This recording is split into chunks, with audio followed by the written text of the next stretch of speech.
Preface. This book is in one sense a companion of my Caesar's Conquest of Gaul, and much that was written in the preface of that volume is equally applicable here. The last 3 chapters of Part 1 and the later articles in Part 2 are intended to do for Britain what I formerly tried to do for Gaul. But whereas the main object was then to illustrate the conquest, and the opening chapter was merely introductory, my aim in these pages has been to tell the story of man's life in our island from the earliest times in detail. What has been called prehistory cannot be written without knowledge of archaeology. But from the historical standpoint, archaeological details must be handled, not for their own sake, but only insofar as they illustrate the development of culture. The 2 books are constructed on the same principle. In this, as in the other, the second part is devoted to questions which could not properly be discussed in narrative or quasi-narrative chapters, though I am encouraged by the judgment of expert critics, British, American, and continental, of Caesar's Conquest of Gaul, to hope that general readers who are interested in these matters may not find the articles which deal with them tedious. Those on Stonehenge, Ichthys, and the ethnology of Britain, although they controvert certain opinions which are commonly accepted, will, I hope, tend to place facts in their true light. 2 articles deal with well-worn themes: the identity of the Portus Itius and the place of Caesar's landing in Britain. These problems have been pronounced by eminent scholars, including Mommsen, to be insoluble. Nevertheless, I venture to affirm that in both cases the inquiry has now been worked out to demonstration. Critics who may be disposed to regard this claim as arrogant or frivolous will, I trust, read the articles through before passing judgment upon them. The questions would have been settled long ago if any competent writer had bestowed upon them as much care as has been expended in investigating Hannibal's passage over the Alps. Books and articles on various branches of the study of ancient Britain are practically innumerable. No other book, intended to treat it comprehensively from the beginning to the Roman invasion of AD 43, has, so far as I know, yet appeared. I wish to express my gratitude to all who have in any way helped me. I am indebted to Sir John Evans for figures 16, 811, 14, 15, and 1829, as well as for an opinion most kindly given in regard to certain coins which are not mentioned in his Coins of the Ancient Britons.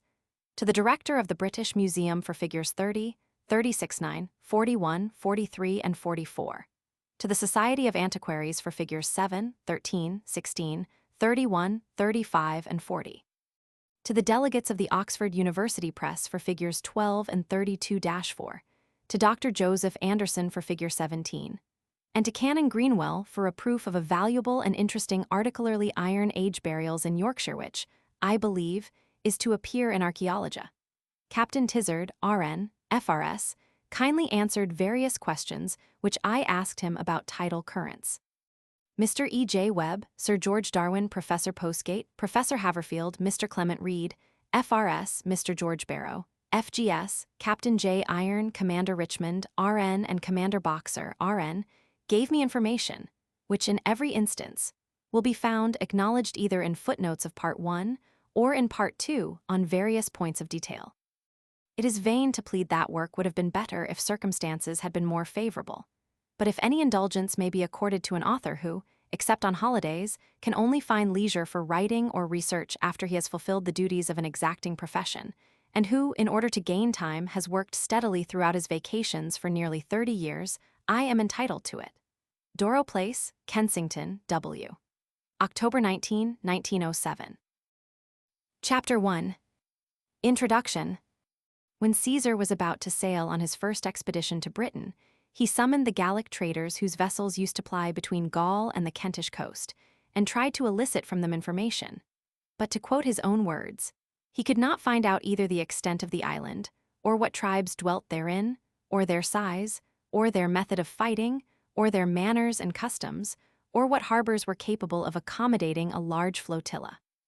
Even after he had seen the country and its inhabitants with his observant eyes, he was not much better informed. All that he could learn about the aborigines he summed up in a single sentence, and later writers, Greek, Italian, and medieval Strabo, Diodorus Siculus, Augustus Caesar, Pomponius Mela, Tacitus, Suetonius, Dion Cassius, Herodian, and the rest added very little to the knowledge which he had gathered. Yet the materials which are now available for a description of prehistoric and pre-Roman Britain, however limited their range, are so abundant that the difficulty is to use them with discrimination and to fashion the essential into a work of art. How have these materials been obtained? When the general reader takes up a history, he accepts the narrative in a spirit more or less skeptical. He knows that it has been composed, either directly or at second hand, from written, perhaps also from oral testimony, and he rarely troubles himself to inquire what the evidence is, or with what diligence and acuteness it has been sifted. But when he is invited to read an account of the evolution of culture among people who recorded nothing, and of whom nothing was recorded, it is natural that he should insist upon peering into the writer's workshop that he may judge for himself what the materials are worth.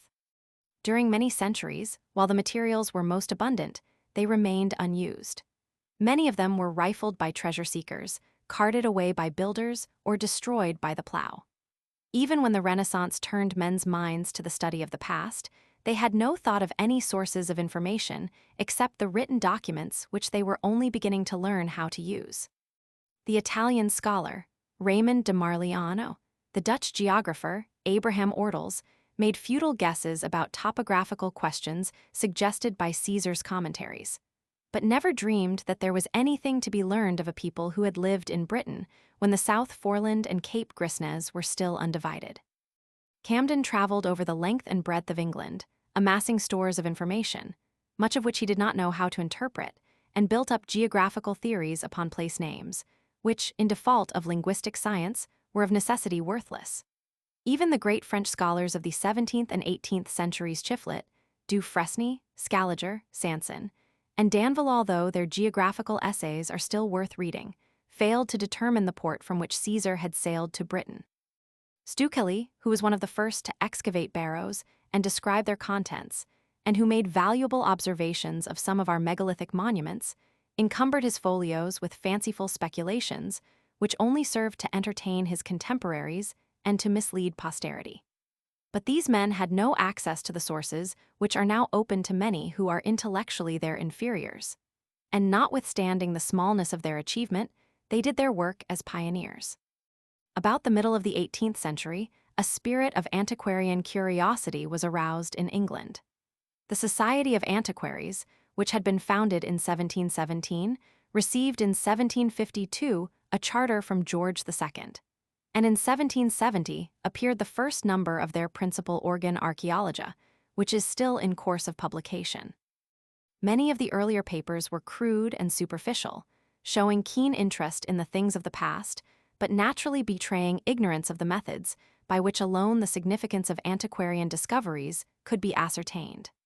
Early in the 19th century, however, Sir Richard Colt Hoare and his friend, William Cunnington, began to excavate the barrows of Wiltshire, and with their labors the era of scientific investigation may be said to have begun. Hoare had in earlier life been an ardent fox hunter, but as he grew older, he found that barrow digging was a pastime more exciting still. Craniology was at that time unborn, and Hoare omitted to measure the numerous skeletons which he discovered or to utilize them for the advancement of ethnology. Even the work that he professed to do was often marred by a lack of thoroughness which, although it was inevitable in a pioneer, irritated the critical spirit of later explorers. But with all its limitations, the ancient history of North and South Wiltshire, the first volume of which appeared in 1812, was an important work. A few years earlier, John Freer had recorded in Archaeologia the discoveries of stone implements which he had made at Hoxne in Suffolk. Such discoveries had, of course, in innumerable instances passed unrecorded. In the British Isles, as in many other lands, flint arrowheads were regarded by the peasants who found them as fairy darts, while stone axes, which in Scotland, Ireland, and Cornwall are still deemed to possess medical virtues, were said to have fallen from the sky. In the time of Charles II, however, Sir Robert Sibbald, greatly daring, affirmed that the fairy darts had been made by man, and nearly a century before the time of Freer an implement, which has since been assigned to the Paleolithic age, had been found near Gray's Inn Lane and had been vaguely described as a British weapon. But Freer saw that the tools which he had collected were not to be ascribed even to the painted savages who had resisted the invasion of Caesar, And although even he did not suspect their immeasurable antiquity, he declared that they must have belonged to a very remote period indeed, and to a people who had not the use of metals.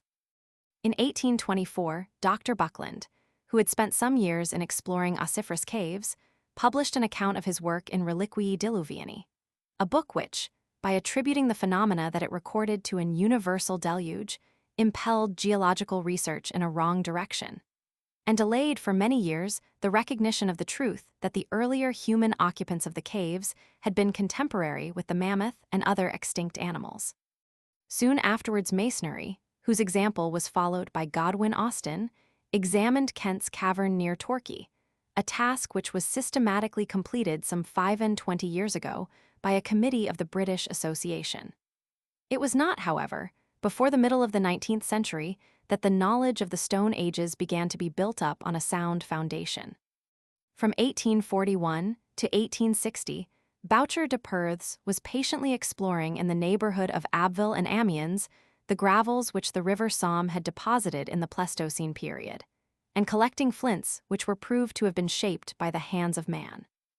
Lyell, Prestwich, John Evans, Lubbock, and Flower visited the scene of his labors and testified to the authenticity of his discoveries.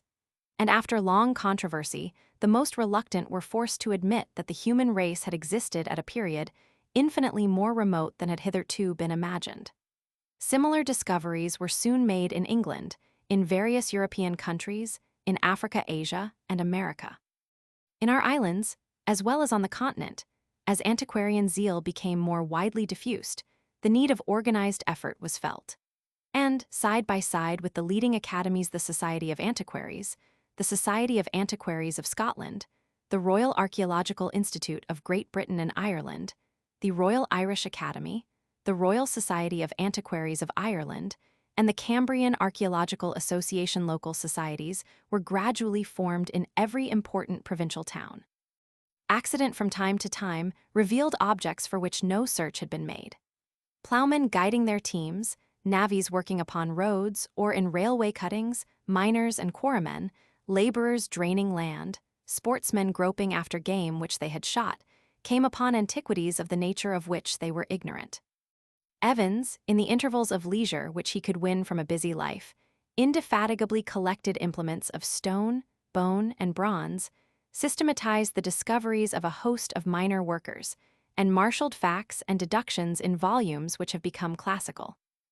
And not content with this, he supplemented the labors of Ackerman, Hawkins, Roach Smith, and others, and revealed to his countrymen the origin, the varieties, and the geographical distribution of the coins which their British ancestors had minted, and the historical value of which he was the first to emphasize.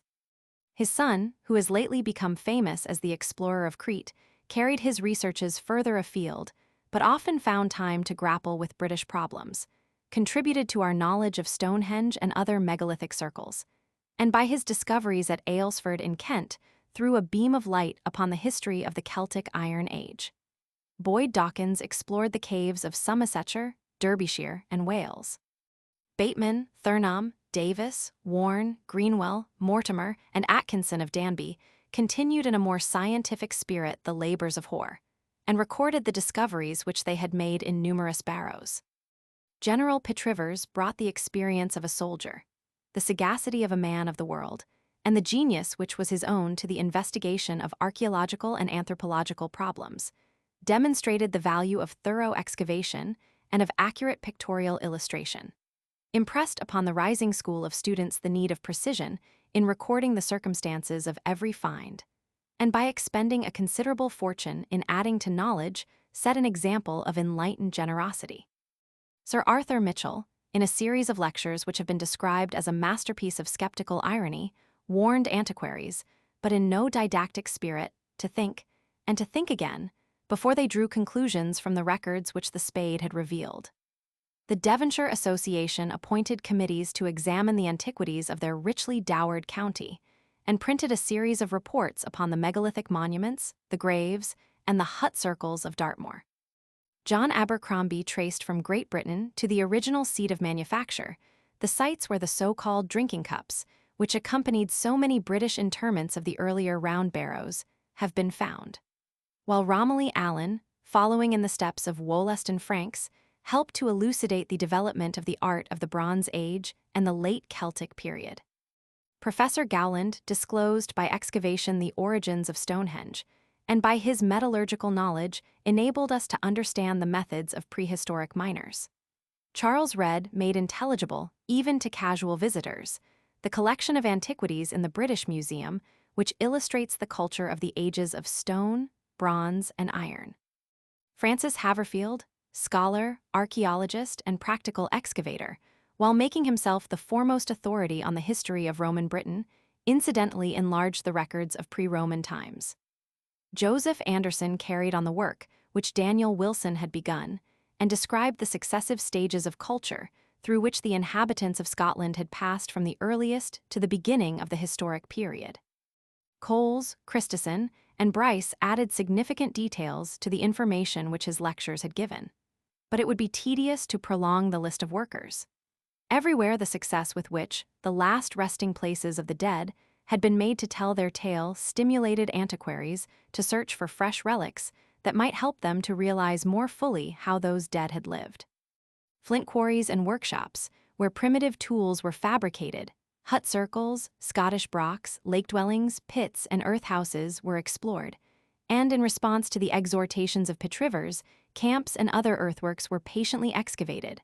Although, for lack of funds, research of this kind has not progressed very far. The exploration of the far-famed marsh village at Glastonbury is nearly complete, and the results which have been obtained, collated with those that were yielded by the examination of the camps of Sisbury, Lewes, Hod Hill, and Hunsbury, have done much to dispel the old fancy that the ancient Briton was a savage.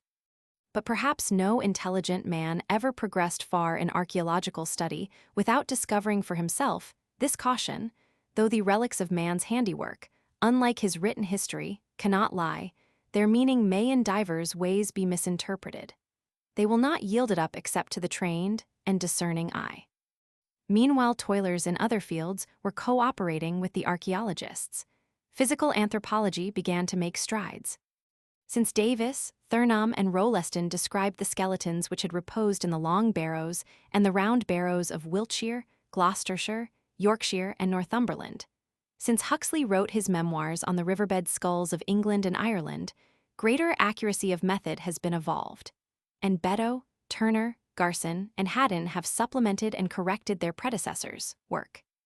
Geologists endeavored to determine the configuration of the land at the time when man first lived in Britain, and a definite result was attained when borings made in implement-bearing beds showed the relative chronology of the period during which Paleolithic hunters had inhabited the eastern counties. Burial customs revealed by the opening of barrows and cists, holes drilled in the stones of dolmens, strange devices sculptured on graves and on rocks suggested problems as to the religious ideas of the Neolithic and Bronze Ages, which the archaeologist, the ethnographer, and the folklorist attempted to solve. Philologists studied the Celtic languages, and succeeded in some measure in deducing from place names and other relics of the ancient dialects information bearing upon the history of the invasions and the distribution of the two great branches of the Celtic stock. A great advance was made when the comparative method was brought to bear upon the study of primitive culture. It was recognized that the antiquities of our own island could not be adequately comprehended without reference to those of other lands. For at every turn, the inquirer found himself arrested by obstinate questionings. Whence had the immigrants of the Old and the New Stone Age, the Bronze Age, and the early Iron Age set out? Whence was the knowledge of bronze derived? What was the starting point of the culture of the Iron Age? What were the first beginnings of late Celtic art? How was one to account for the existence in remote countries of this or that British custom?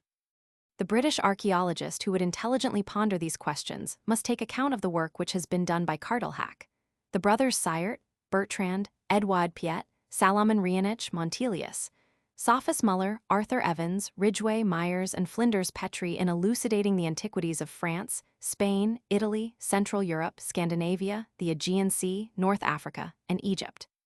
And the British ethnologist cannot afford to be ignorant of what Broca, Hamey, de Quatrefages, Salmon, Hervé, Manouvrier, Virchow, Rank, and Sergi have done for the ethnology of Europe. Pitt Rivers saw that ethnography, which informs us about the arts and crafts, the manners and customs of surviving savage tribes, can give archaeology indispensable aid.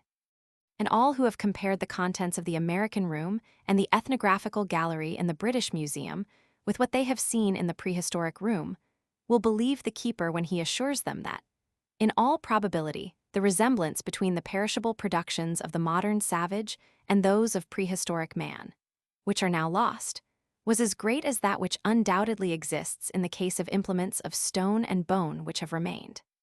But in endeavoring to apply their knowledge to the elucidation of the antiquities of a particular country, they will not forget to be on their guard. Nor may we neglect the facts which folklore societies have in late years so diligently collected. But those who have learned from the great works of Tyler how much of primitive custom still lingers in the depths of modern civilization will become skeptical when they are invited by less sober reasoners to trace the origin of this, or that surviving superstition to any one race or tribe or period of the remote past. And readers who have accepted with enthusiastic admiration the seductive theories of the Golden Bough should weigh well the criticism which Sir Alfred Lyall, qualified by intimacy with primitive peoples, as well as by a skeptical and cultivated intellect, has published of that brilliant and truly epic-making book. When we have finished our survey of prehistoric times, we shall find that while we can still rely upon the aid of the archaeologist and the anthropologist, other materials have been accumulating which will enable us to read our classical texts with an insight that was impossible for the old-fashioned historian. The texts themselves have been purified and restored. Inscriptions have yielded new information on matters of history, ethnology, and religion. And the vast labor which has been expended by those who have striven to elucidate the most interesting of all subjects cannot wholly fail to help us when we inquire what the British Celts thought of man's relation to the universe. As one scholar after another has noted the significance of dates recorded in Cicero's correspondence, and compared them with the relevant passages in the commentaries and other ancient writings, chronological difficulties have gradually disappeared. Physical geography and geology, supported partly by written documents, partly by archaeological discoveries, have combined to reconstruct the map of the coast on which Caesar landed. Astronomers and hydrographers have perfected our knowledge of tidal streams and thereby forged a key which, for those who possess the indispensable knowledge of seamanship and of ancient military history, can unlock the secrets of Caesar's voyages. Military experts and soldiers who have served in the field are willing to help us to understand the story of his campaigns. But after the student has digested all the information which he can extract from books and manuscripts, from museums, from travel and observation, perhaps from practical experience in digging, and above all, from those who combine learning with knowledge of the world, of affairs, and of men, he will find that his materials are still, and on certain points must always remain inadequate. Some branches of research, indeed, are virtually complete. All, or nearly all, that sepulchres and skulls and coins can teach us of ancient Britain and its inhabitants we know. Many more implements, weapons, ornaments, and urns will be accumulated, but it may be doubted whether they will add sensibly to that knowledge which is really worth having. But much still remains to be learned. The geological record is still incomplete, and one of our most accomplished field geologists is hopefully looking forward to a time when it may be possible to determine the uttermost antiquity of man, and to illuminate the dark era that intervened between the Pleistocene period and the apparent commencement of the Neolithic Age. His experience has enabled him to tell archaeologists that in order to solve chronological problems, they cannot afford to neglect even the shells which abound in many burial mounds. There is room also for many laborers in excavating stone circles, camps, and earthworks, and determining their age in exploring habitations, wherever they can be found, and learning what they can teach about those who constructed them. What has been already done in this department has produced the most fruitful results. The speculations of Dr. Guest, for instance, in regard to the so-called Belgic ditches, have been stultified by pick and shovel. But such work, which in other civilized countries is an object of national concern, languishes here for want of funds. No British government can expect support from the intelligence and the public spirit of its constituents in spending money upon archaeological research, or has the courage to give them a lead. And where are the wealthy Englishmen who will follow the example of their American cousins in endowing such work? Nevertheless, enough is already known to justify an attempt to create a synthetical work, the aim of which shall be to portray in each successive stage and to trace the evolution of the culture, nay, in some sort even to construct a history of prehistoric Britain, and to rewrite the history of the period which is illustrated by contemporary records. Not only is the subject fascinating, it is an indispensable introduction to the history of England. I have tried to bear ever in mind the interdependence of all the sciences which can help to restore the past, and to remember the warning, "Let him that thinketh he standeth take heed lest he fall." It is easy to laugh at the guesses of Camden and the theories of Stukely, but they were only framing the hypotheses which are as necessary for the progress of archaeology as of other sciences. And certain theories which in our own day have been acclaimed with enthusiasm, while serving their purpose like theirs, will, like theirs, be found open to criticism. But we need not exercise ourselves overmuch in the region of theory. Though we must be content to remain ignorant of many things, the story of ancient Britain, gaining as it progresses firmness of outline and fullness of detail, can be constructed upon a basis of fact. Chapter 2. The Paleolithic Age. A chapter devoted to Paleolithic man may perhaps appear irrelevant to a work the aim of which is to serve as an introduction to English history. For it has been questioned whether in this country he left any descendants, and therefore whether he exercised even the smallest influence upon the later immigrants. But in France, if not here, the Paleolithic merged, perhaps by a long period of transition, into the Neolithic age. The Neolithic inhabitants of Britain were of course descended from Paleolithic ancestors, and in every part of the world in which it existed, the Paleolithic culture was apparently much the same. There are therefore other reasons besides that of sentiment for attempting in this book to describe the life of primitive men and the surroundings in which they lived. Yet sentiment has its weight, for no one who is not heedless of the past would forget the efforts of those who, in hard struggle with nature and with fierce beasts, were the unconscious founders of European civilization. Without the faith of the Shinto ancestor worshipper, one may share his daily repeated pious gratitude, "Ye forefathers of the generations, and of our families, and of our kindred, unto you, the founders of our homes, we utter the gladness of our thanks." The Paleolithic people had acquired a degree of skill in the manufacture of stone tools, which is only attainable by the most practiced modern imitators. But the progress which they made during the incalculably long period of their existence was so small that they must have needed ages to ascend to the level at which we are able to observe them. Therefore, although no skeletons, no implements have yet been found which can be referred, in the opinion of all experts, to the Tertiary period, the most skeptical are willing to believe that man, even if he did not deserve the appellation of Homo sapiens, did then wander upon the face of the earth. But how, when he had assumed the erect position and had begun to make intelligent use of the hands which gave him such an advantage in contending with other carnivorous animals more powerful than himself, he learned slowly and by repeated efforts to chip the flints that he picked up into serviceable shapes, how in the struggle for a livelihood the stronger or the more cunning prevailed. How with developing intelligence came keener susceptibility to pain as well as to pleasure. How men's fancies were quickened by light and darkness, sun, moon, and stars, and their fears excited by storm and flood and fire. How they strove to communicate to each other their alarms, their desires, and their joys. These things may only be imagined. And the imagination of those who have read most wisely and have most observantly studied the ways of modern savages will lead them least astray. The Tertiary was merging into the Quaternary or Pleistocene period, when the climate which had before fostered the palms and crocodiles, whose fossils have been discovered in the London clay, but had been gradually changing, became intensely cold. Snow fell thickly upon the mountains of Scandinavia. Glaciers began to creep down the valleys, and gradually the ice accumulated until it overspread the whole of northern Europe, filled the basins of the Baltic and the North Sea, hid mountains and uplands in Scotland, and choked the dales of northern England, of the Midlands, and of Wales, while isolated glaciers were formed even so far southward as the valleys of the Beaujolais and the Lyonnais.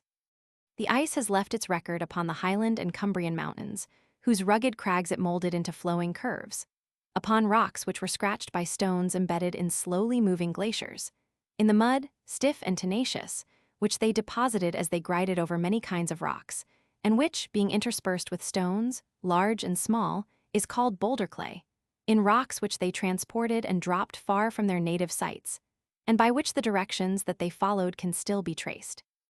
In moraines which mark the limits of their descent and their recession, in lakes that were formed after the ice had disappeared, in glens which moraines had dammed, in the Arctic plants which survive on mountains, and in those whose fossil remains have been found in Norfolk near the level of the sea. In many places, the boulder clay lies in 2 or more layers, separated by stratified sands and gravels, from which it has been generally inferred that the Ice Age was interrupted by a period here, and there by short intervals during which the climate was mild. Told briefly and in general terms, the tale which a learner might piece together from geological textbooks is something like this. The cold was most intense during the earlier stage, when the lower boulder clay was being deposited, and, little by little, Britain rose until it became one with the continent, with Ireland, and with Scandinavia, and extended far westward into the Atlantic Ocean.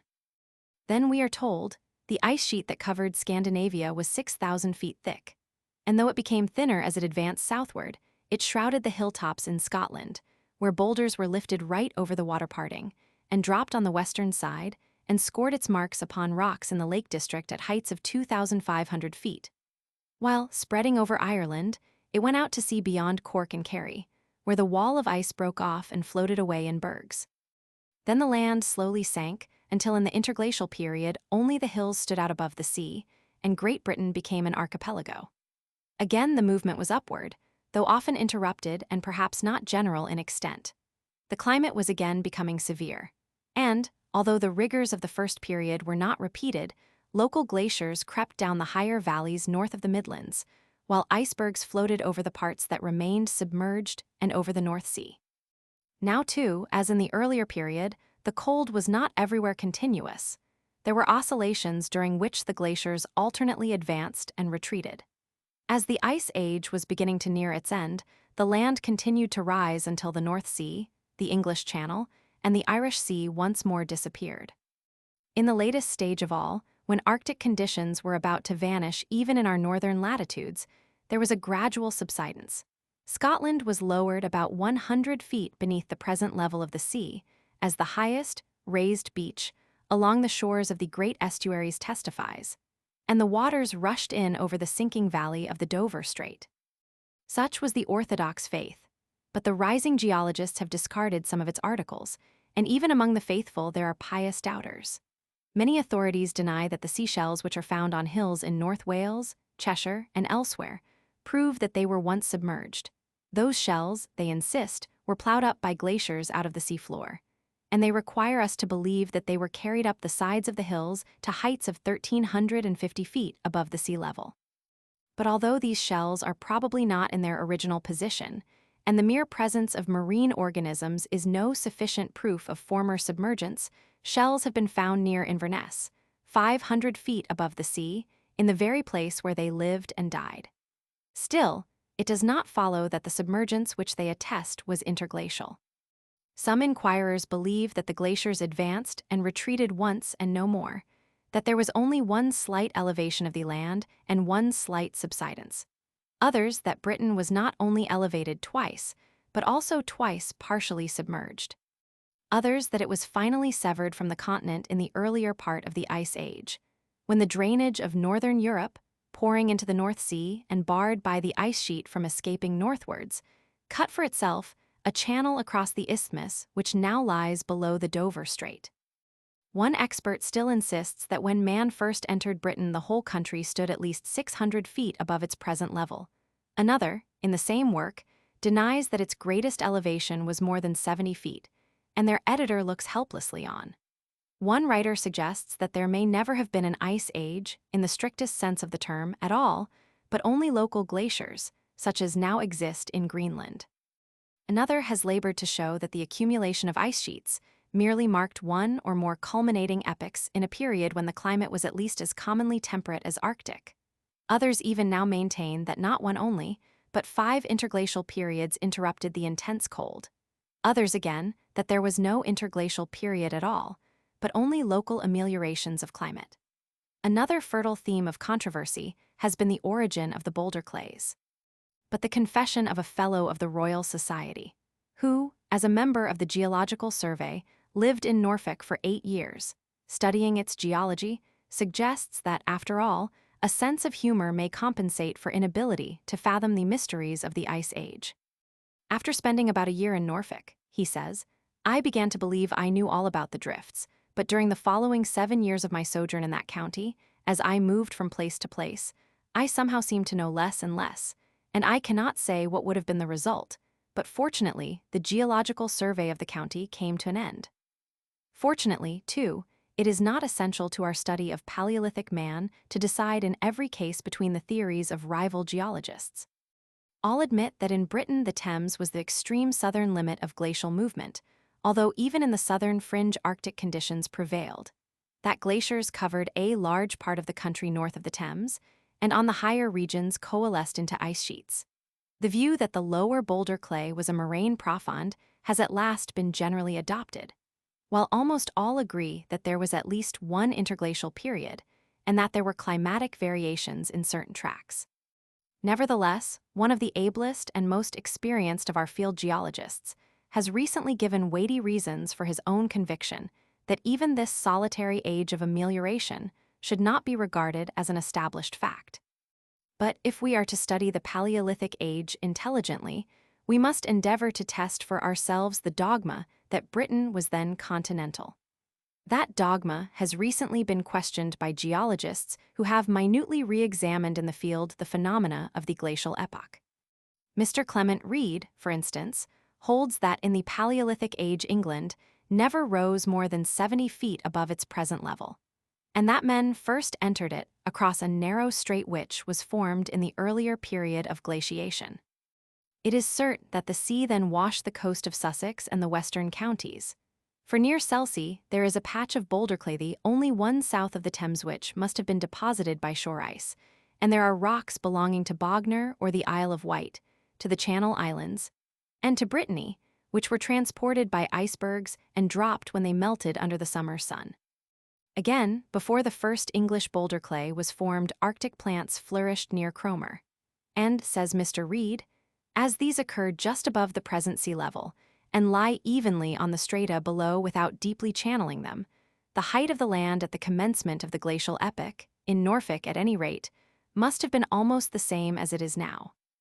The same observer assures us that in southern Britain the first intense cold was succeeded, after an interval of which geology has nothing to tell, by an interglacial period in which the land sunk about 140 feet below its present level, so that shingle was deposited on what is now Portstone Hill, and that it then gradually rose until, long before the second glaciation began, its level, marked by freshwater and estuarine deposits, once more virtually coincided with the present line. But he tells us, at some time after the disappearance of the ice which deposited the latest boulder clay of Norfolk, the land stood rather higher than now. And he holds that even in the early part of the Neolithic age Britain must have been almost connected with the continent, for many of the river valleys were excavated to depths of from 60 to 70 feet below the present level of the sea. The submerged forests of Devonshire, Cornwall, and the Bristol Channel, which contain traces of Neolithic handiwork, flourished at a time when the land stood from 50 to 70 feet above its present elevation. But there are other facts which demonstrate that, at some time after the first period of intense cold, perhaps, in that interval of which geology has nothing to tell, the continent must have included Britain. As we shall presently see, not only the mammoth, the woolly rhinoceros, the glutton, and other Arctic animals, but also many species which prefer a temperate climate, and others which are now tropical, lived in this country side by side with Paleolithic man. Nearly all of them had been represented here before the earliest glaciers of Scotland were formed. But even on the southern side of the Thames, the cold was so intense during the earlier part of the Ice Age that none of the tropical, none even of the temperate species could there have lived. Since the land was barren, treeless, and frozen, even the mammoth, protected though it was by its woolly coat, could have found little food. And large herds of Arctic animals traveled as far southward as Italy and Spain. It is therefore evident that the beasts of tropical and of temperate climes, whose remains have been found in the river drift, and in caves along with Paleolithic implements, must have entered Britain after the coldest period had ceased.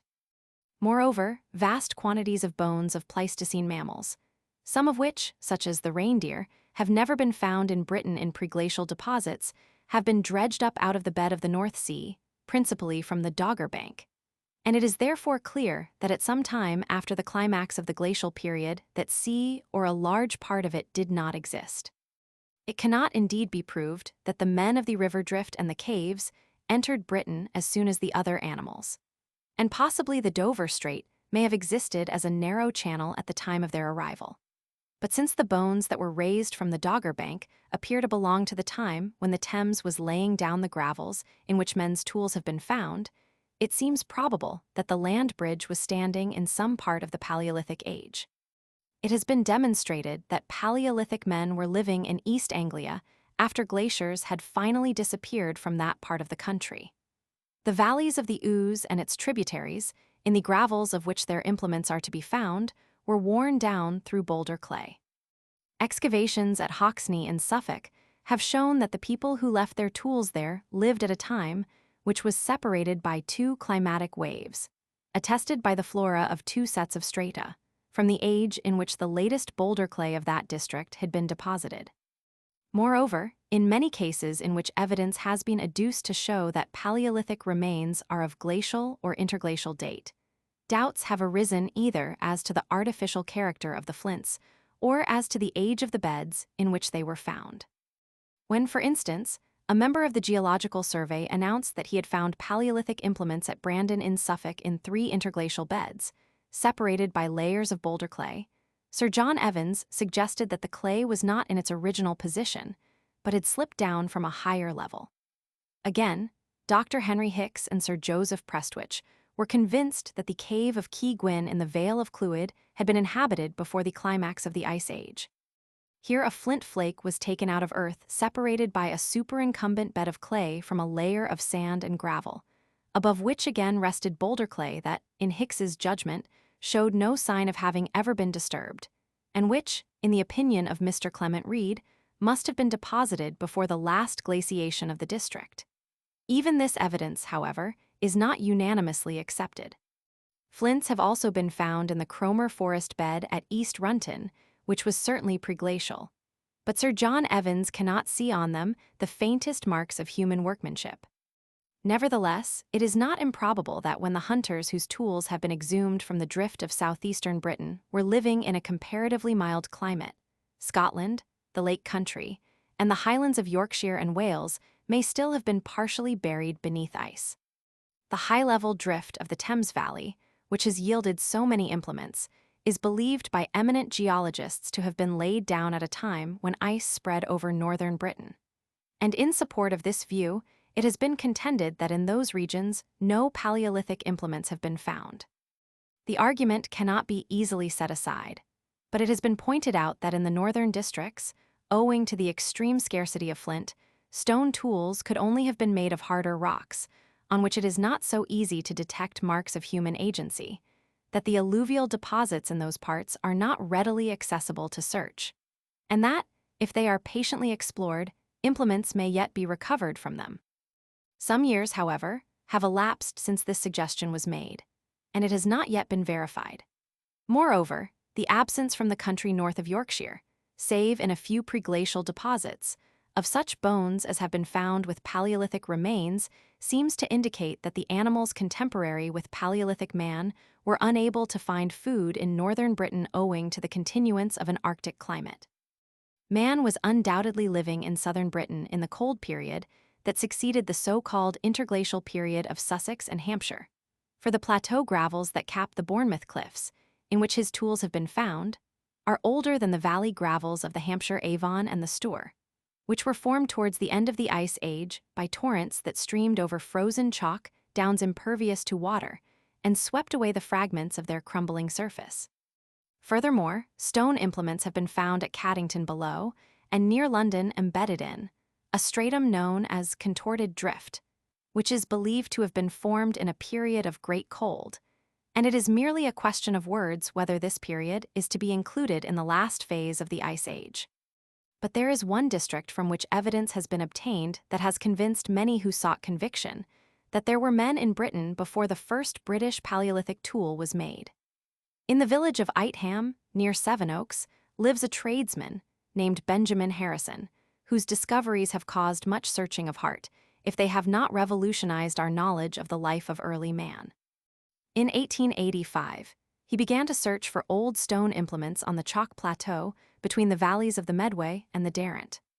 There, embedded in patches of gravel that must have been drifted on to the plateau from hills higher still, which had been already worn down by denudation even when Paleolithic hunters were roaming among herds of mammoths in the valley of the Thames, he found flints of divers shapes which seemed to him to bear sure traces of man's handiwork, and which have been termed eoliths, or stone implements of a dawning age.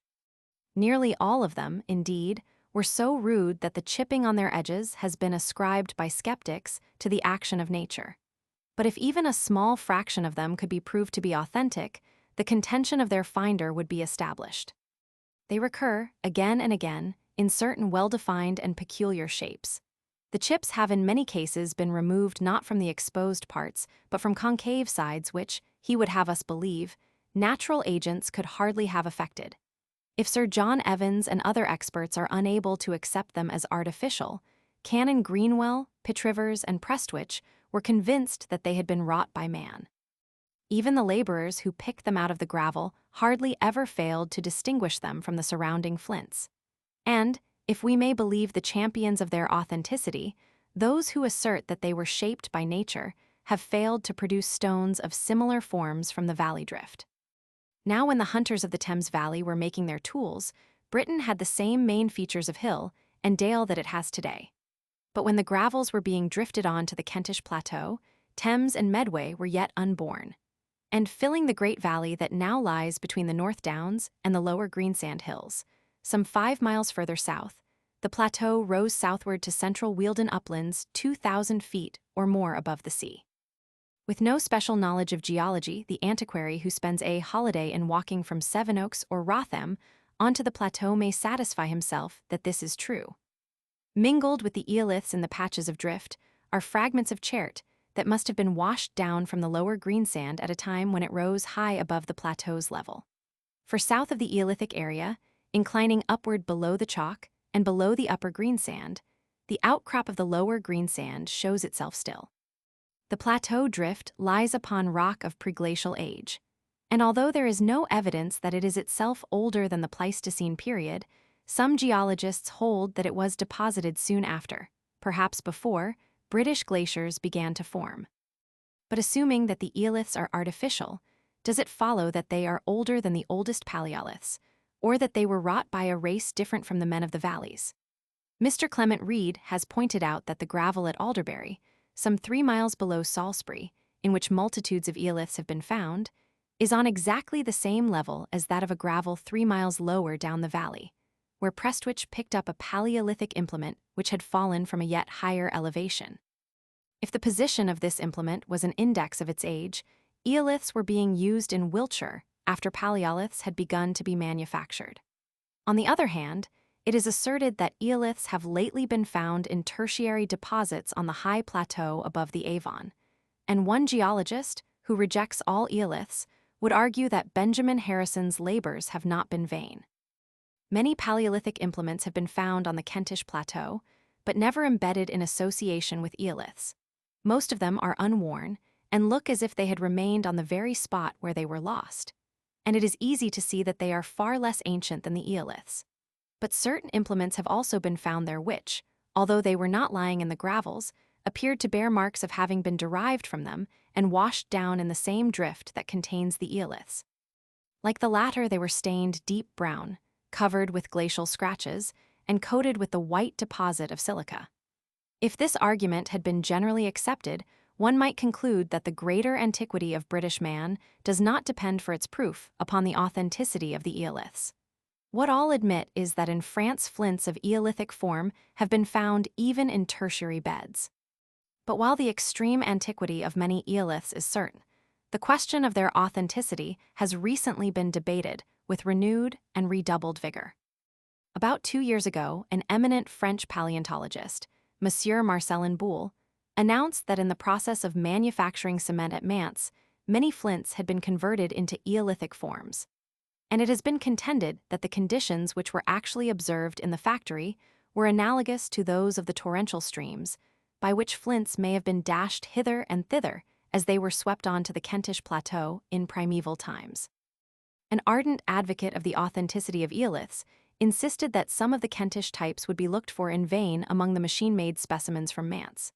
But a skeptic affirmed that he had himself found an eolith, manifestly untouched by man, with its notch accurately fitting against another stone, the two having been ground together by a natural process which he described as the slipping, sliding, and foundering of the insoluble surface material from higher to lower levels.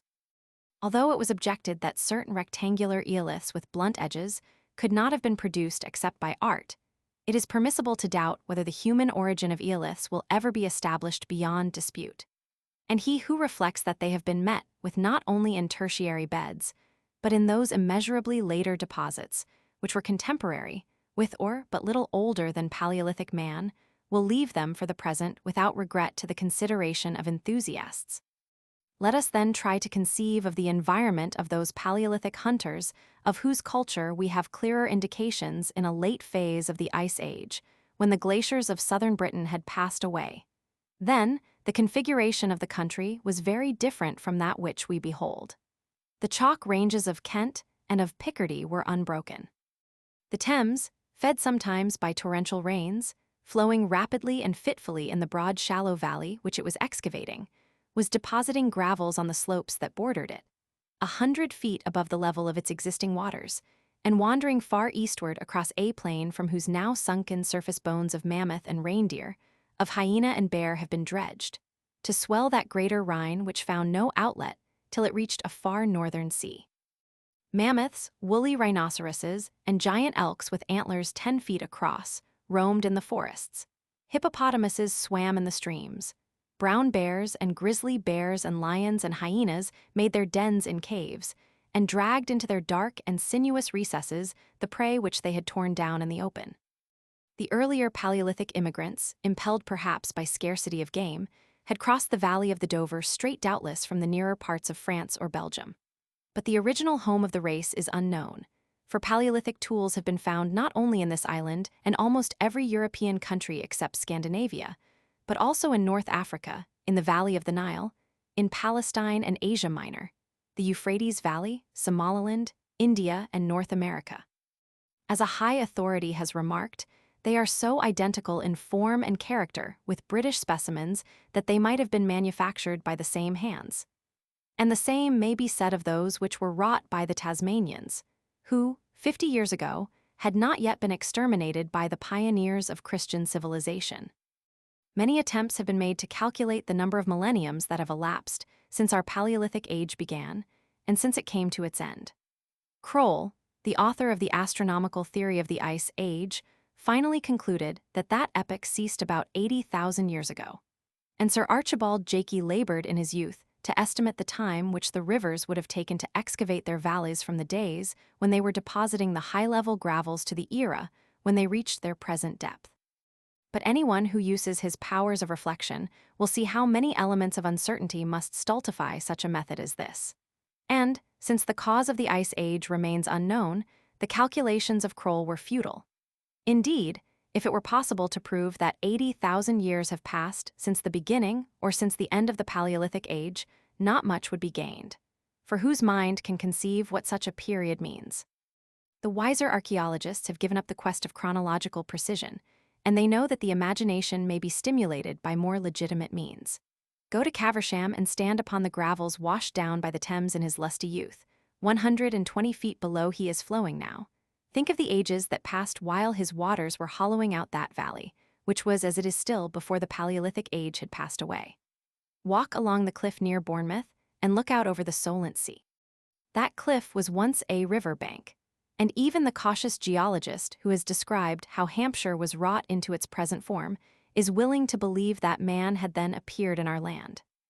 Where you see salt water, he would have seen dry land, bounded far away by a range of hills which link the downs of the Isle of Wight to those that rise behind Weymouth Bay, and of which the Needles remain as lonely relics. He would have seen the Solent flow, a mighty river, enriched by the tribute of the Stour, the Avon, the Itchen, and the Test. Ascend the hill on which stands Dover Castle and gaze upon Cape Grisnez. Let the waters beneath you disappear. Across the chalk that once spanned the channel like a bridge, men walked from the white cliff that marks the horizon to where you stand. No arithmetical chronology can spur the imagination to flights like these. The dwellers on the plateau, if they did exist in preglacial times, have left us no memorial save their tools. But can we picture to ourselves the lineaments of the Paleolithic hunters who came after them? Human bones, including 2 perfect skulls, closely associated with the bones of hyenas, have been recovered from a cave near Plymouth. The average height of the people to whom they belonged was little more than 5 feet. The skulls have hardly been described with sufficient accuracy to enable us to compare them with others of the same period. But, in regard to breadth, and to the degree of projection of the lower jaw, they were not very different from the majority of modern British skulls. 2 other human skulls have been found in England, for which Paleolithic age has been claimed, one near Swanscombe in Kent, the other near Bury St. Edmunds. But the former may not be as old as the bed from which it was unearthed, and the other was so broken that its contour could hardly be restored. But almost all the older Paleolithic skulls that have been found in Western Europe belong to the same type, which is generally called after the famous specimen that was exhumed nearly half a century ago in the Neander Valley in Rhenish Prussia, and of which the most characteristic examples were derived from a cavern at Spy in the province of Namur. The Swanscombe skull has somewhat similar characters, and it has been supposed that the earlier Paleolithic inhabitants of Britain belonged to the Neanderthal race. Unfortunately, however, the dates of the Neanderthal and Spy specimens cannot be fixed. The latter may belong to the comparatively advanced period in which the best Paleolithic stone implements of France were manufactured. The former was not seen in place by a competent observer, and its age is quite uncertain. If the very few skeletons that we possess are typical, these men were short, big-boned, and powerfully built. Their heads were long and narrow, their foreheads amazingly low and retreating, and their jaws heavy and projecting. But their most striking features were enormously massive and outstanding brow ridges. Although the Neanderthal skull was described by Huxley as the most ape-like of all human skulls, and although for some time after its discovery it was the subject of animated discussion, it and its congeners were thenceforward regarded by all anatomists until the beginning of the present century as human in the strictest sense of the word. Within the last few years, however, a German anthropologist has endeavored to prove that it and the 2 skulls of Spy may only be called human in a limited sense. He refuses to class them under the head of Homo sapiens and refers them to an older species, which he calls Homo primigenius. This view, however, has not made influential converts. The Neanderthal skull was capacious enough to lodge a brain as large as that of many a living savage, and trained observers have pointed out that skulls of like contour have belonged in modern times to men of considerable mental power. A considerable number of skeletons have lately been discovered in Moravia, which, although like the Neanderthal race they had long skulls and prominent brows, belonged to a higher type, and, as the length of their thigh bones showed, were of great stature, while the caves of Bea Serauce, near Mentone, were the resting place of very ancient men, in whose skeletons anatomists have detected certain negroid characteristics, although their skulls must have contained a large volume of brain. But the Paleolithic age was of such vast duration that before its close, Britain may well have been invaded by new races. In the latest period, there were living in the Riviera a people whose physical features connect them with the earliest French Neolithic race, and in southwestern France, skulls of like type have been found at Laugerie Basse and Chancelade in the valley of the Loser. The relics of these men, which have been discovered in the caves in which they dwelled, show that some of them were worthy to be called foreigners of Pheidias and Praxiteles. With their tools of flint or chert they carved ivory dagger handles, or, as we are now assured, objects of uncertain use, adorning them with figures of the heads of reindeer, and scratched on horns or tusks drawings of mammoths, deer, horses, and hunters spearing salmon, of which the finer examples are recognized by modern artists as true works of art. A single specimen, found in the Robin Hood Cave in Cresswell Crags, is all that we can show. But implements with which it was associated present points of likeness to those of the French caves, which justify the assumption that the primitive artists of France sent emigrants to our land. The Paleolithic nomads, whether of the earlier or the later race, pushed their way as far north as Lincolnshire, Derbyshire, and Denbighshire, perhaps even into the East Riding of Yorkshire, and as far west as Glamorganshire, Carmarthenshire, and Devonshire. But almost all the remains of their handiwork have been found in the southeastern district of England and Kent, especially the neighbourhood of Reculver, Sussex, Hampshire, Essex, Middlesex, and Surrey, Hertfordshire, Buckinghamshire, and Northamptonshire, Oxfordshire and Berkshire, Cambridgeshire, Norfolk, and Suffolk.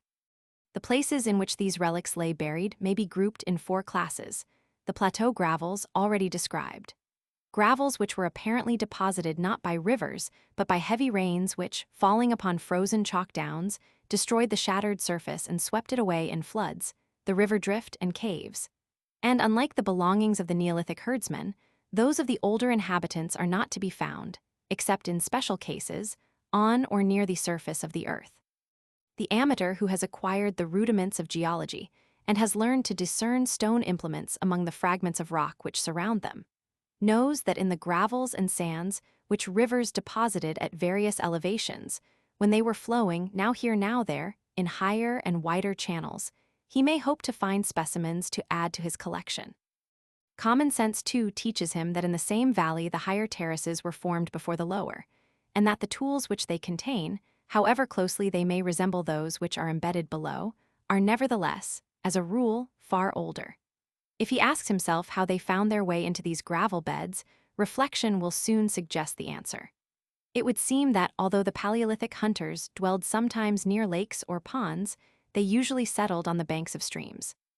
Fishing, hunting, wading through fords, warned by swiftly rising floods to quit their habitations, they lost or abandoned the weapons which now serve our purpose instead of theirs. But in some cases, beds which contained Paleolithic remains are so situated that a tyro would never suppose that they had been deposited by running water at all. Few even of professed geologists would have thought of searching on the hilltops at Caddington, near Dunstable. Yet old stone implements have been found there in profusion. When the men who made them were alive, the hills were valleys, and the valleys which now lie below the hills did not exist. Nor would it have occurred to any but a geologist that the tools which were espied lying at the foot of the cliffs between Reculver and Herne Bay had fallen from the gravels which lined their summit. Kent's Cavern and the Brixham Cave, near Torquay, the Wookey Hole, Hyena Den, near Wells, the Long Hole Cave in Glamorganshire, and the caves of Cresswell Crags, on the northeastern border of Derbyshire, are perhaps the most famous of their class. Heaps of bones have been found in all of them, which proved that the men who, from time to time, inhabited them were contemporary, like those whose tools are recovered from the river drift, with animals of which some, like the mammoth, the straight-tusked elephant, and the saber-toothed tiger, have disappeared from the face of the earth, and many have long been extinct in Britain. Generally, in the lower strata, the stone tools are exactly like those found in the river drift, while in the higher they are as a rule more elaborately finished, and are associated with needles, harpoons, and other implements of bone. The same sequence is discernible in the Paleolithic caves of France and Belgium. Let us compare in some museum the sets of tools and weapons which have been taken from caves with those of the river drift. Are the latter older than the former, and is it possible to establish in either or in both a chronological succession of types? Taken by itself, the form of Paleolithic implements, at least in this country, is not generally a criterion of their age, but neither the forms of those that have come from the caves nor the bones which accompanied them forbid us to believe that the oldest are at least as old as any that belonged to the drift. Generally speaking, the fauna of the caves and of the river gravels are identical. It is therefore certain that, although in general aspect a collection of implements derived from the former source is unlike one from the latter because the two were deposited in different circumstances, some of the deposits in the drift and in the caves were contemporaneous. Since a few implements of river drift form have been found in caves along with those of higher types, it seems reasonable to conclude that the same men possessed both. And if those which are characteristic of the caves are almost entirely absent from the drift, is not the explanation partly that they were more perishable, partly that many of them would not have been used in the field? In other words, there is no reason to believe that the later occupants of the caves were men of different race, or of different habits from the contemporary hunters, whose lost tools have been given up by the drift. Long ago, Monsieur de Mortelet framed a chronological classification of French and Belgian Paleolithic implements according to their types, which, though of late years it has been modified, has been provisionally accepted. But in this country, it has been found impossible to follow his example. The same types exist here, but the relative antiquity of the specimens can seldom be determined. For implements of the oldest French types have been found in deposits which belong to the close of our Paleolithic age.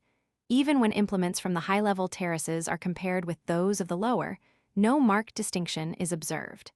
In certain cases, of course, a local classification has been established. Thus, the stone implements in the upper strata of two of the caves of Cresswell Crags belong to the advanced type, which is called after the settlement of Solutré in the department of Seine-et-Loire. And the implements of northeast London which, from their position at the bottom of the excavations as well as their color, were evidently the oldest, were also inferior in workmanship to newer specimens found above them some 12 feet beneath the surface, and far inferior to the newest of the same district, which were recovered from an old land surface 2 or 3 feet below the existing ground, generally called the Paleolithic floor. Again, in the brickfields of Caddington excavation revealed an ancient land surface on which a Paleolithic colony had made their tools. At a later time, a new surface about 2 feet higher was formed by brick earth, which must have been swept down by heavy rains from the hills above, and on this more implements appeared. Above it again is a bed of contorted drift, containing implements whose deep ochreous color would seem to show that of the 3 series they are the oldest. Evidently, they were washed down from the hilltops on which perhaps lived the earliest inhabitants of the district, and which, as they were gradually worn away, formed a deposit in what were then valleys, but are now in their turn hills. The lowest implements, which were of course older than those next above them, belong to the type called after the cave of Le Moustier in the valley of the Weser, which is itself later than the type associated with the high-level gravels of the Somme. It has been suggested that when the evidence of plants or of strata is wanting, the relative age of Paleolithic implements may be provisionally estimated by the animal remains with which they are found. The straight-tusked elephant, the big-nosed rhinoceros, and the hippopotamus were characteristic, we are told, of the earliest Paleolithic times, the mammoth, the woolly rhinoceros, the cave bear, and the hyena of a later period, and the reindeer was specially abundant towards the close of the age. But it is now generally recognized that if this orderly succession of fauna existed in Aquitaine, it cannot be distinguished either in our island or in northern Gaul. When we find Arctic and tropical animals commingled, when we see that the bones of big-nosed rhinoceros and woolly rhinoceros, of straight-tusked elephant and hyena and reindeer, have been dug out of the same beds, we may conclude that it is hardly worth while to gauge the antiquity of the works of Paleolithic craftsmen by such tests as these. On a general review, it should seem that the French chronological classifications of Paleolithic implements, even applied to England, contain a measure of truth. The implements which are commonly found in the river drift and other deposits in the open field undoubtedly began to be manufactured before those which are characteristic of the caves, and those of Mousterian type were first made, both in England and in France, long before the development of the elegant Solutrian forms and the period in which flourished the artists of southwestern France. But both in France and in England Mousterian implements were still used during the later period, and even drift implements of the oldest kind continued to be used by Paleolithic hunters of the latest generation. In order to apprehend the culture of the Paleolithic races, it is necessary to be conversant with the forms of their tools. The great majority were made of flint, but in places where flint was scarce or difficult to obtain other stones, for example, chert, quartzite pebbles, sandstones, and fellstone, were used. The principal forms were flint flakes, which were probably intended to serve as knives, sometimes even as saws, for a few of them are serrated, and, in certain instances, as scrapers for dressing hides. Implements or weapons, pear-shaped or tongue-shaped in outline, more or less acutely pointed, and more or less truncated at the butt, some of which look like spearheads, though they may have been grasped in the hand. And oval, almond-shaped, and occasionally heart-shaped or triangular implements, which have a cutting edge all round. Each of these forms, of course, comprises many varieties, not only in contour but also in the mode of chipping, and a few tools of abnormal shapes have also been found, as well as natural blocks of flint, called hammerstones, which were used in the process of manufacture, and most of which were slightly trimmed in order to make them more serviceable. Near Ipswich, a lady has recently discovered a tiny implement which, it has been fondly suggested, some hunter may have wrought as a toy for his child. Among the bone implements were harpoons, barbed sometimes on one, sometimes on both sides, which have been found in Kent's Cavern and other caves, and which closely resemble those that are used by the Eskimos of our own day. And needles drilled by bone awls, with eyes so small that the threads of reindeer sinew which they received could hardly have exceeded 1/30th of an inch in diameter. Moreover, it is more than probable that clubs, wooden tools, and utensils and vessels of skin were also used, which, from their perishable nature, have long since disappeared. The explorations of antiquaries have revealed more than one of the open-air workshops in which the primitive tool-makers plied their trade. Near Crayford, on a sandy beach beneath an old chalk cliff that overhung the Thames when on its southern side its bed was nearly 2 miles wider, excavation discovered the surface, strewn with flint flakes, in actual contact with mammoths' bones, on which the workers had lived and toiled until a great flood drove them away, leaving the sediment which for countless ages concealed their remains. The inferior quality of the flint showed that they had not known how to win it by mining from the rock, but had been obliged to content themselves with such stray blocks as they could find. The enthusiast who discovered the site was actually able to fit many of the flakes together, and to reconstruct the original blocks from which they had been struck off. At Caddington, where hammerstones and punches, great blocks of flint which had been used as anvils, and innumerable flakes and cores bore their silent testimony, Mr. Worthington Smith inferred from the confusion in which finished and unfinished tools were left that the settlers, terrified perhaps by some violent storm, had suddenly quitted their abode. He found an implement which had been ruined by an ill-directed blow of the hammer, and one which had been reflaked and repointed by a later worker. And his practiced eye detected that the craftsmen had flaked their tools differently from those of Crayford. Speaking generally, however, the methods of working were the same as those which are still followed by the knappers of Brandon in Suffolk, who manufacture gunflints for African savages. The flakes which were to be used as knives or scrapers were detached from the blocks by a stone hammer, and the larger implements were trimmed into the various shapes which have been described, by blows along their edges, which chipped off small splinters.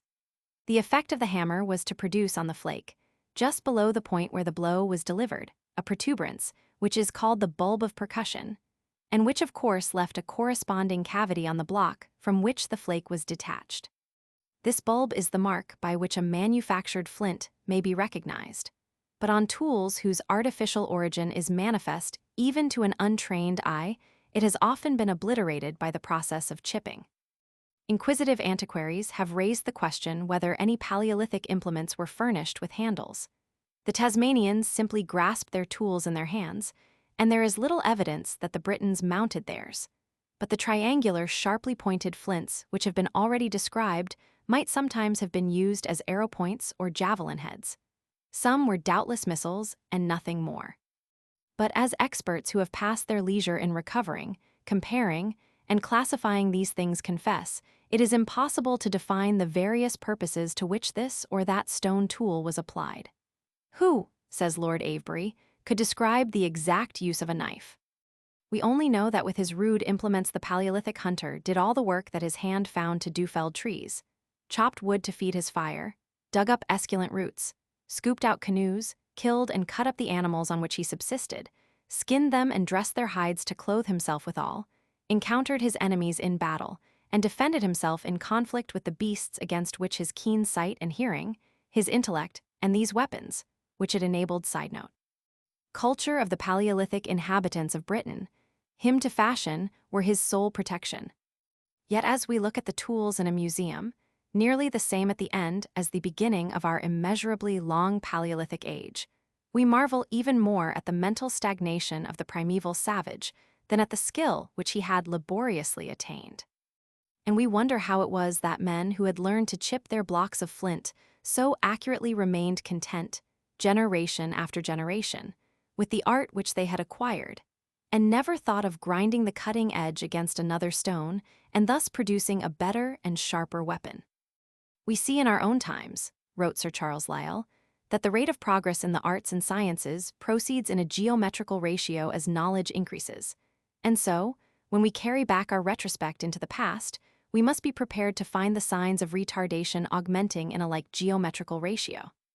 It would seem that in the Paleolithic age men had no pottery and grew no corn. They certainly had no cattle and, though they lived by hunting, they had no dogs.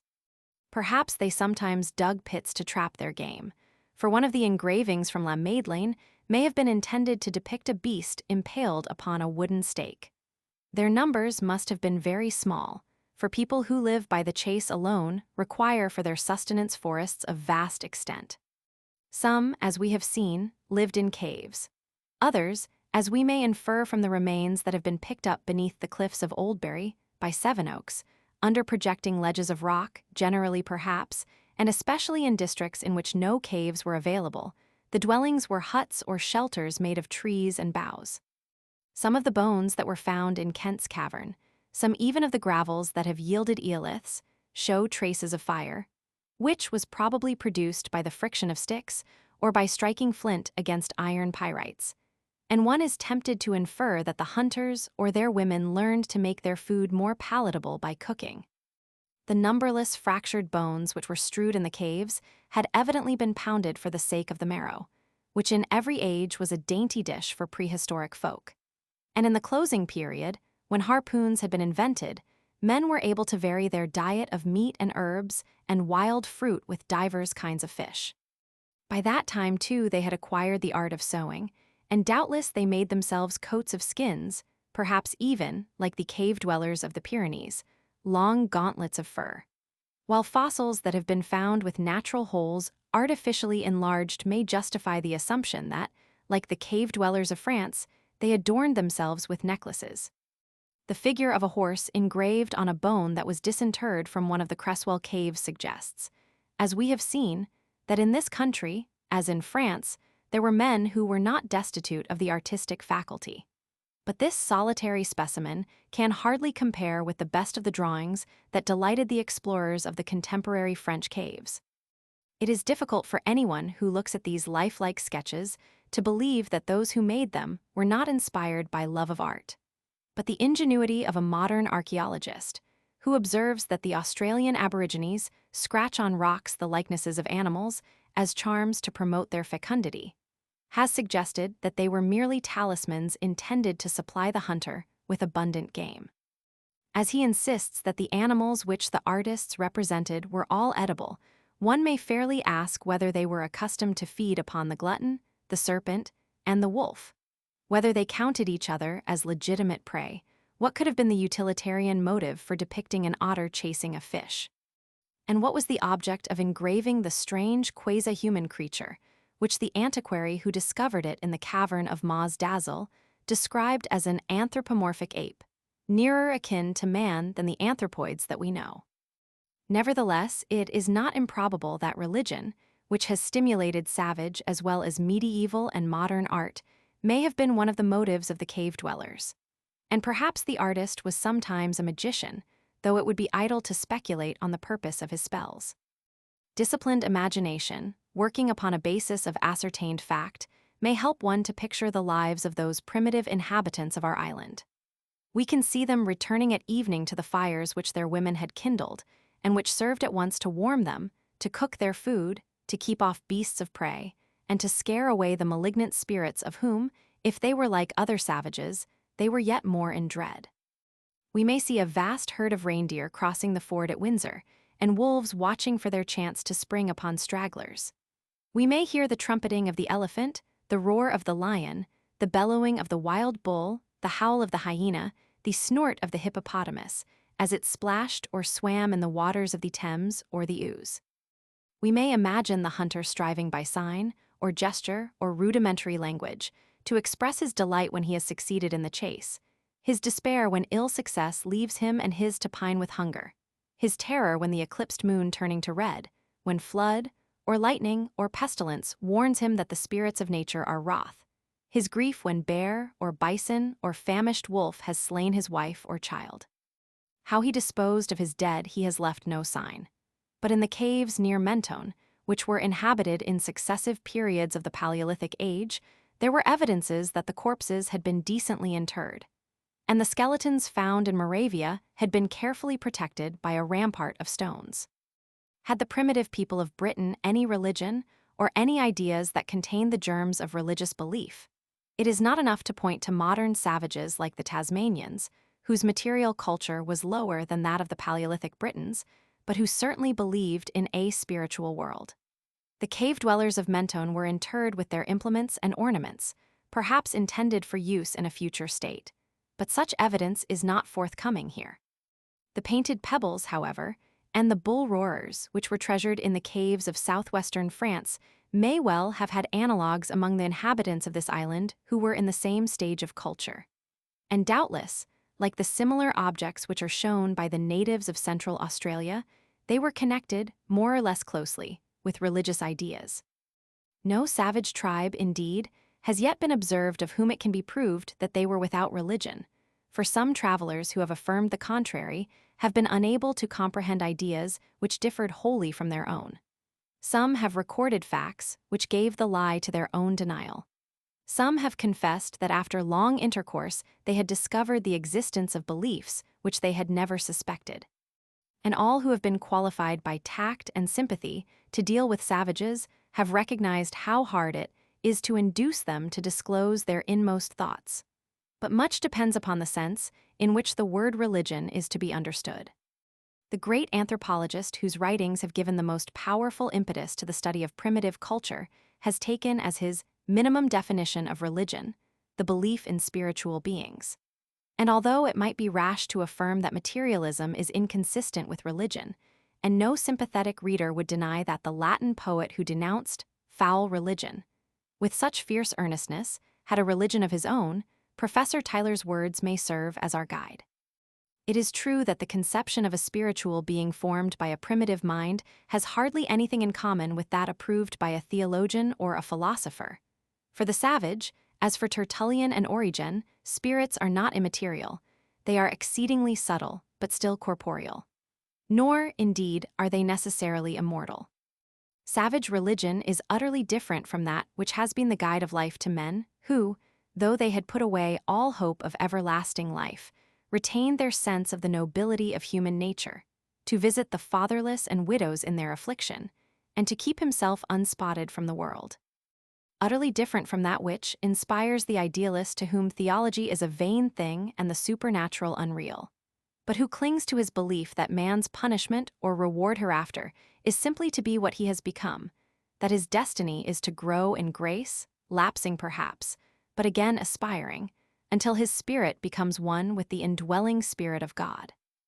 Yet, although the orthodox may refuse the name of religion to an animism begotten of fear and unconnected with ethics, though idealists may scoff at the conception of spiritual beings, which invests them with bodily form and ponderable and mortal albeit ethereal substance, that animism was the seed out of which their own faith its framework, but not its nobler part was evolved.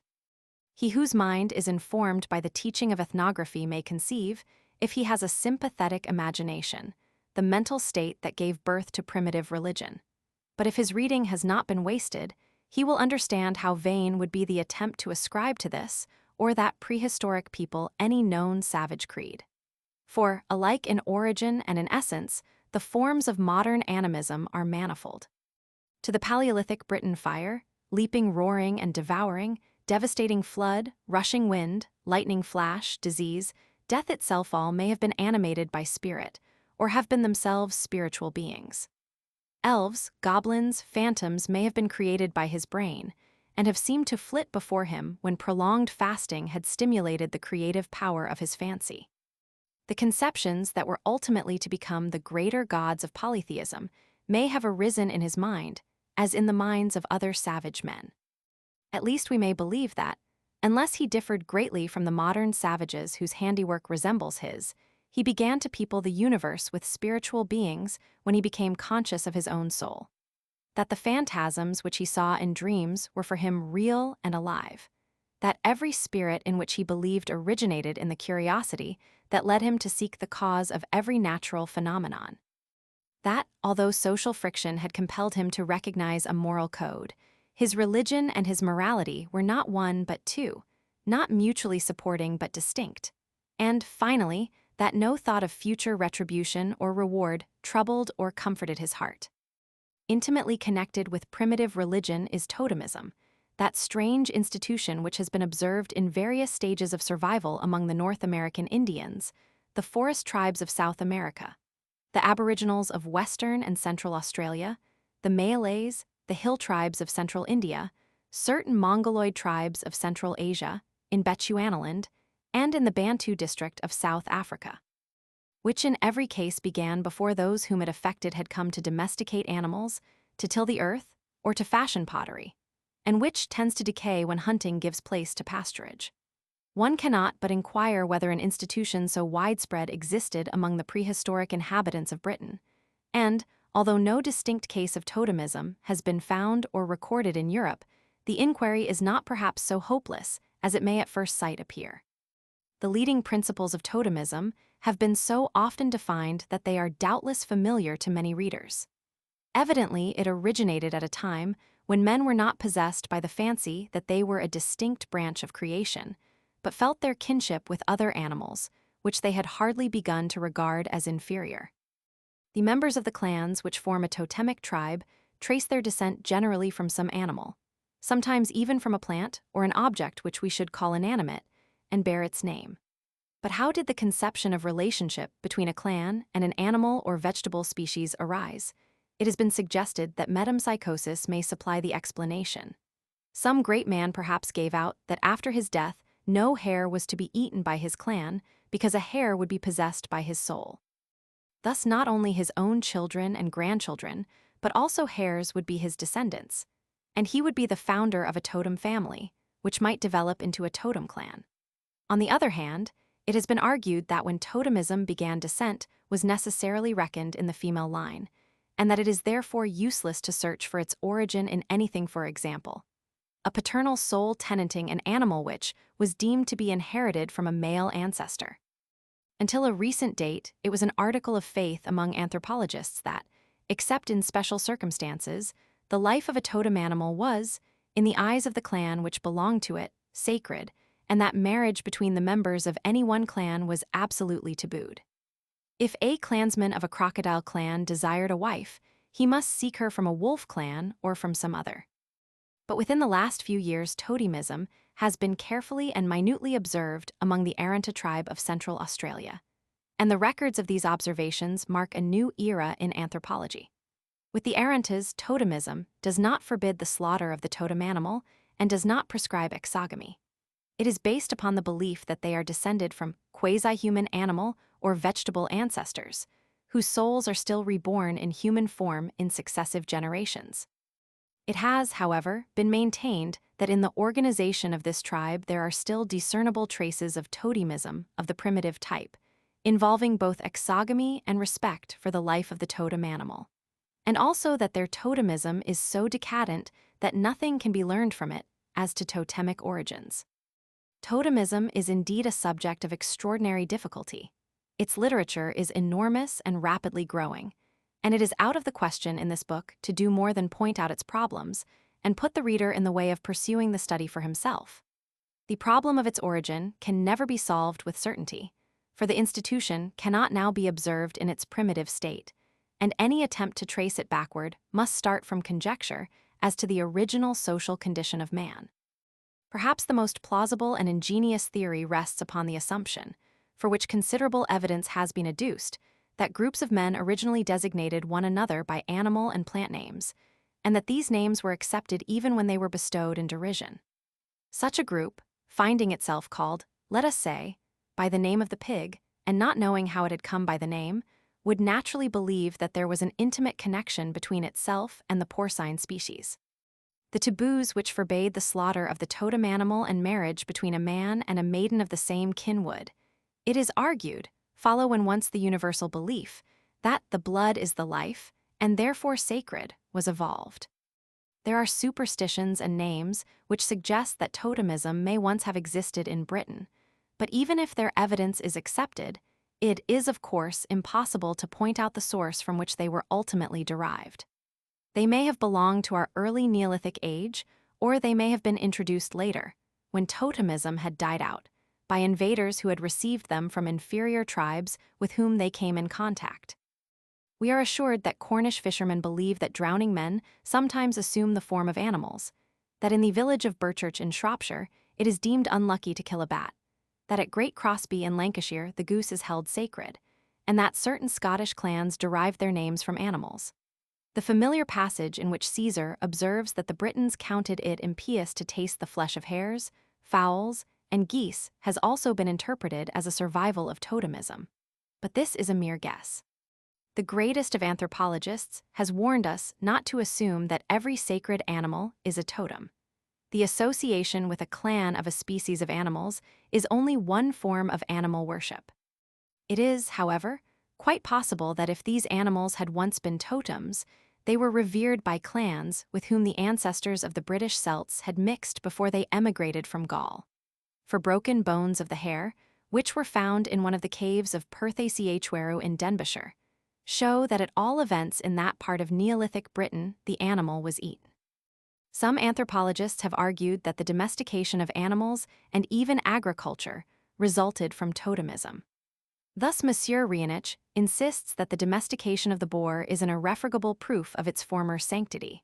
For, he argues, if men had always thought themselves entitled to kill and eat boars, boars would never have multiplied under human protection and become the ancestors of domestic swine.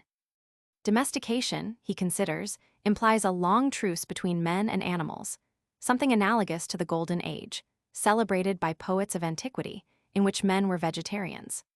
One may be pardoned for maintaining a skeptical attitude towards a theory which is obviously incapable of proof, which to men who live remote from libraries, but in the midst of animals presents insuperable difficulties, and which, moreover, seems to imply that prehistoric tribes were excessively stupid. If it were true, one would expect to find that oxen, sheep, and pigs had been reared in the Paleolithic age, and that modern totem groups had domesticated or were now domesticating totem animals. But the only animal which the cave dwellers of southwestern France apparently domesticated was the horse, which was doubtless lassoed and fastened not because it was sacred but for food, and the Arantas have no domestic animals. A hungry Australian would have no scruple in killing and eating an animal, not belonging to his own totem species, which by his wife would be deemed sacred.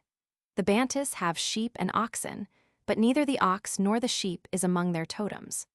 What motive could savages have had for keeping totem animals in captivity in large numbers unless they had desired to eat their flesh or to drink their milk, and why should they have toiled to provide food for them in winter? Why should the domestication of any species be impossible unless the lives of the animals were spared for a long term of years? And why, if every bull and ram were suffered to gratify its sexual instincts unchecked, and cows and ewes were unmilked and unused, should they become tame? It is surely not incredible that primitive hunters, not belonging to bull or boar clans, who saw that wild oxen and wild boars were good for food, should have conceived the idea of ensuring a more constant supply by trapping young animals, taming them, and breeding from them. Totemism may conceivably have had some influence upon the domestication of animals, but it seems probable that there was room for common sense.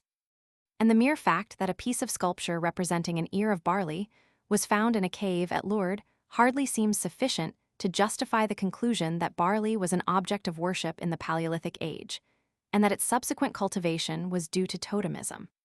What we may safely conclude is that exogamy, with which totemism is commonly associated, although they may have been originally distinct, was one of the chief factors in consolidating groups and allying them together. The subject of totemism naturally leads on to that of magic. For in Australia, totemic groups have developed into cooperative magic-working societies, and there is no rashness in assuming that magic flourished everywhere before the end of the Paleolithic age. We are often told that magic was based upon a confused association of ideas, that it was the embryo of science, and that priest and magician have ever been foes. There is much truth in this, but magic is not to be so easily explained, and most of us are still far from sympathetically understanding the mental state in which it originated.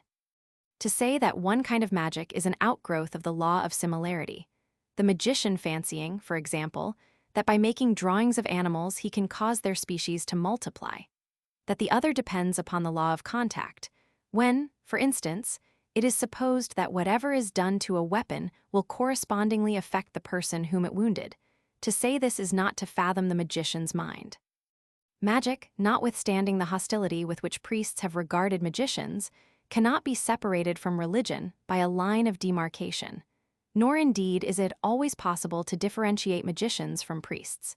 It has been well said that magic, as observed among primitive tribes, is part and parcel of the god stuff out of which religion fashions itself.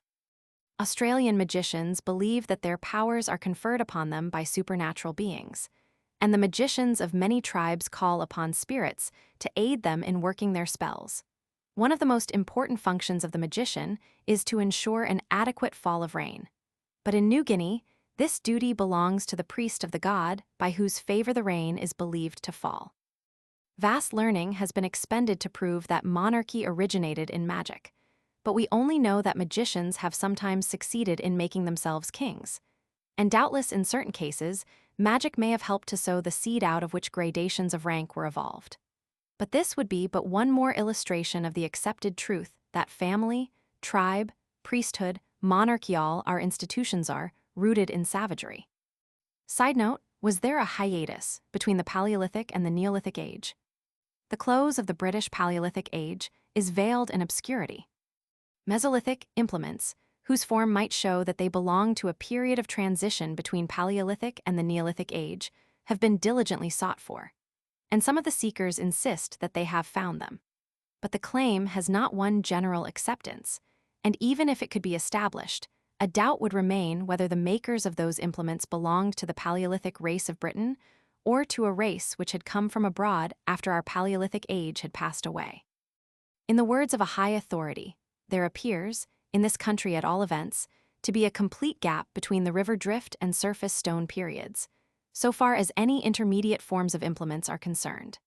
And here at least the race of men who fabricated the oldest of the Paleolithic implements may have, and in all probability had, disappeared at an epoch remote from that when the country was again occupied by those who not only chipped but polished their tools. It has been urged by those who would extend this characteristically guarded conclusion that out of 48 mammalian species which were living in Britain in the older, only 31 survived into the later period, that Britain was united with the continent in the former and was an island in the latter, and that in caves which were inhabited in both periods the strata that contained Paleolithic remains were separated by a layer of stalagmite, the formation of which would have required many centuries from the upper Neolithic stratum. But all these arguments do not prove that there was a breach of continuity between the two ages. If 17 mammalian species perished, 31 did survive. If Britain was continental in the Paleolithic age and insular in the Neolithic, the contrast does not exclude the possibility that man survived with his fellow animals from the former into the latter. At the time when the Hoxne implements were lost, the land stood only a few feet above its present level, and a strait must have separated Britain from Gaul. Nor, on the other hand, is it absolutely certain that the earliest Neolithic immigrants did not cross the Channel Valley on foot. And if the stalagmite which lay between Paleolithic and Neolithic implements proved that in certain, caves, the stage of culture represented by the lower strata, was separated by a vast gulf of time from that represented by the higher. It still remains possible that some descendants of the primitive hunters may have survived to meet the Neolithic invaders.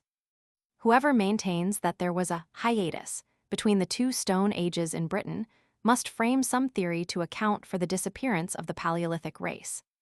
Either they must have been utterly destroyed by some cataclysm, which could hardly have been less fatal to the 31 mammalian species that survived, or they must have been struck down by a pestilence, such as has never been recorded, that spared none, or they must have died out, although there was no civilized race to expedite their fate, or they must one and all have emigrated for some reason which cannot be explained. It is true that in the valley of the Lee near London, and at Caddington, the old land surface on which they lived is covered by contorted drift, above which no undisturbed Paleolithic relics have been found, and it has been supposed that the cold to which the formation of this deposit was due forced the inhabitants to migrate southward. But this evidence has not been taken seriously, and it has also been suggested that the emigration, if it took place, was caused by an outbreak of disease, which, if it was real, may have been merely local. Again, it has been asserted by the most persistent advocate of discontinuity that the cavemen fled in terror before Neolithic persecutors, that their line of retreat is indicated by implements in the caves of Germany and in refuse heaps of Siberia, and that the extinction of certain mammals and the flight of others was due to the change of climate which resulted from the newborn insularity of Britain. But if the cavemen were driven away by Neolithic invaders, what becomes of the alleged hiatus? Why should implements in Germany and Siberia be connected with British fugitives? And if mammals abandoned Britain because it had become an island, how did they get away? Somewhere or other, the newer was evolved from the older culture.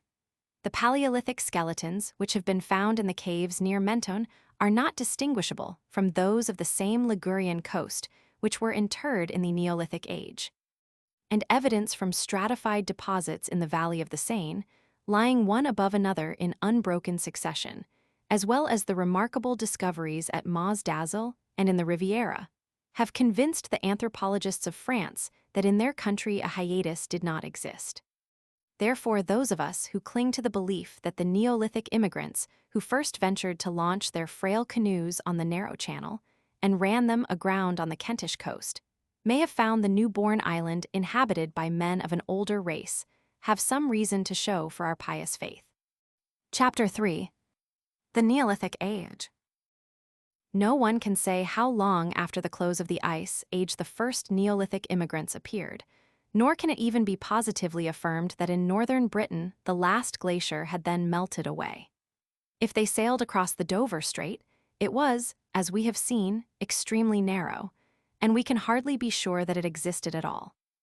Neolithic hunters, who may not have belonged to the earliest horde, roamed in forests which now lie buried beneath the Bristol Channel and the waves that break upon the Land's End. And from the depths at which their remains have been dug up, it may be reasonably inferred that southern Britain then extended at least as far as the line which is marked upon our maps and charts by the 10-fathom contour. But while in England the land stood above the modern level, in Scotland it lay below. For along the margin of the 50-foot raised beach, there are heaps of refuse left by men who lived at a time when the estuary of the Forth ran up to Falkirk, and the lands which form the Carse of Stirling were submerged. Dugout canoes have been found embedded in the basin of the Clyde more than 20 feet above the present high water mark. And in a cave which was discovered by quarrymen in a cliff facing the Bay of Oban, 100 yards from the existing beach, dwelled hunters and fishermen, whose mode of life is attested by their deerhorn harpoons, the remains of the oxen and deer on which they partly subsisted, and the bone pins with which they fastened their clothing. The character of the relics has led experts to the conclusion that the people to whom they belonged were among the earliest of the Neolithic inhabitants of Western Europe. Indeed, it may be that they were descendants of a British or a Pyrenean Paleolithic stock. The harpoons are of the same type as those which in the caves of southwestern France are assigned to the close of the Paleolithic Age, and to a time of transition between it and the following epoch, and which in recognized Neolithic deposits have never been found either in Britain or in Gaul. and the general aspect of the Scottish and the Gaulish remains is virtually the same. There are, moreover, other indications that the British Neolithic Age began long before the period to which the great majority of the antiquities that lie in our museums belong. A few years ago, there were brought to light traces of a settlement which some primitive clan had formed on the bank of a stream that flows through Blashenwell Farm, hard by Corfe Castle. These settlers had lived in great part upon limpets, which they must have eaten raw, since the broken shells showed no trace of fire. They did not till the soil. They had no domestic animals and no pottery, and their tools were of the rudest kind. Moreover, besides the implements that lay beneath the submerged forests, there have been found in the bed of the Trent, and in the Ham marshes, 30 feet below the surface, skulls which are so far different from those that have been recovered from barrows and cairns as to suggest that the oldest Neolithic invaders may have belonged to another stock. But whoever they may have been, whatever the date of their arrival, it was an era since which the history of this country has been continuous. Their descendants are with us still. They or later comers brought with them the seeds of cereals and plants which are cultivated still, and animals the descendants of which still stock our farms. They practiced handicrafts and arts from which the industries of modern Britain have been in part evolved. The subsidence which is proved by the submerged forests was going on throughout the Neolithic Age and only ceased about 3,000 years ago. While the forests were insensibly sinking, the valleys that stretched behind them were flooded by the advancing sea, which penetrated through the chalk downs into the Weald in long fjords, and doubtless often carried the canoes of the later invaders. But we cannot fix even approximately the period at which these people began to arrive. All that can be said is that it was many centuries before the Bronze Age, which probably began in this country about 1,800 years before the Christian era. These hordes doubtless set out from various parts of northern Gaul, but to determine their origin is perhaps impossible. The skeletons that have been exhumed from the Neolithic tombs of England, Scotland, and Ireland, except some which were interred in the very latest period, when invaders of a widely different race were beginning to arrive, belong, for the most part, to the same general type. All or almost all had long, narrow skulls. Their faces were commonly oval, their features regular, and their noses aquiline. Most of them were of middle height, and their limbs, as a rule, were rather delicate than robust. Men with the same physical characters lived contemporaneously in Gaul and the Spanish peninsula, and are still numerous in the basin of the Mediterranean. And the race to which they belonged is often called the Iberian, though there is no reason to believe that its British representatives belong to the Iberian rather than to some other branch of the Mediterranean stock. But it is remarkable that while early in the Neolithic Age Gaul and Spain, as well as Central Europe, were overrun by invaders of a totally different kind, who were extremely short and sturdy and had broad round heads, there is no evidence that men of this race reached Britain until the very end of the period, and then only in comparatively small numbers. One would be inclined to infer that tribes of the Mediterranean stock began to migrate into Britain before many of the round-headed race had settled in Gaul.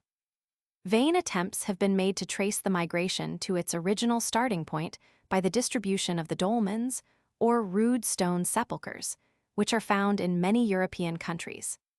A dolmen, in the strict sense of the word, is composed of large stones set on end, which wholly or partially enclose a space, and are covered by other stones or by a single stone, which rests upon their upper ends. Most of the chambers in our chambered barrows virtually answer to this definition, and if the enclosing mounds were removed, would appear as dolmens.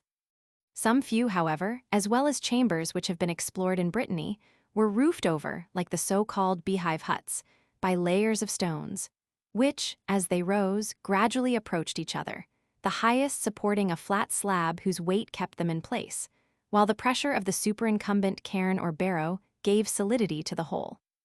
But although the dolmens, which are generally so called, may be older than the chambered barrows, they also were almost always covered, or at least fenced by earthen mounds or cairns, which in many cases were still visible little more than a century ago.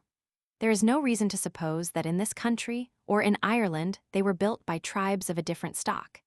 It is impossible to draw a sharp distinction between the two classes of graves, and for our present purpose they may safely be grouped together. They abound in Syria and northern Africa, along the western side of the Spanish peninsula, over nearly the whole area of France, in northern Germany, Wales and the west of England, Ireland, southwestern and northern Scotland, Denmark, and Scandinavia. Some archaeologists conclude that a dolmen-building race gradually moved westward from Syria, crossed the Straits of Gibraltar, and thence passed through Spain and Gaul into Britain, while others insist that the place of their departure was Scandinavia. But it is not improbable that dolmens, which exist also in India, Japan, and many other countries, and which might have been built all over the world if stones had been everywhere available for their construction, were not originally designed by any one people, and that the resemblances which have been pointed out between those of widely separated regions were simply due to the similarity with which different tribes acted in similar circumstances. The Neolithic skulls and the Neolithic sepulchral pottery of Scandinavia are unlike those of Britain, while, on the other hand, the British dolmens belong to an earlier stage of culture than those of Africa. Everything points to the conclusion that the earliest dolmen builders of Britain retreated from Gaul before the sturdy round-headed invaders, and it is useless to inquire whether the Mediterranean stock, to which the British, like the earlier French dolmen builders, belonged, originated in Europe, in Asia, or in Africa. We only know that the oldest traces of the race were discovered in the Riviera. Some philologists, however, affirm that the modern Celtic dialects are distinguished by peculiarities of syntax, which show that they were influenced by contact with an older language, akin to the Hamitic dialects of Africa. Relics of the Neolithic population have been found over the whole extent of Great Britain and in the adjacent islands, from Kent to Cornwall, from the Isle of Wight to Shetland, not only in barrows and cairns, but also in caves in which they lived and died, in the neighborhood of the quarries from which they obtained flint for manufacturing their tools, in pit dwellings, on the margins of lakes, in the beds of rivers, in ditches, in peat mosses. In sandy wastes where the sand had been blown away from the soil which it had long concealed, in fens, on open downs, and in fields by the accidental impact of a plough. Their sepulchres, as we shall afterwards see, remain in comparatively few regions, but on the more cultivated lands, many have doubtless been destroyed. It is reasonable to suppose that the settlements were made successively throughout a long period, and that the earliest comers took possession of the choicest lands in the south. Those who came later would displace their predecessors if they had the power, and if the prize seemed worth a struggle. Otherwise, they would move on to the nearest vacant lands. And so, in the course of ages, and after much bloodshed, the whole island came to be occupied. But each successive horde found large tracts of the country through which they plodded, overgrown by forests or covered by morasses, and they must often have had to travel far before they could obtain a suitable abode. Except the gigantic Irish elk and the wild ox known as the aurochs, which survived into the Bronze Age, and which, later still, Caesar found roaming in the German forests, the great beasts which had lived in Britain with Paleolithic man were no more, but brown bears and grizzly bears, beavers and wild cats still survived. Herons, swans, and cormorants flitted over the fens. Red deer, wild boars, and even a few reindeer remained to supply the newcomers with game. And in every forest wolves were lurking to prey upon their cattle. If we were to mark upon a map all the places at which Neolithic implements have been found, it would correspond more or less closely with one constructed a priori by a geographer, ignorant of the results of archaeological research, who appreciated the requirements of early settlers. He would expect to find that they had avoided as far as possible the toil of cutting down woods, and that they had selected dry uplands, where the subsoil was porous and their cattle could find pasture, and which overlooked river valleys, where they themselves could get water and fuel, and on the slopes of which they could build sheltered dwellings. He would not therefore be surprised to learn that the traces of occupation are most numerous on the Chalk Downs, the Derbyshire moorlands, the Pennine Range and the Yorkshire wolds, the Malvern Hills, and other high lands which fulfilled the necessary conditions. Without his tools, the settler could not build his hut, cut his firewood, or kill and dress a calf or a kid from his herd. Let us therefore try to ascertain how he made them, and how far he had improved as a craftsman upon the rude methods of his Paleolithic predecessor. Within the last half-century, archaeologists have succeeded in revealing some of the factories in which the prehistoric cutlers wrought. The nature of their materials, of course, still depended upon the rocks which were to be found in the district where they lived. Those who could get no flint used quartzite, basalt, felstone, greenstone, porphyry, diorite, or whatever stone they could obtain. But flint was still the staple material. The Paleolithic hunters were obliged, as we have seen, to use stray blocks. Their successors had learned how to win the flint from the bed of chalk in which it lay. Among the chief centers of mining and manufacture were Brandon in Suffolk and Sisbury, which is on the South Downs, about 3 miles north of Worthing. Grimes Graves, the mines which supplied the famous factory of Brandon, are situated in a fern-clad wood and occupy more than 20 acres. The so-called graves are circular shafts, about 25 feet in diameter at the mouth, from 30 to 50 deep, and on an average 25 feet apart. Most of them were connected by galleries, which had been tunneled in directions that followed the seams of the flint. The tools with which the excavations were made were stone, celts, or hatchets, and picks made of the brow tines of the antlers of reindeer. Unlike modern picks, they were one-sided, and a specimen encrusted with chalk, on which the owner's fingerprints are still visible, is now lying in the prehistoric room of the British Museum. More than one of the lamps were found by the aid of which the workmen had groped their way through the gallery's small cups hollowed out of chalk, which they had evidently filled with oil or fat and furnished with some kind of wick. When the flint had been hewn out with the hatchets, which have left their marks upon the sides of the galleries, it was hauled up to the surface, perhaps in baskets made of wicker or hide, and carried to the workshops, where it was wrought into implements, which were afterwards bartered for such articles as the manufacturers required. Innumerable flakes and chips of waste flint were found, which testified to their activity. One of them, at least, was a sculptor as well. A fragment of a human limb, modeled out of chalk, was discovered by the antiquary who first explored the site, and he tells us that the anatomical features were rendered with an accurate knowledge of the parts. But what most impressed him was to find in one of the galleries a set of tools lying upon a piece of unfinished work in the position in which they had been laid some 4,000 years ago. Walking through the wood to the open heath of Broomhill, he came to the pits that yield the material which the knappers of Brandon still manufacture into gun flints for African tribes. The industry has been carried on since Neolithic times, and even then it was ancient, for Brandon was an abode of flint workers in the Old Stone Age. Not only the pits, but even the tools show little change. The picks which the modern workers use are made of iron, but here alone in Britain, the old one-sided form is still retained. Only the skill of the workers has degenerated. The exquisite evenness of chipping which distinguished the Neolithic arrowheads is beyond the power of the most experienced knapper to reproduce. The flint works at Sisbury have a general resemblance to those of Grimes Graves, but the pits were sunk on a different principle. They are contained in an entrenchment which did not exist at the time when the earliest were made, but was almost certainly constructed in the Neolithic age. The extreme rudeness of the tools which were found in them has led to the belief that they are older than Grimes Graves. But on the other hand, stone implements of the rudest kind were manufactured for special purposes long after the Stone Age had passed away. Moreover, many of the ruder Sisbury tools appear to be unfinished, and it may have been intended that they should be perfected by the people with whom they were exchanged. Many of the smaller pits contained not only stone implements, but also fragments of pottery and remains of horses, goats, deer, and horned cattle. And from this Petrivers, who first explored them, concluded that they had been used as dwellings after they had ceased to serve their purpose as quarries, or had been inhabited by the workers who obtained their flint from the larger pits.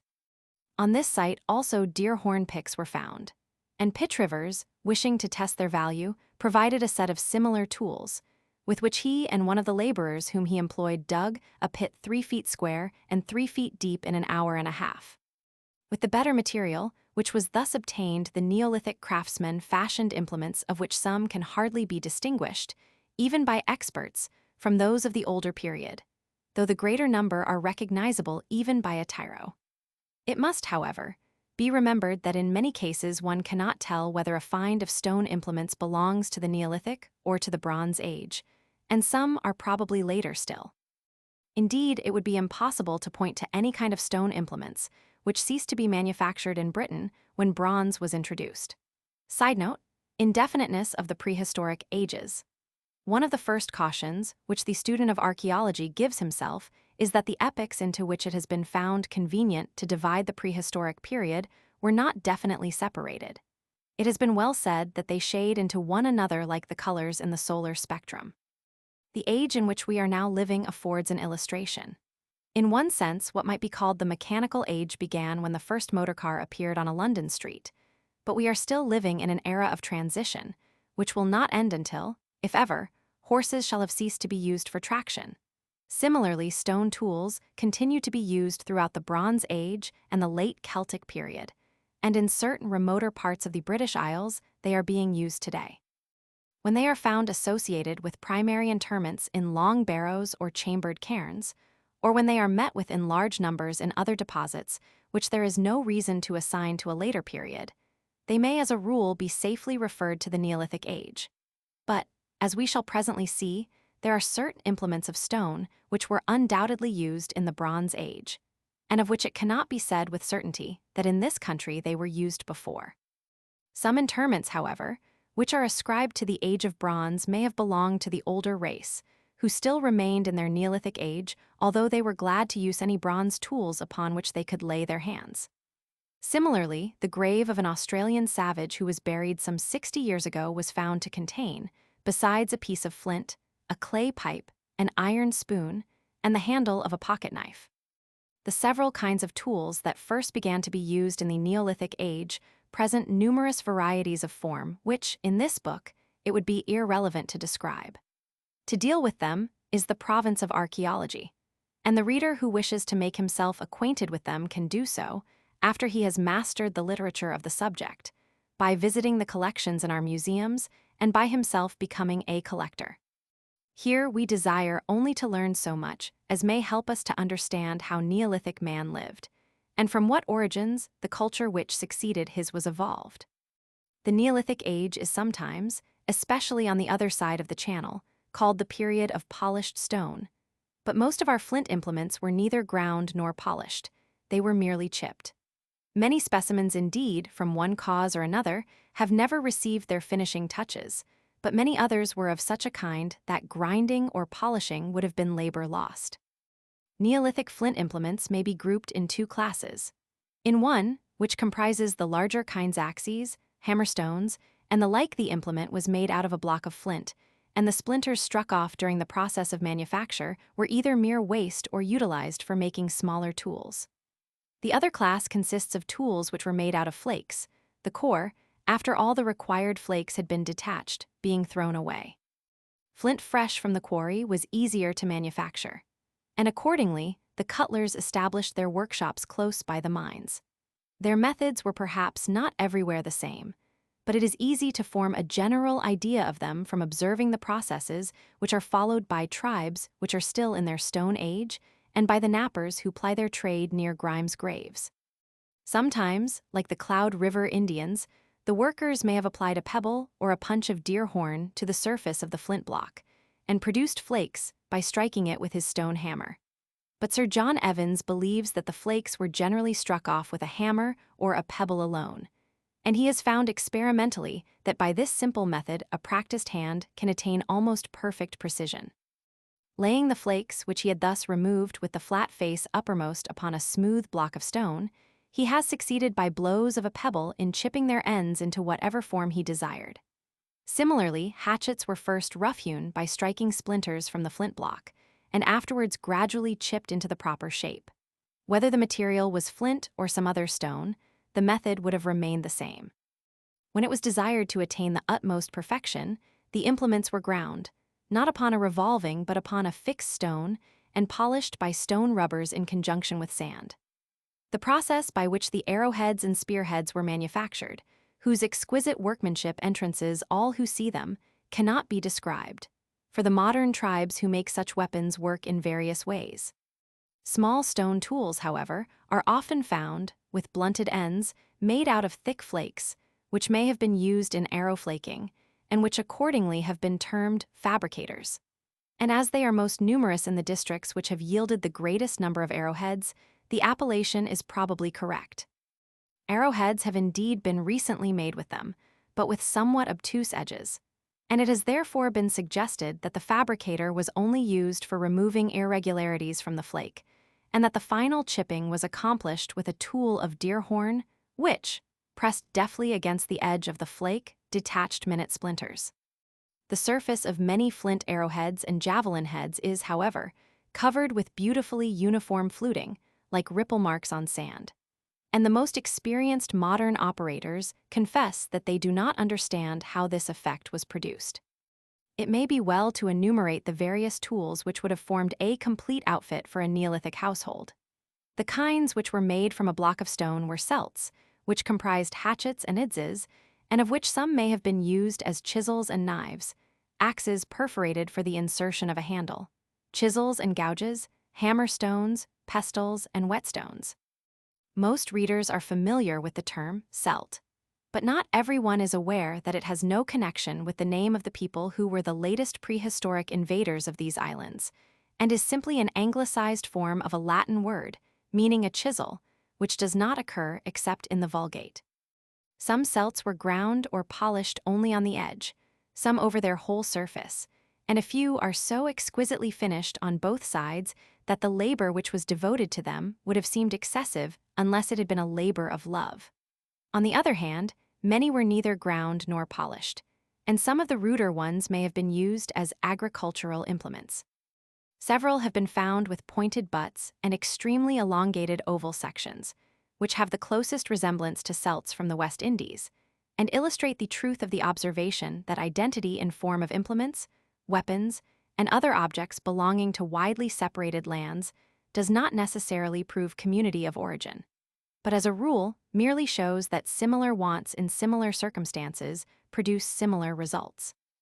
Although those celts which were used as hatchets or adzes were evidently mounted, there are some that show grooves on both sides or notches on one side, which seem to have been intended to enable them to be easily grasped. Most of the handles, having been made of wood, have naturally perished, but 2 hatchets, now in the British Museum, have been found with their handles complete, one in Solway Moss by a man digging peat for fuel, the other in the bed of a Cumbrian lake called Ehinside Tarn.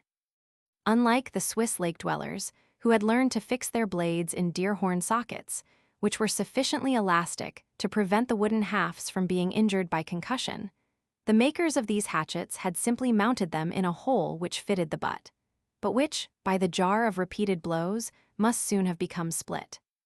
Like the stone hatchets of the Maoris, Neolithic celts were doubtless used not only for felling trees, chopping firewood, and slaughtering cattle, but also as battle axes. And the profusion in which the ruder kinds have been found at Sisbury and Grimes' graves shows that they also served as miners' tools. Among the chisels, some of the most interesting are small specimens, which came from Suffolk and the Yorkshire wolds, and which may have been designed for wood carving, and one from the Fen country, the end of which is described as exactly like that of a narrow, cold chisel of steel, used by engineers. Gouges, which are abundant in Denmark and Sweden, are very rare in this country. It has been suggested that canoes, for making which they were perhaps chiefly used, were more necessary in Scandinavia than in Britain. And it is significant that the best British gouges all come from the fens, where canoes must have been needed for crossing the floods. It is probable, however, that although gouges may have been used in finishing the vessels, the heavy work of hollowing the trees out of which they were formed was largely performed by the agency of fire, as among the North American Indians of comparatively recent times. No stone implements are more familiar to students of antiquities than the axes, axe hammers, and hammers, in which, as in those of our own day, holes were drilled for the insertion of handles. Many of them were probably used as weapons of war. Some of the axes are double-edged, though the edge is often blunted, as though it had been intended rather for striking than for cutting, while the axe hammers resemble an ordinary hammer at one end and are sharpened at the other. It would perhaps be impossible to prove that any of these tools were used in southern Britain in the Neolithic Age, although they were not uncommon on the continent, and most of those which are to be seen in our museums undoubtedly belong to the time when bronze was common, but some few have been found in Scotland in chambered cairns. Not one of them is made of flint. Of the implements which are known as hammerstones, some which have deep cup-shaped depressions may have served as anvils or mortars, and others again quartzite pebbles or flint cores, which were found at Sisbury, Grimes graves, and other places were apparently used for chipping flints. Some nearly globular stones, whose battered surfaces testify to hardware, were doubtless for triturating grain or edible roots. The varieties of tools which have been made out of flakes are too numerous to particularize. Simple flakes, flat or triangular in section, varying in length from 9 or 10 inches to 1 inch, are the most abundant of all stone implements, and are to be found in every quarter of the globe. Here they are generally made of flint and are rarely ground. Some of them may have been used as surgical instruments, for, as we shall presently see, trepanning of the human skull was practiced in the Neolithic age. Others were made into saws, the teeth of which are occasionally so fine that to the unaided eye they are hardly visible. Many, shaped like horseshoes, duck's bills, oyster shells, or short spoons, or nearly round, were used for dressing hides, for scraping hematitic iron ore in order to obtain the red pigment which served primitive man as rouge, and perhaps, in conjunction with nodules of iron pyrites, for producing fire. Some were fashioned into awls and drills, others into knives, daggers, and curved blades which may perhaps have, side note, javelin heads and arrowheads. Been sickles. But the most beautiful weapons made out of flakes were javelin heads and arrowheads, which in this country are almost always of flint. If British Neolithic workmanship did not on the whole reach the level of that of Denmark, in fashioning missile weapons our armorers could hold their own. Whether any given specimen was an arrowhead or a javelin head or a spearhead, can generally be decided only by size. Many are so small that no one can mistake the purpose for which they were intended, but it is not certain whether the largest were attached to spear shafts, properly so called, or served as javelins. Arrowheads and javelin heads may be grouped in 4 classes, each of which has several varieties: leaf-shaped, lozenge-shaped, stemmed, and triangular.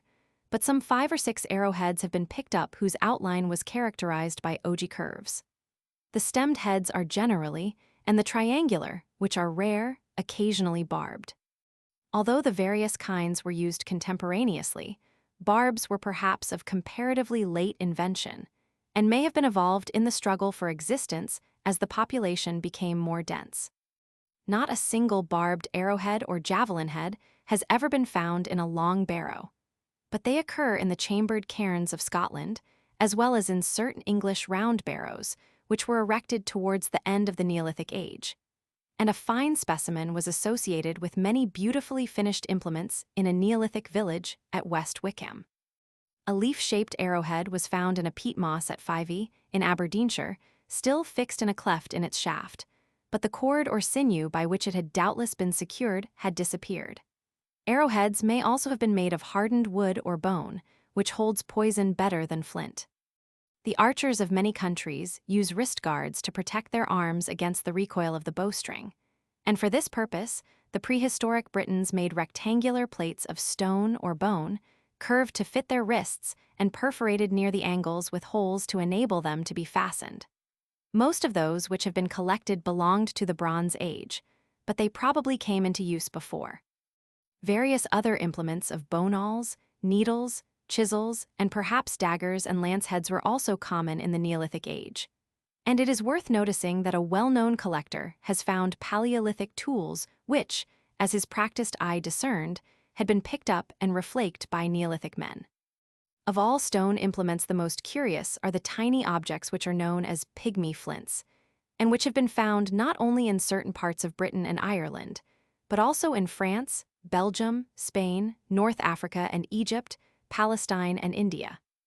They are all made of minute flakes, and in one of our collections, the marks of working could not be detected without the aid of a microscope, while 64 specimens, many of which were no more than 1/4 of an inch long, weighed less than half an ounce. Numerous guesses, which need not be repeated, have been made as to their use.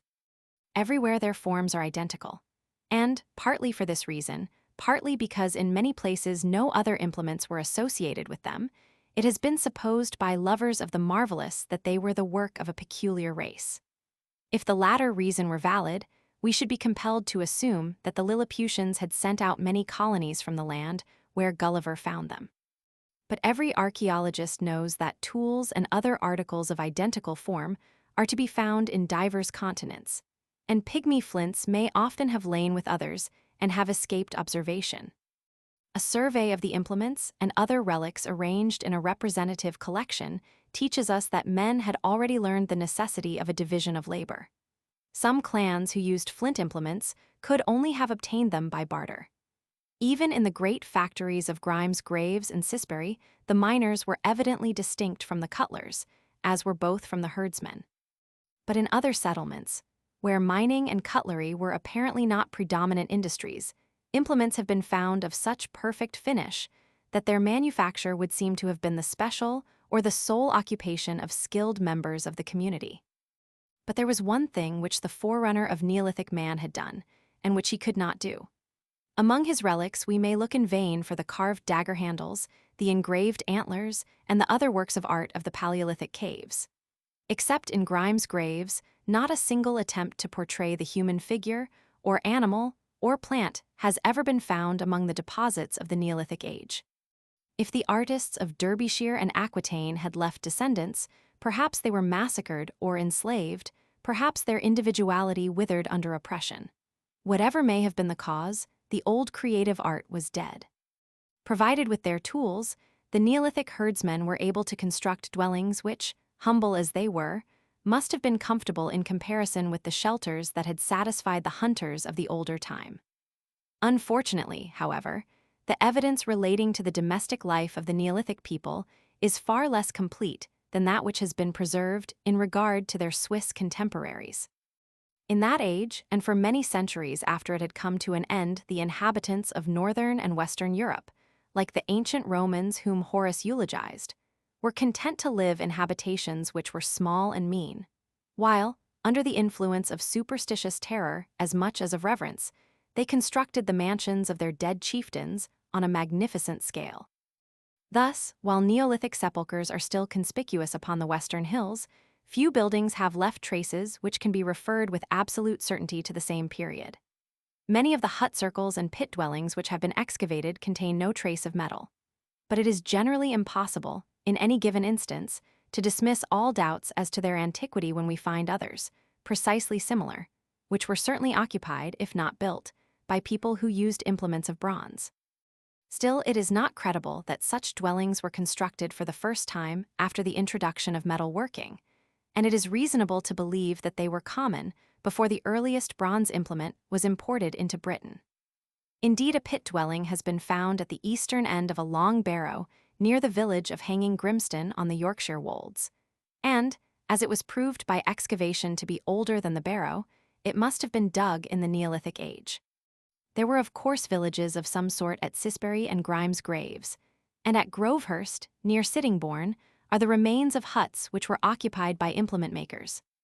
A group of pits on the sheltered southern slope of Crowham Hurst, about a mile south of Croydon, the fields near which are thickly strewn with flint flakes, probably formed the winter abode of a small community.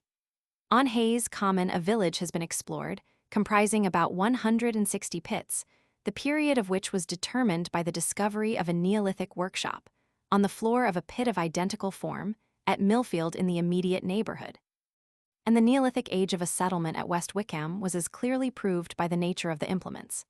At these places, at Weybourne in Norfolk, on the Hampshire Downs, and elsewhere, the sites of such dwellings are indicated by circular depressions, ranging in diameter from 6 to 30 feet and from 2 to 6 feet deep, which, though they generally occur in groups, are sometimes isolated. Each is surrounded by a bank formed of the excavated earth, in which the entrance is marked by a gap. The bank was in certain cases prevented from falling in by a stone circle, and upon it was reared a hut, sometimes perhaps formed of stones, but more often of interlaced boughs, while the roof, in which a hole was left for the escape of smoke, was probably thatched with fern or heather or turf, and, if it happened to be large, supported by a pole or the trunk of a tree, the position of which seems to be indicated by a mound in the center of the pit. A cluster of huts was apparently sometimes surrounded by an entrenchment, which protected the inhabitants and their cattle from night attacks. Rude as these structures were, they fulfilled their purpose. The soil on which they were built was generally dry. The pit not only ensured warmth, but also enabled the roof to be carried to a sufficient height. The bank, by throwing off the rain, kept the interior dry, And while in certain cases the remains of a hearth made of flints are found in the center, in others it would seem that cooking was performed outside. Thus, one group of pits on Hayes Common, the dimensions of which are within the ordinary range, is associated with smaller depressions, which apparently contained cooking hearths. A small fire might have been safely lighted inside the hut to warm the inmates, but a large one, such as would have been necessary for cooking a joint or an entire hare or sucking pig, might have ignited the inflammable roof. A remarkable group of pits has recently been excavated in Wigtownshire. Piles had been driven into them to support a wooden floor, the object of which was doubtless to keep them dry, and the marks on the piles seemed to their discoverer to show that they had been cut with stone hatchets. 3 entirely subterranean chambers, of a kind which has been met with nowhere else in the British Isles, have lately been discovered by navvies who were digging a sewer trench at Wadden, near Croydon.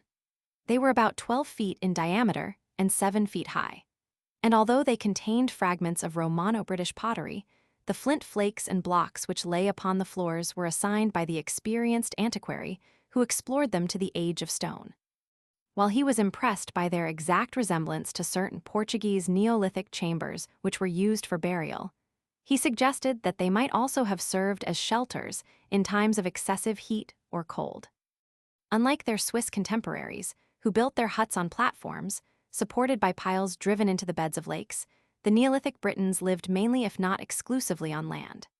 Lake dwellings indeed abound in the British Isles, but exploration shows that almost all were erected in the late Celtic period, and the only one in Britain which can, with any show of reason, be referred to the Age of Stone is in Holderness, which, before it was drained, was covered with marshes and shallow meres. One of a group of 5, called the West Firs dwelling, contained a large number of flint flakes, but a bronze spearhead was also found in it, and the evidence is not sufficient to show that it was built in a pre-metallic period. The food of the Neolithic population has left more abundant traces than their homes. The bones which are strewed in their sepulchres and settlements show that they lived in great part on venison and the flesh of the wild boar. And the skull of an aurochs, which was found in the fen country with a stone weapon sticking in it, proves that they also followed the largest game. Unlike the Paleolithic hunters, they used dogs in the chase, and it has been plausibly conjectured that these animals were the first to be domesticated. For man was a hunter before he was a herdsman, and the dog would soon begin to lick the hand that rewarded it with a share of the slaughtered boar or deer. It would seem, however, that when with advancing age dogs had become too slow for hunting, they were killed and eaten. For canine bones, apparently of old animals, were found at Grimes' graves. Neolithic immigrants introduced sheep, goats, and pigs as well as horned cattle. And all the bones of the latter which have been collected from their refuse heaps and graves were those of small oxen. The scientific name of Witchbos longifrons is familiar to all students of antiquities, and which resembled their living descendants, the Kerry cattle of Ireland and the small black animals of the Welsh mountains. Some authorities believe that these and all our varieties of domestic oxen are descended from the aurochs, which, as we have seen, was living in this country in Paleolithic times, and suggest that its calves were trapped and tamed, while others maintain that Bos longifrons was introduced by Neolithic immigrants. The extreme smallness of the prehistoric domestic oxen is as easily accounted for as that of the mountain cattle of the present day. The tribes who kept them had but limited pasturage. Forage in winter was probably scanty, and the milk which was needed by their calves was largely consumed by their owners. The broken bones of cattle which were found at Grimes' graves belonged to very young animals, which the implement makers who bred them evidently could not afford to rear. The meat was boiled in rude handmade vessels of earthenware heated by red-hot flints, or, as we may infer from the frequent occurrence in barrows of charred bones, roasted or broiled over the fire, and the remains of each meal were left to accumulate in the huts. It has been suggested by one of the most eminent of living anthropologists that the ornament, so often observed on prehistoric earthenware, which was produced by impressing a cord upon the clay while it was soft, may be traceable to an earlier time when the art of the potter had not been evolved, and vessels were made of plaited cords and also perhaps of skins and hollowed wood. Although agriculture was practiced by the later Neolithic inhabitants of Denmark and the lake dwellers of Switzerland, there is very little evidence that their contemporaries in this country tilled the soil. A few of the stone pestles which have been found belong, it is true, to that period, but it is impossible, except perhaps in a very few instances, to affirm that they were used for grinding corn. And although, as we have seen, certain rough-hewn celts may have been agricultural implements, it is doubtful whether they all belong to the age of stone. Cereals and textile flax fabrics, which are abundant in the lake dwellings, are absolutely wanting in every British Neolithic deposit that has been explored. Negative evidence of this kind may not be worth much. Nevertheless, there is reason to believe that agriculture was rare in Britain before the introduction of bronze. Barrow diggers have often noticed that the teeth of Neolithic skeletons are, as a rule, remarkably perfect, while those of the skulls found in round barrows and unchambered cairns are very much worn down, and it has been reasonably argued that the difference was due to food. The people of the Bronze Age, who were undoubtedly cultivators, subsisted in great part upon grain, which was probably ill-cooked, and must have been largely mixed with stony grit from contact with the rude mullers by which it had been ground. The Neolithic people, on the other hand, lived mainly upon milk and flesh meat. Pastoral tribes do not turn to agriculture until their numbers have increased to such a degree that they have no prospect of being able to live by hunting and on the produce of their flocks and herds alone. They prefer an easy life, and agriculture, especially to those whose implements are primitive, is difficult and laborious. If corn was grown, it was probably on the open chalk downs. The richer soils were covered with forest, and although the stone axe was a better tool than any which the primitive hunters had possessed, the Neolithic herdsmen must have shrunk from the labor of cutting down the trees and dragging them away. Fire would have been of no avail. Men who have cleared forests in New Zealand will tell you that the fiercest flames will not destroy standing trees. Twigs and leaves burn like tinder, but the trunk remains unconsumed. There is evidence, though it is hardly needed, that the inevitable hardships of life were not equally shared, and that the lot of the women was worse than that of the men. Judging from the measurements of the Neolithic skeletons, the disparity between the sexes in stature was as great as it is among modern savage tribes. The average height of the men was about 5 feet 6 inches, of the women only 4 feet 10 inches. The difference in civilized communities is about half as much. It is perhaps safe to conclude that when food was scarce, the men thought first of themselves, and that the women not only suffered from the effects of early childbearing, but had more than their share of toil. No doubt disease, the attacks of wild beasts, and frequent accidents, as well as intertribal wars, tended to shorten the duration of life. At all events, Thurnham calculated that the average age of the people whose skeletons he had examined was not more than 45 years. The sheep and goats and the wild red deer which supplied the tribes with food doubtless clothed them as well, and it may be questioned whether in this respect they had advanced much beyond the primitive denizens of caves. The lake dwellers of Switzerland were expert spinners. The textile fabrics, which lay unnoticed for millenniums in their settlements, show what they could achieve. Our own forefathers may have been as skillful, but evidence is lacking, and their pottery was so inferior to that of the Helvetians, they lagged so far behind them as tool makers, that we may reasonably assume that their women also were less proficient in domestic arts. The perforated discs of stone and baked clay, called spindle whorls, by which the spindle was made to rotate, have indeed been found in great numbers here, but not a single specimen can be assigned with confidence to the Neolithic age. British ornaments too of that period are very rare. No doubt the Britons were as fond of display as other barbarians. There is, as we have seen, some evidence that they decorated their bodies with red paint, but a few lignite beads, found in the long horned cairn of Yarhouse, and a single bead of shale, found in a long barrow in Gloucestershire, are all the personal ornaments that we can unhesitatingly refer to the age of stone.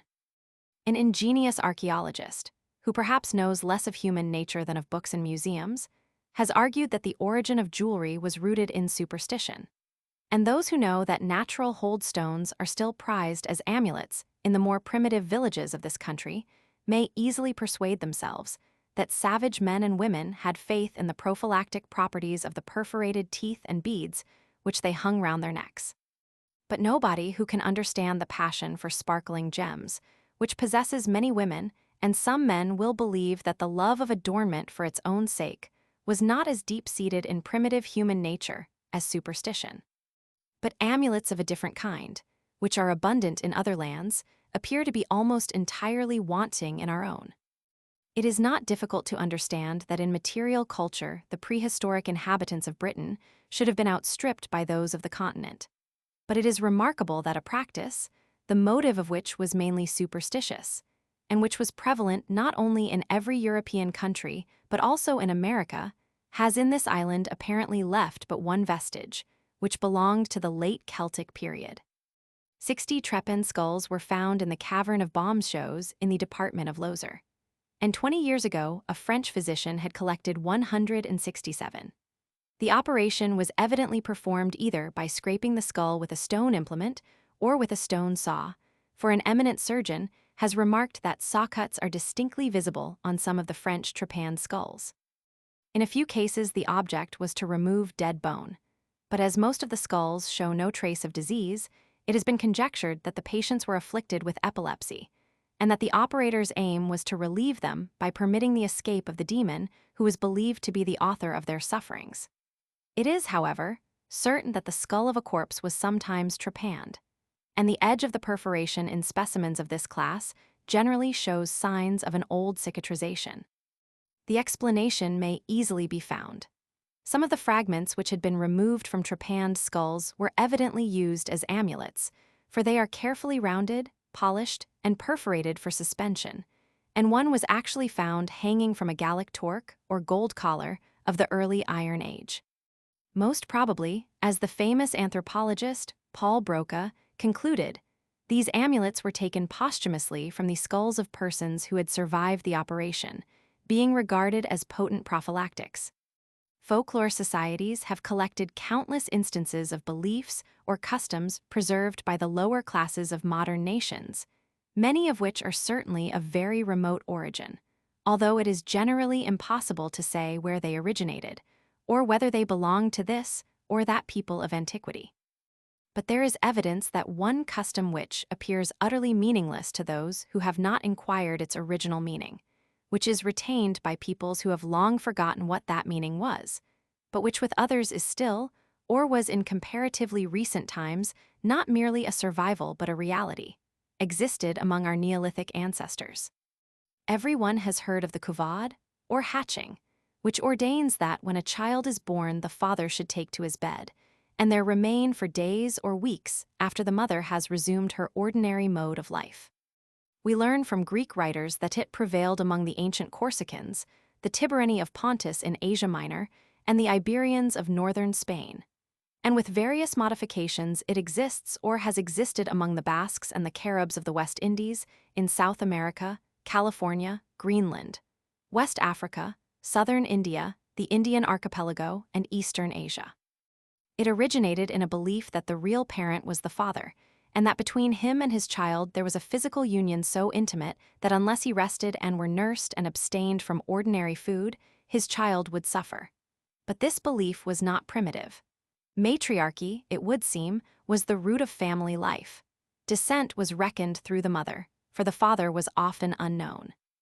It has been conjectured that when paternal relationship began to be acknowledged, fathers felt the need of insisting upon their rights, and that accordingly a parity of lying in gradually became a custom. An Irish legend shows that the kuvad survived in Ulster into the Christian era, and a few years ago a similar custom was observed in a remote district of Yorkshire. Although the peoples who have retained the kuvad in modern times, like those among whom its existence was noted by ancient writers, are, with hardly an exception, neither of Aryan nor of Semitic origin, it is perhaps conceivable that it may have been brought into the British Isles in post-Neolithic times by invaders who had accepted it from races whom they had subdued. But it is far more probable that it was a widespread custom of the Neolithic age belonging to tribes of the Mediterranean race, to which the Neolithic Britons, as well as the Iberians and Corsicans, belonged. Although the Neolithic tribes of Britain had common customs and superstitions, and were, for the most part, sprung from one stock, they were not of course a nation. Arriving in successive hordes, and settling wherever they could find room, they were separated by mountain, stream, forest, and morass, as well as by the lack of horses, vehicles, and roads. But as their numbers multiplied, and it became more and more difficult to find sufficient food, the struggle for life must have led to intertribal war, and men's minds must have been exercised to improve their weapons and to fortify their settlements and cattle pounds not only against the wolves, which they had ever with them, but also against depredation. Everyone who knows the South Downs and the hilly districts of the Midlands, the West, and the North has noticed the camps and earthworks which crown almost every height. But, as we have already seen, there are only a few of these entrenchments of which the period of construction is known, although we have abundant evidence that many have been occupied by successive races or in successive stages of culture. Almost all of them have been superficially explored, and implements of Neolithic form have been found in many. But the reader knows that such implements were used in the Bronze Age and in the Iron Age, even in those parts of the country where bronze and iron were common. If stone tools were found in the original body of a rampart or beneath the silt in a trench, without any objects of metal or any such tools or pottery as were characteristic of the Bronze Age or of later times, it might fairly be presumed that the people who built the camp were in their Neolithic stage. Except the camps that are known to be Roman, and others which have been proved by excavation to be Norman, most of those that have been thoroughly explored were evidently constructed after the art of metal working had become known. And this is also true of those that have been scientifically examined in France. There are, however, not a few British strongholds for which Neolithic age has been claimed, though perhaps in some instances on insufficient grounds. Thus, it has been asserted that Whittor Camp on Dartmoor has yielded ample evidence of Neolithic origin, but all the excavations of hut circles, kistvines, and barrows that have been made on Dartmoor tend to show that it was not occupied before the Bronze Age. A few of the pits which abound in the hill fort of Egardon in Dorsetshire have been explored, and it is said that one of them contained typical Neolithic pottery. But in the absence of an exact description of the vessels, such an argument is unsatisfactory, although it might have some weight if they resembled the coarse, unornamented bowls which were found in the Long Barrow of North Bavant in Wiltshire or the Neolithic bowls of the Scottish chambered cairns. Still, there are entrenchments, such as Chanctonbury Rings, on the Downs some 6 miles north of Worthing, Beltout, within which stands the Beaky Head Lighthouse, the Maiden Bower Camp near Dunstable, and some on the Surrey Hills, in and around which flint implements have been found in such profusion that they may be provisionally referred to the Neolithic age. Even Sisbury Camp, which contained numerous relics of the early Iron Age, may have been constructed in the Age of Stone. A single cutting, only 11 yards long, revealed numerous worked flints lying, without pottery or metal, on the chalk bottom, and Pitch Rivers suggested that the entrenchment might have been made for the protection of the mines. It is true that no bronze implement was found, from which it might be argued that the camp was not constructed before the Iron Age. But, for aught that we can tell, bronze may still be lying beneath the soil. For the cost of excavating the whole camp, without which it is impossible to prove the negative, would be enormous. Certain small entrenchments in Franche-Comté were unquestionably constructed in Neolithic times, and it may be safely said that in an age when life and property were so insecure, every isolated settlement must have been in some way fortified. Many of the entrenchments on the South Downs are, however, so slight that they could only have protected flocks and herds against wolves, and this may also have been the purpose of the thickset hedge, undoubtedly of prehistoric origin, that marks the line along which the downs were bounded by the Wealden Forest. Although the historian who endeavors to press archaeology into his service is struck by the general similarity in material culture between the peoples of different lands, and is sometimes inclined, overlooking the differences in detail, to think that in describing one he would be describing all, he presently remembers that if historical records were to be destroyed, much the same state of things would confront the archaeologist of the remote future.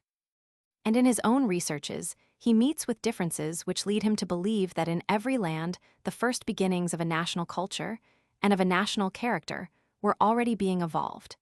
In this country, or in that significant relics are discovered of which in others there is not a trace. One of the more sensational discoveries of recent years may set us wondering whether in prehistoric Britain vestiges of primitive writing will ever come to light. Many people have heard vaguely of the painted pebbles and the frescoes of Maz Dazzle and the other caverns in the Western Pyrenees, which the veteran archaeologist, Edouard Piet, has for many years diligently searched. On one of the objects found in the cavern of Lortheta, spirited engraving on reindeer horn representing reindeer and salmon are to be seen two small lozenges, each enclosing a central line. Justly proud of his work, says Monsieur Piet, the artist has appended his signature. Be this as it may, other explorers have exhumed from the placard cave at Rochebertier and the caves of La Madeleine and Maz Dazzle antlers, incised with signs which exactly resemble various Greek and Phoenician letters, and may be compared with signs that have been found in an island of the Pacific. These signs are not letters but symbols. They are not combined in such a way as to form words or inscriptions. But, says Monsieur Piet, being symbols, they do constitute a kind of primitive writing. True writing is, however, evident on a potsherd taken from a Neolithic settlement at Los Murciélagos in Portugal. If this fragment could itself be proved to be of Neolithic age, it would follow that in that remote time, the art of writing was already known to at least one branch of the Mediterranean stock. But not a trace of writing, not even one of the alphabetiform symbols which were so widespread in the Pyrenees, even in the late Paleolithic age, has yet been found in any prehistoric deposit in this island. So far, we have been trying to piece together an account of the life of Neolithic man, but it is of the last scene of all that the vestiges which he has left behind are most unmistakable. His sepulchres have been thoroughly and scientifically explored. Moreover, it is from them that much of the knowledge which we possess of his daily life has been gleaned. They afford evidence about his political and social organization, his religion, and his customs. And when we have examined them, we shall be able to form a more vivid idea of the way in which he lived. We have seen that the dead were sometimes buried in caves wherein they or their forefathers had dwelled. And the humbler folk who had not the means of erecting sepulchral monuments must have dug graves of which no apparent trace remains. But the funerals that have told their own tale were those of chieftains, their families, and perhaps their favorite slaves, who were buried beneath mounds which, in divers forms, are found all over the world. Savage communities, indeed, are commonly ruled by councils of elders, but in the period when the Neolithic barrows were being erected, the Britons had certainly passed beyond this stage. The means by which the revolution was effected were probably various. If the most adroit magician in a community of which every member practiced magic may sometimes, by force of character, have made himself a chief, it is certain that when property accumulated and group began to prey upon group, the instinct of self-preservation must have led men to submit to the rule of him who was marked out as the fittest to command in war. Those who love to look for the places in this land that are hallowed by their associations with an older world may have seen the long barrows which are conspicuous on the hills that command Salisbury Plain and on other western heights, the chambered cairns of Scotland, and the dolmens of Cornwall and Wales.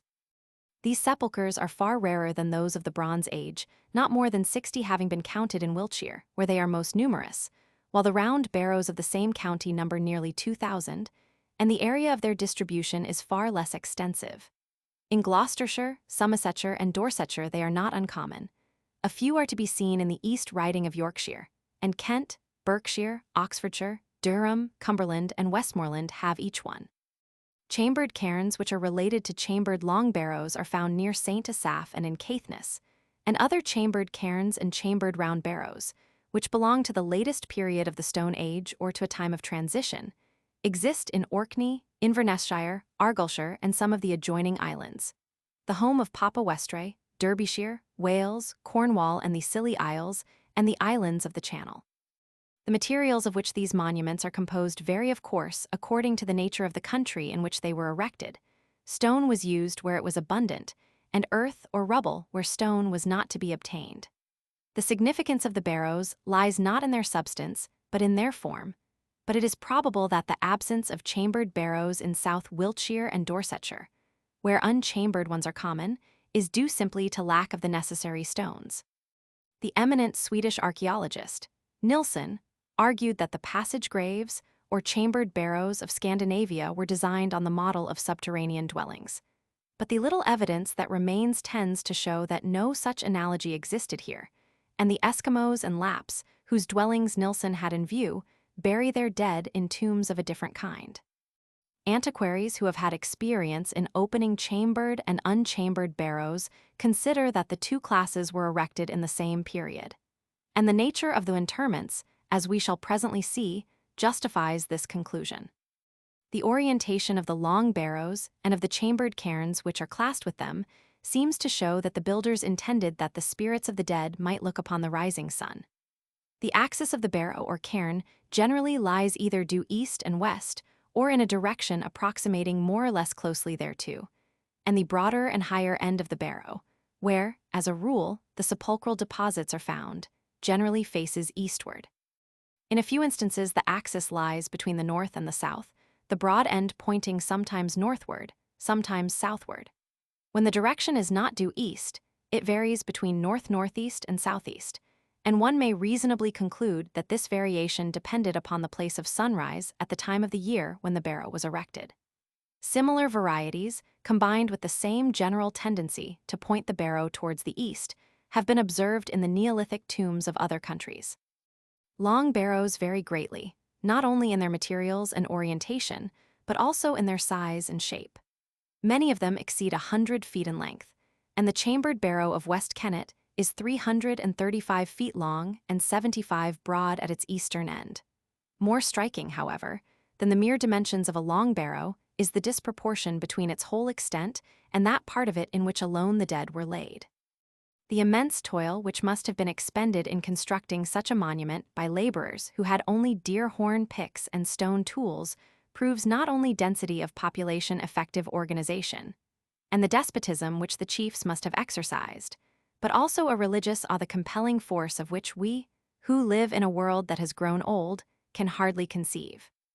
Some of the mounds might in outline be compared to a very elongated egg, others to one half of a pear cut lengthwise and laid upon its flat side. The trenches from which the material was excavated extend along their sides, but never encircle the ends. The chambered barrows are of many kinds, no two being exactly alike. Some have a central gallery, entered by a doorway at the broad end, so low that it is necessary to stoop or even to crawl. Generally, the chambers, placed opposite one another in 1, 2, 3, or even 6 pairs, open out of the gallery like the chapels in a Gothic cathedral, while occasionally, as at West Kennet, the gallery leads to a terminal chamber, and in other instances both lateral and terminal chambers are found. At Rodmartin and Nether Swell in Gloucestershire there is no gallery, and the chambers open externally.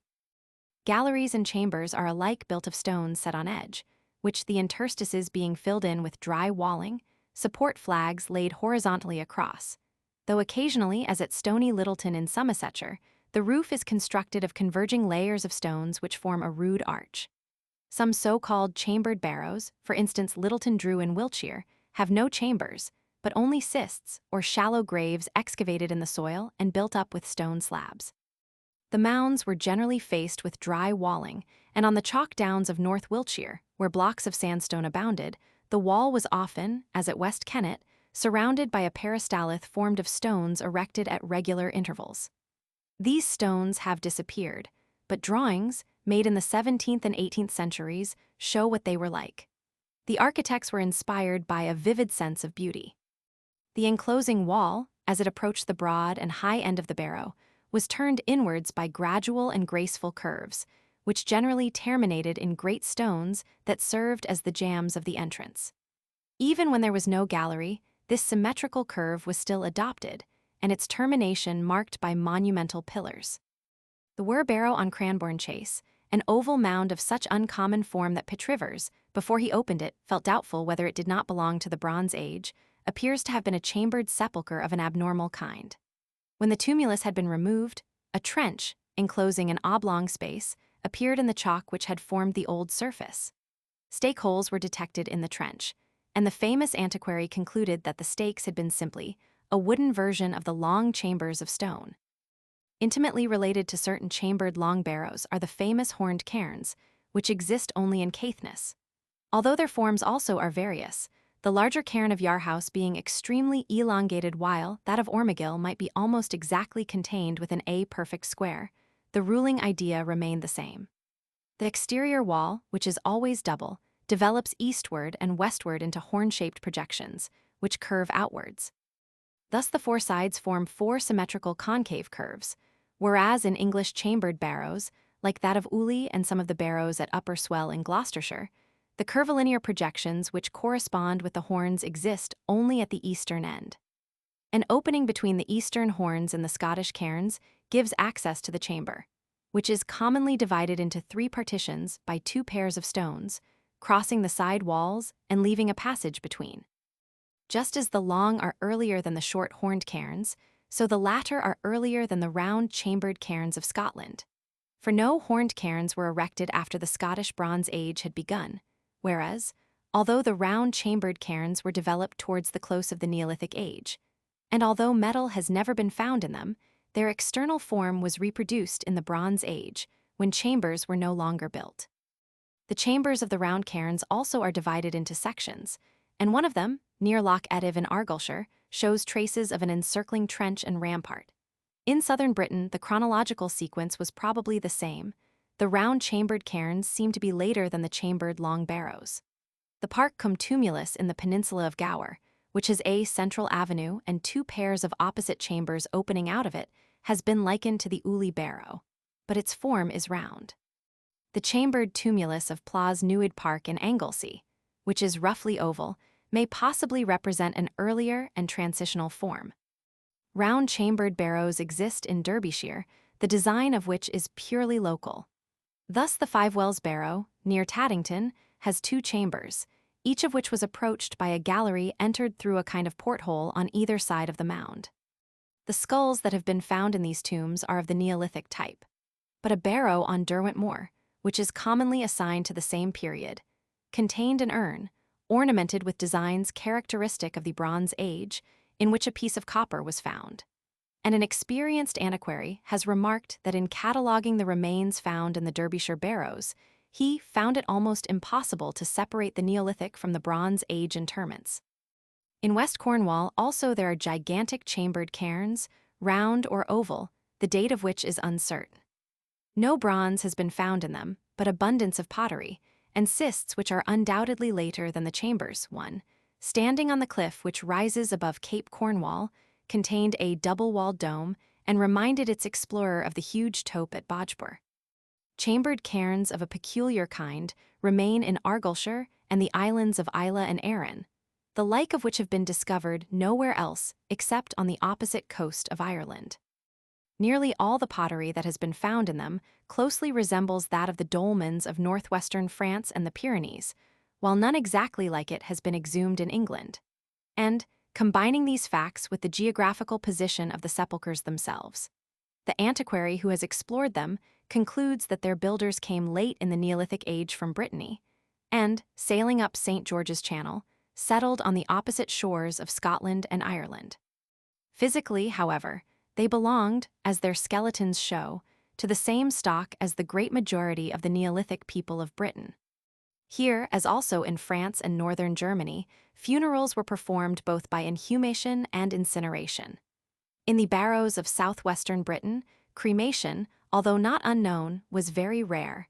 In Yorkshire and the chambered cairns of Bute, almost universal.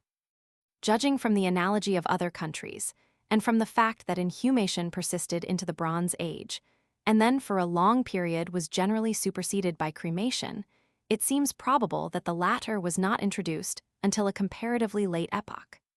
The two modes of burial were, however, contemporaneous not only in different parts of the country, but in the same district and in the same grave. Burnt and unburnt bones have been found lying together in such a manner as to prove that they had been interred at the same time. Cremation was generally performed in the chamber or on the floor of the barrow where the body was deposited. When the corpse was buried entire, it was usually laid upon the ground with the knees doubled up towards the chin, or placed sitting in a similar posture by the side of the tomb. This custom, which was almost universal in prehistoric times, and is still practiced by many savages, is best explained by the assumption that it was thought seemly to bury the dead in the position in which they had slept, and that, for the sake of warmth, they had commonly lain down to rest in an attitude which most of us have occasionally adopted for the same reason. In some barrows, only single skeletons have been found, but generally in unchambered barrows, where more than 2 persons had been buried in one grave, the bones lay heaped together as though the bodies had been unceremoniously flung down. While in certain cases they were found disjointed in such wise that it was evident that the dead had not been buried entire. Or, as is often the case in savage countries, and even in Brittany and the Catholic cantons of Switzerland, until long after the flesh had decayed. The Balearic Islanders, in the time of Diodorus Siculus, used to sever the bodies of their dead in pieces and inter them in urns, and the same practice prevailed in Spain in the Age of Bronze. British explorers, moreover, have often noticed, in opening barrows, that skeletons were incomplete, many of the bones being absent.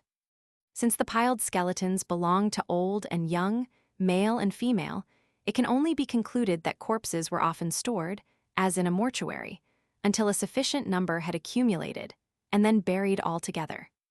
In a barrow situated at Upper Swell in Gloucestershire, Rolleston found evidence which convinced him that interments were sometimes made successively upon the same spot.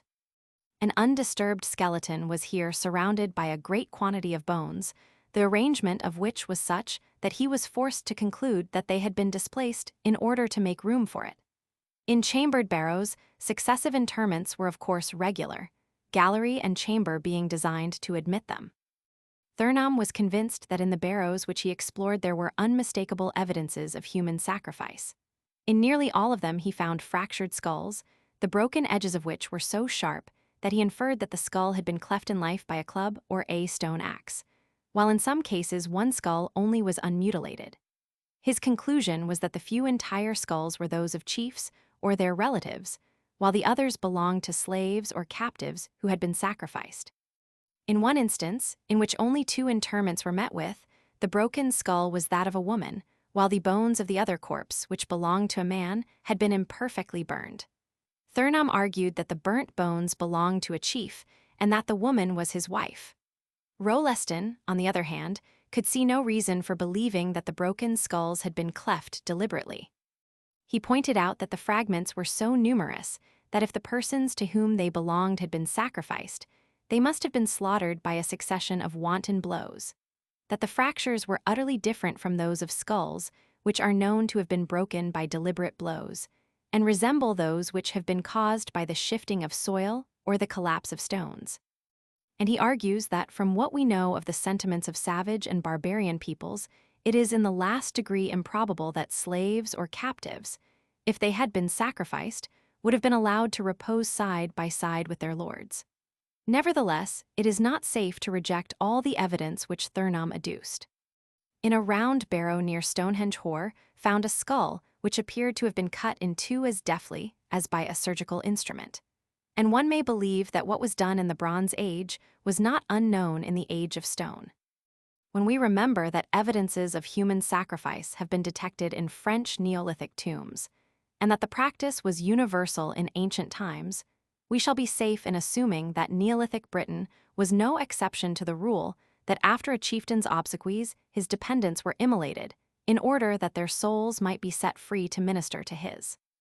But Thurnam also believed that the long barrows contained evidences of cannibalism. The numerous passages in which ancient writers accused the inhabitants of the British Isles of devouring their own kind refer mainly to the Irish. But they were speaking of their contemporaries, and when some of the Yorkshire barrows were opened, it was evident that the flesh had been removed from the bodies before they were interred. But even if cannibalism was practiced in our Neolithic age, the motive was not hunger. The numerous bones of oxen, swine, red deer, goats, and horses which are found in the barrows mingled with fragments of pottery prove that a funeral was an occasion for a feast, and may show that, as in later times, offerings were made to the ghosts of the dead. If human flesh was eaten, it was doubtless in the hope that moral qualities which had distinguished the dead might be absorbed by the living. Perhaps the most curious feature in Neolithic interments is that animals were sometimes buried entire. It is not indeed surprising that at Iford in Gloucestershire there was buried with a woman a dog which may have been her companion. But in a long barrow near Stonehenge was found the skeleton of a goose which had evidently not been eaten. Was it a sign that Neolithic people had the same religious prejudice against eating geese which Caesar noted, or had this goose been sacrificed? We can hardly err in regarding the sepulchral monuments on which such stupendous labor was expended as witnesses of a belief which may be called religious, and perhaps as a further illustration of the apophthegm, the first begetter of gods on earth was fear. For if the spirits of ancestors are believed by savage tribes to be on the whole well disposed towards those whom they leave behind, yet when their bodies do not receive due burial their wrath is terrible. The most eminent of modern French archaeologists maintains that the dolmens, chambered tombs, and standing stones of France were erected under the influence of Druids. And in this country, also the belief has long been growing that Druidism was of non-Celtic and Neolithic origin. But since our knowledge of it is confined to the period when it was a Celtic institution, we must defer our consideration of it. But apart from the graves themselves, there is hardly any certain evidence in our Neolithic interments of religious belief. While in France, Scandinavia, northern Germany, and other lands, the tombs of this period were stored with implements, ornaments, and weapons, the spirits of which were doubtless consecrated to the service of the dead. Such relics are so rare in Britain that unless the barrows were despoiled in bygone days by heedless explorers, we can only suppose that it was not generally thought necessary to provide those who had passed away with the means of continuing their life in another world. And it may be that the few arrowheads, flakes, and other objects which have been found in graves were rather intended as marks of reverence or affection than for use. On the other hand, some of the implements found in Neolithic barrows are said to have been intentionally broken, and this is often done by savages in the belief that the souls of the implements may thus be set free to be of use to the spirits of the dead. The holes that are to be seen in the stones of dolmens in many lands are here so rare that we may hardly regard them as evidence of a belief that spirits must be allowed an exit from their graves. Although such a belief has been common to many peoples, and may even linger on among ourselves, as in France and Germany, in the superstition which often impels survivors to open door or window when life is ebbing away. It must be confessed that we know little more of Neolithic than of Paleolithic religion. Fetichism, which is ubiquitous the belief that spirits inhabit or operate through stocks and stones, and what not, the belief by which the Dorsetshire peasant who treasures his hold pebble for luck is still animated may be assumed to have belonged to both. The worship of saints may be a survival of the worship of ancestors. The traces of the adoration of wells and lakes and rivers, which may still be observed in the remoter parts of Great Britain and Ireland, where peasants offer pence to the spirit of the spring, and children were lately bidden to beware of the river sprite who was waiting to drown them, are undoubtedly linked to a prehistoric faith. And so is that superstition which prevails in New Zealand, in the Malay archipelago, and on the banks of the Ganges, and which among the islanders of St. Kilda and the Shetlanders of Scots Day impelled men to refuse aid to a drowning comrade because they feared to balk the marine demon of his prey. Nor need we doubt that, like other savages, our Neolithic forefathers saw sun, moon, and stars as living beings, or that, like the Australian Aboriginals and the nameless tribes who passed on to the Greeks the myths which were by them invested with poetic form, they invented stories to account for the wonders which they saw in the starry heavens.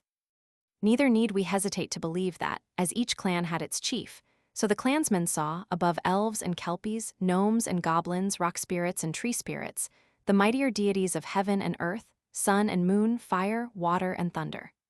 We may believe, if we please, that they prayed as savages, nay Christians, often pray, not that they might become better, but that they might be better off. We may suppose, too, that magic, which is even now used in remote villages as an engine of extortion, was still a power by which men strove to ensure supplies of food or to make rain fall in time of drought, perhaps also a weapon by which the man of intellect made himself obeyed. But when we consider the infinite variety of forms which superstition assumes, we see that it would be vain to contend that any one belief now held by this, or that savage tribe, was identically part of the faith that was professed in Britain in the Neolithic age. Even the fancy that an ethereal soul survived bodily death may not have been universal. And as the Tonga Islanders and the Virginians are said to have believed that only the souls of chiefs would live again, So it is conceivable that the slaves, by whose sweat were built the barrows in which their lords were to be interred, were regarded as doomed to annihilation. And when we are told that some quaint superstition which the folklorist discovers in Devonshire or the Highlands is non-Aryan, and must therefore be traceable to the people who were here before the first Celtic invader arrived, we may ask how it is possible to disprove that it had been inherited by the Celt from remote ancestors, or had been borrowed by him from non-Aryan tribes while he was still a wanderer. We must be content, if we can but catch something of the spirit of Neolithic religion, to remain in blank ignorance of its details. We must keep in mind that in unnumbered centuries it cannot have remained the same, and that in diverse regions its manifestations must have been various. We must not ask for more than the assurance that to the herdsmen who pastured their cattle on our downs all nature was animated, that in their eyes, as the human body was held to live and act by virtue of its own inhabiting spirit soul, so the operations of the world seem to be carried on by the influence of other spirits. And that, like all savage and half-savage peoples, they were enslaved by custom, fettered by taboos, and compelled, when they were driven by necessity to violate them, to expiate their offense by complex rites. It may, however, be presumed that the religion of Neolithic man progressed when he ceased to be a wanderer, and especially when he began to till the soil. Supernatural beings were not of necessity gods to be worshipped, but when the god of a community became the lord of its land, he was its protector, nay, its father, who, in return for due reverence and sacrifice, would do his utmost to guard it against human enemies and hostile deities. And perhaps, since primitive worship concerned the community rather than the individual, common superstitions and participation in sacrificial feasts were already beginning to do their work of creating the sense of kindred between divers groups, out of which, ages later, and after successive new invasions, war and policy were to develop a state. We have gathered some scraps of information from the tools and weapons and pottery, the dwellings and mines, the graves and the skeletons of Neolithic man. Can these dry bones live? Only for him who has imagination, which, as the historian whose own was supported by a vast armory of solid knowledge declared with splendid paradox, is the mother of all history as of all poetry. It is not when we are reading the memoirs in which discoveries are recorded, not when we are wandering through the galleries of a museum, that those happy moments come in which we discern the faint outlines of the prehistoric world, but rather when we are roaming over sand or moor or upland, looking for the tools that those old workers wrought, in the midst of the monuments which their hands upreared. Not the outward life alone comes back to us, the miner with lamp and pick creeping down the shaft, the cutler toiling amid a waste of flints, herdsmen following cattle on the downs, girls milking at sundown, lithe, swarthy hunters returning from the chase, fowlers in their canoes gliding over the meres, serfs hauling blocks up the hillside to build the chambers in yonder barrow, the funeral feast, the weird sepulchral rites. The bloody strife for the means of subsistence between clan and clan. We think also of the meditations of the architects who created those monuments in memory of the dead, and of the adventurous lives of those who were thus honored, of their survivors' desperate denial of death's finality, of the immeasurably slow, age-long movement of expanding civilization, of the influence of superstition, paralyzing, yet ever tending to consolidate society, of the enthusiast whose thoughts soared above the common level, of the toil that spent itself in millenniums past but is still yielding fruit, of unrecorded deeds of heroism and of shame, of man's ambition and of woman's love. Before the Neolithic age came to its end, invaders began to appear who had not yet learned the art of metal working, but who belonged to a race of which the people in possession knew nothing. Sepulchral customs began to change. Long barrows were erected still, but as in France, Holland, and other lands, mounds of circular form were rising, and at last supplanted them. It was a time of transition, and although in the far west and the far north the Stone Age lingered on, another was approaching, which had long since dawned in more favored lands, the Age of Bronze. Chapter 4. The Bronze Age and the Voyage of Pythias. Side note, a Copper Age preceded the Bronze Age in certain countries, but has not been proved to have existed in Britain. Those who have learned to realize the extreme slowness with which material culture was evolved in its earlier stages would be disposed to doubt whether the first metallic implements were made of bronze, and to ask whether, at all events in some part of the world, the Neolithic must not have merged into a copper age. It is easy to imagine that the accidental melting of a piece of copper or may have suggested the possibility of fashioning the metal into tools, and that inventive cutlers took impressions of stone axes in clay and found that they could make from them copper axes which were not liable to break.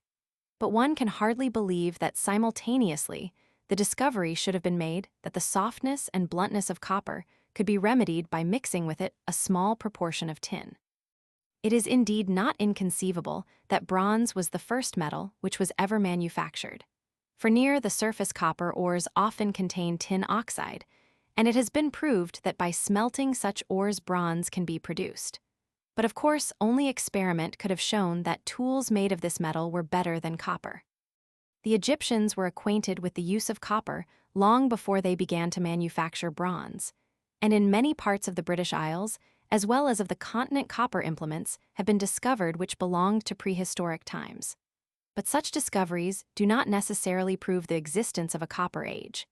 They may often be accounted for by the supposition that tin, which is far less widely distributed than copper, was temporarily wanting. In many cases, implements of copper and of bronze have been met with in intimate association, and sometimes copper implements of advanced type with primitive bronze.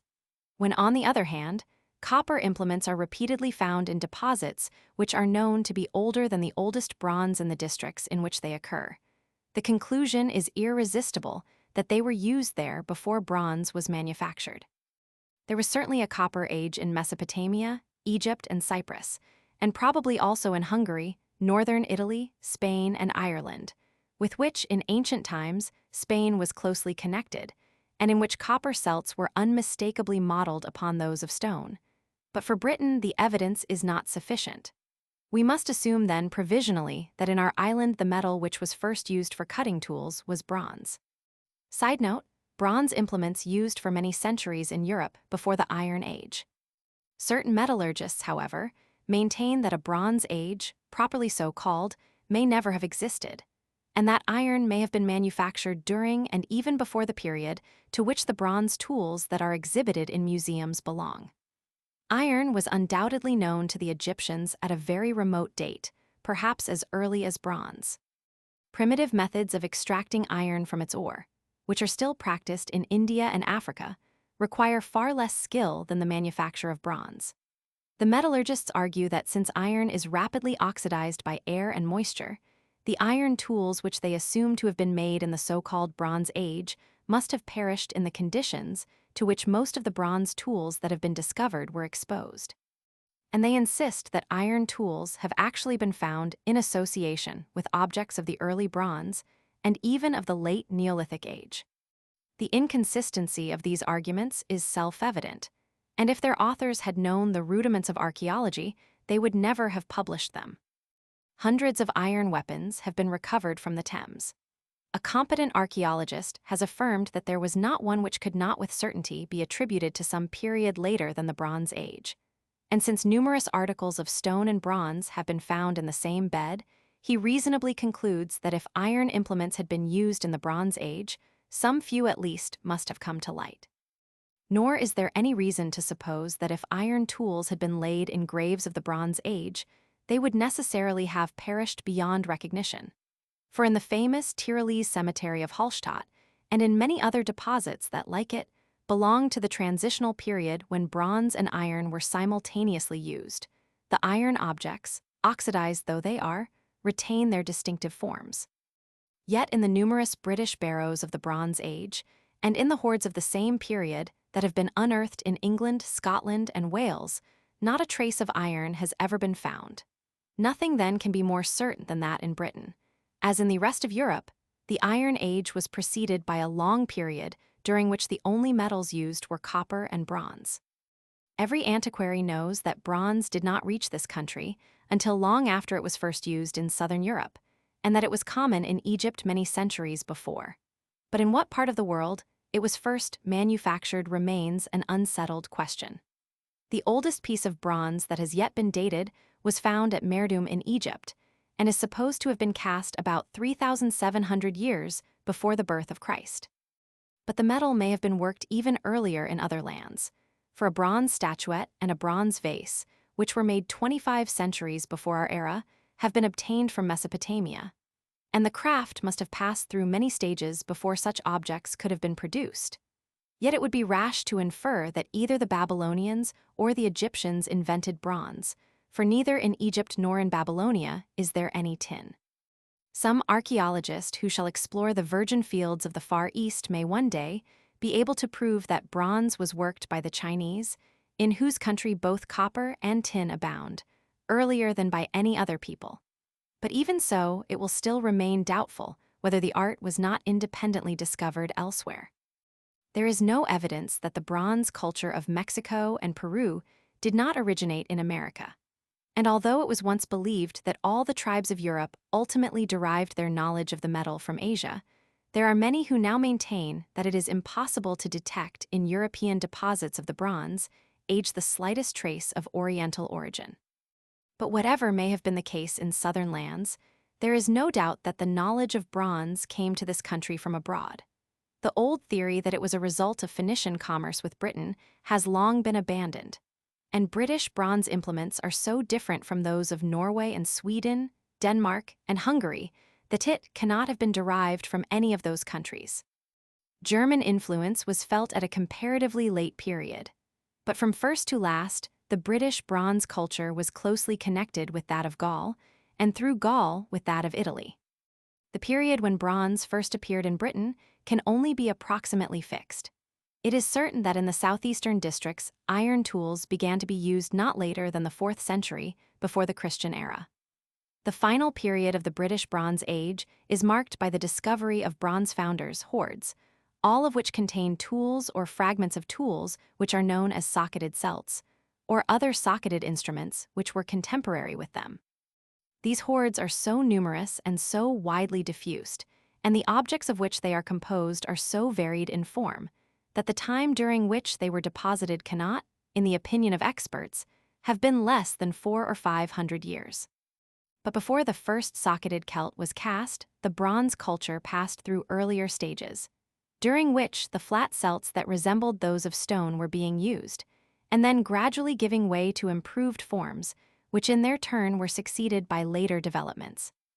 The veteran archaeologist who has handled and examined almost every specimen of these numerous varieties has arrived at the conclusion that the British Bronze Age must have begun at the latest between 1400 and 1200 BC. And while no one would now contend for a later date, there are some who maintain that bronze was first used in Britain 20 centuries before the Christian era. Side note, physical characters of the late Neolithic and early bronze-using invaders of Britain. After the Bronze Age set in, as before the close of the preceding period, bands of invaders, wholly different in physical type from the Neolithic Aborigines, landed successively through long ages upon our eastern and southern shores. They came from the Netherlands, from Denmark and its islands, perhaps also from Scandinavia and from Gaul. They must not, however, be identified either with the invaders who introduced the Celtic language into Gaul or with any Celtic-speaking people. There is no evidence, and it is in the last degree improbable, that any Celtic tribe had appeared in Gaul at the time when the alien immigrants began to settle in Britain, or that Celtic had then taken shape as a branch of the Indo-European language. Those immigrants have often been described as a tall, stalwart, round-headed race, but the evidence of sepulchral remains shows that they sprang from various stocks. Those of the type which is commonly regarded as specially characteristic of the Bronze Age were taller and much more powerfully built than the Aborigines. Their skulls were comparatively short and round. They had massive jaws, strongly marked features, enormously prominent brow ridges and retreating foreheads, and their countenances must have been stern, forbidding, and sometimes almost brutal.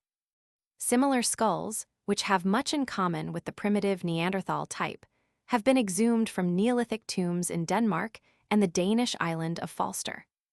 But the skeletons which have been found in some of the oldest Scottish cists belong to men whose average height, although they were sturdy and thick-set, was barely 5 feet 3 inches, and whose skulls, shorter and rounder than the others, as well as their milder features, proved that they were an offshoot of the so-called Alpine race of Central Europe, of which there were numerous representatives in Gaul.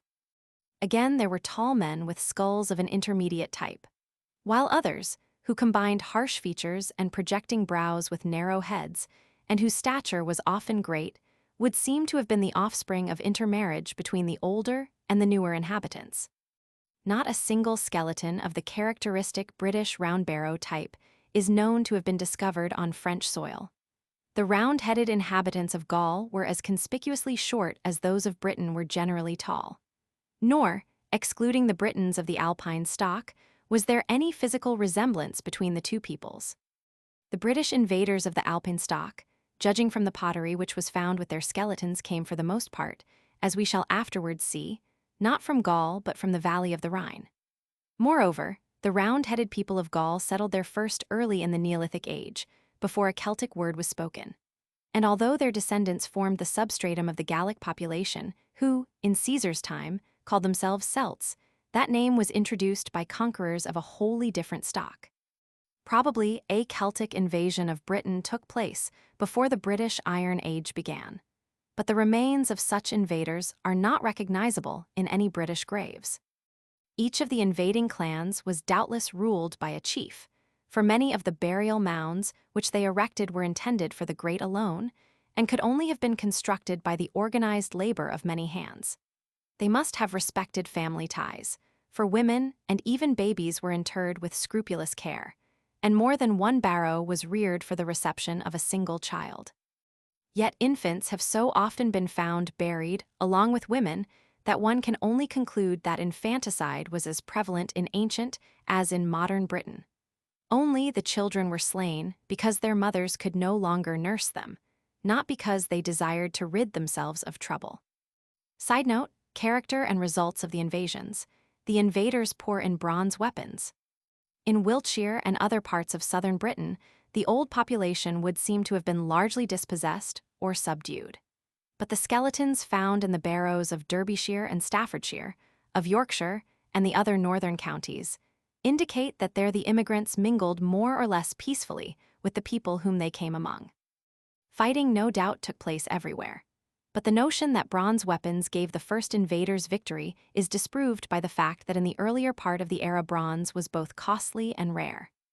If chieftains had bronze, their clansmen were still armed with old-fashioned weapons, and until the new age was far advanced, the Neolithic tribes, in so far as they were conquered, must have yielded to superior numbers, superior skill, or superior strength. Probably in certain districts, they were never conquered, and never permitted the intruders to dwell among them. Among a vast number of stone implements that have been found lying on the moors west of Rochdale and Ashton-under-Lyne bronze was searched for in vain, and one may provisionally infer that these hillmen were protected by the strength of their territory. Bronze implements or other relics of the Bronze Age have been found in almost every county of England, Wales, and Scotland, and in some of the adjoining islands. But their distribution appears to imply that, as might have been inferred from the geographical features, some districts were far more densely populated than others. The lands which the newcomers selected were mainly those which were already occupied by the Neolithic inhabitants. The relics are most abundant in those which are now most sparsely peopled, but which were then sought after because, even when the soil was poor, it was dry, well-watered, and comparatively open. The moors of Derbyshire, Yorkshire, and other Northumbrian counties, Devonshire and Cornwall, the bracing uplands of East Anglia, the downs of Kent, Surrey, Sussex, Berkshire, Hampshire, Dorsetshire, and Wiltshire, and the wolds of Lincolnshire. These were the tracts which the immigrants occupied in the greatest numbers. The Midlands, on the other hand, would seem to have attracted comparatively few. Durham, for some unexplained reason, was generally avoided, while the northern and northwestern tracts of Scotland were almost entirely neglected. The Yorkshire wolds afford an interesting example of the motives which determined the choice of abode. Their scanty vegetation could not have tempted a people who depended for their subsistence mainly upon their flocks and herds. Yet the numerous barrows with which they are studded, and the flint implements which have been picked up in thousands from their surface prove that they were as thickly peopled as any other part of Britain. The reason was that they were unencumbered by the forests, which could only have been cleared by arduous labor. Their climate was healthy. And above all, they were so completely isolated by the wooded valley of the Derwent, the swamps of Holderness, the broad estuary of the Humber, and the morasses which then covered the plain of York, that their occupants were secure from all attack. In certain parts of England, the routes by which invaders advanced may be traced by the sites at which bronze implements have been found. In Worcestershire, for example, these spots have been mapped along the line of the Avon from Warwickshire to the Severn, and again in the valley of the latter river, where it was apparently crossed by ancient trackways. The implements in these two counties belong to comparatively late periods. The settlements must often have been desperately resisted, more and more as time passed and unoccupied lands became rare. But it would be a mistake to assume that the struggle was always between Aboriginal communities and round-headed invaders.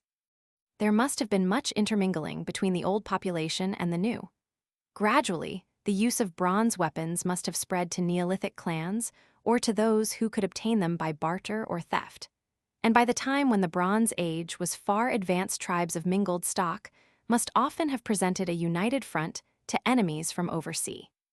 Even when the invaders had slowly made their way from the Channel to the far north, and from the German Ocean to the Irish Sea, hunger or the lust of booty would often lead to intertribal raids. Gradually, weapons were improved, and we shall presently endeavor to trace their evolution. Even to the very end of the period, however, not only the rank and file but the wealthiest chief, who had a complete set of bronze implements and weapons, and who could afford to decorate the handle of his blade with ivory, amber, or gold, to wear gold buttons on his clothing, sometimes even to adorn his charger with a gold petrol, shot arrows tipped with flint. Flint arrowheads, leaf-shaped and barbed, have been found by thousands in deposits of the Bronze Age, but in this island never one of bronze. Even when daggers had given place to swords and bronze spears were common, battle axes were made not of bronze, but of stone. Stone implements, indeed, such as were in use in the Neolithic Age, have been found so often in the graves of chieftains associated with those of bronze that we may be sure that, at least in the earlier part of the Bronze Age, even the wealthier classes could not afford to discard the older material. While among the needy population of the Yorkshire wolds, many barrows contained no implements except those of flint or bone. Bronze saws have very rarely been found in this country, although they were common enough in southern Europe, and since all our bronze gouges are comparatively late, it may be inferred that during the earlier Bronze Age these tools were everywhere still made of flint. In the west of Scotland, at all events, metal tools were apparently unknown until long after the first round-headed people landed, and probably until long after bronze had begun to be used in southern Britain. We may indeed be sure that the Stone Age continued for centuries later in remote parts of the country, and perhaps in certain islands bronze may have remained unknown. When a clan had succeeded in establishing itself, it had to provide for its protection against cattle lifters and slave hunters, and gradually and by immense labor great strongholds were constructed on suitable sites. Comparatively rare in the southeast, they are conspicuous on nearly all the hilly districts of England, Wales, and Scotland, but it is in the western and southwestern counties that they most abound. Devonshire and the adjacent parts of Somersetshire contain not less than 80, and almost every spur on Salisbury Plain is fortified.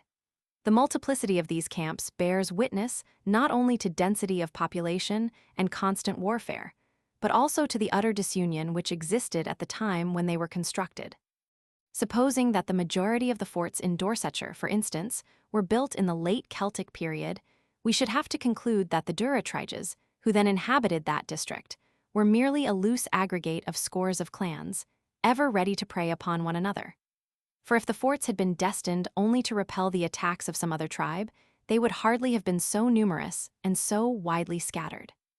It is true that the Gallic Morini in Caesar's time had not become welded into one state, and that the Kentish clans were under 4 petty kings. But in the period when the older earthworks were thrown up, it would seem that far less progress had been made towards union. But even supposing that most of the prehistoric forts were later than the Bronze Age, their purpose accorded with the methods of primitive warfare. A chain of modern fortresses impedes an invader because, while they remain uncaptured, He cannot pass between them without exposing his line of communication. But in ancient times, when one tribe attacked another, it had no communications to guard. The invaders carried their food with them, and when it was spent trusted for support to the enemy's country. If a tribe had desired merely to protect its frontier, it would not have erected hill forts but a continuous entrenchment. Amongst those which were occupied in the Bronze Age, or before may be mentioned Badbury Rings in Dorsetshire, the stone fort on Whit Tor in Dartmoor, and another in the Rhondda Valley in Glamorganshire.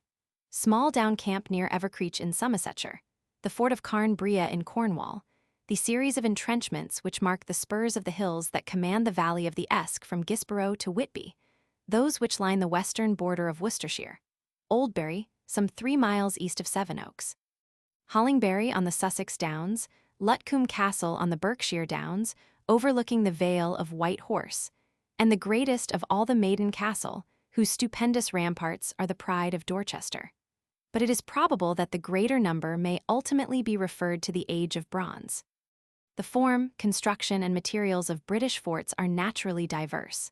In Cornwall, Devonshire, Wales, and other places they were of course built largely or wholly of stone, the masonry being always uncemented. Elsewhere they were true earthworks. Leaving out of sight the question of their date, they may be grouped in 3 classes. The first comprises those that were erected on promontories or other heights which on one or more sides were fortified by precipice, river, or sea. Such was the fort of Carl's Wark in Derbyshire, which on 3 sides rises almost sheer above the swamps of Hathersage Moor. On the west, where the ground slopes towards the plain, a huge earthen rampart, faced with dry masonry, afforded secure protection, and the slopes below the eastern and southern sides are strewn with great stones which must have fallen from the walls above. The cliff castles on the coasts of Kirkcudbright and of Wales, and on the headlands between the Land's End and Cape Cornwall belong to the same group. In the second class, the entrenchments, traced upon commanding sites, which, however, were nowhere so steep as to dispense with artificial aid, followed the tactical line of defense which the nature of the hill indicated. Most of the heights on which they stand are covered with soil so thin that they never could have been thickly wooded, and if trees had encumbered their sides, they would have been cut down. For the object of the engineers was to leave no dead ground on which an assailant could conceal himself. If he felt strong enough to lead his clansmen to the assault, he knew that they could not avoid being exposed from the moment when they penetrated within the range of a bow or a sling. General Pitt Rivers, who did so much to illuminate the study of prehistoric fortifications, was never weary of calling attention to the skill with which they had been designed. Once only, when he was exploring the camp at Seaford, he thought that he could detect evidence of neglect. As he stood upon the rampart, he noticed that an advancing force would be able to conceal itself for a while. Presently, however, it flashed across his mind that time had done its work upon rampart and ditch, and soon excavation proved that the latter had lost by silting 7 feet of its original depth. The general saw with delight that the designer had been as vigilant as any of his contemporaries. The rampart in ancient times must have been at least 5 feet higher, and then the garrison who manned it would have been able instantly to detect the first enemy who ventured within range. How carefully, he wrote, the defenders economized their interior space, drawing their rampart just far enough down the hill to obtain a command of view, but not 1 yard further. In certain cases, however, the hill was so extensive that if the tactical line of defense had been slavishly followed, the defenders would have been too few. Then the chief engineer modified the accepted principle. Selecting a spot at which he might safely abandon the natural line, he made his sappers build a cross rampart at right angles to it straight across the hilltop, until it joined the works on the further side. An example of this device may be seen in the camp of Puttenham in Surrey. Among the more famous strongholds of the second class are Sisbury on the South Downs, which, as we have seen, was almost certainly erected in the Neolithic Age, Badbury Rings, and the Maiden Castle. This noble fortress must surely have deserved its modern name. No British force could ever have taken it. No other country can show its match. 3 lines of ramparts defend the northern and 4 the southern side. Gaining the summit of the road from Weymouth, you see them outlined against the sky. And as you mount the hillside, they rise, one behind another, like veritable cliffs. Worn by the rains of 25 centuries or more, they still stand 60 feet above their fosses. and their entrances, on the east and the west, are guarded by overlapping works so intricate that if a column had succeeded in forcing its way across the abattis, it would have found itself helplessly winding in and out as through a labyrinth, pounded on either flank and enfiladed by stones and arrows discharged at point-blank range. The strongholds of the third class were erected on lower hills or on high ground little elevated above the surrounding country, and therefore depended less for their protection upon natural features. Those that have been explored belong to the late Celtic period. It may be doubted, however, whether such forts were generally later than those whose sites were more commanding, for the inhabitants of every district could only choose the best positions which they could find. Cherbury Camp, indeed, about 4 miles southeast of Fifield in Berkshire, was built on a lowland plain. Some of the Gallic forts which Caesar saw, and of our own, were in his time inhabited by large industrial communities. But although many of the British strongholds which belong to the Bronze Age contain the foundations of huts and broken pottery, it is doubtful whether they had more than a few occupants except in time of war. Every explorer who has tried to imagine the conditions of life in ancient British forts has noticed that many of them have no apparent source from which water can be obtained. It has indeed been suggested that, where there was neither a spring nor running water within reach, the garrison had recourse to dew ponds, which are still used for watering cattle on the Hampshire Downs. But even these reservoirs were generally lacking. Petrivers, however, argued that in the chalk districts many sites which are now remote from water may have possessed springs. At the village of Woodcuts in Cranbourne Chase, after cleaning out a Roman well, 188 feet deep, he found no water, but the ironwork of a bucket. But even where there was no spring, it is easy to understand how the garrison supplied themselves. None of these camps was ever subjected to a prolonged siege. No army can undertake such an operation unless it can ensure a continuous supply of food, and to do this requires forethought and organization of which barbarous clans are incapable. Again and again, the Gauls with whom Caesar contended, whose civilization was far more advanced than that of the Britons of the Bronze Age, were obliged to abandon movements that might otherwise have succeeded, simply because their commissariat had been neglected. When ancient Britons were obliged to take refuge in their stronghold, they knew that the danger would pass if they could hold out for a little while.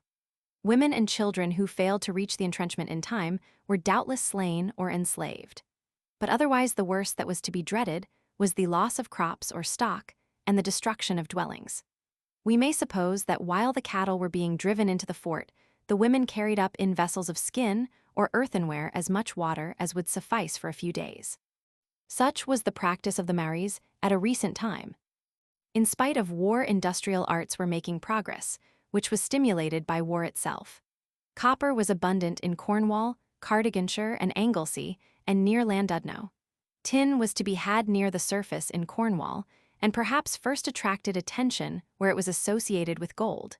Native smiths began to copy the tools which were brought from abroad, and insular forms were gradually evolved.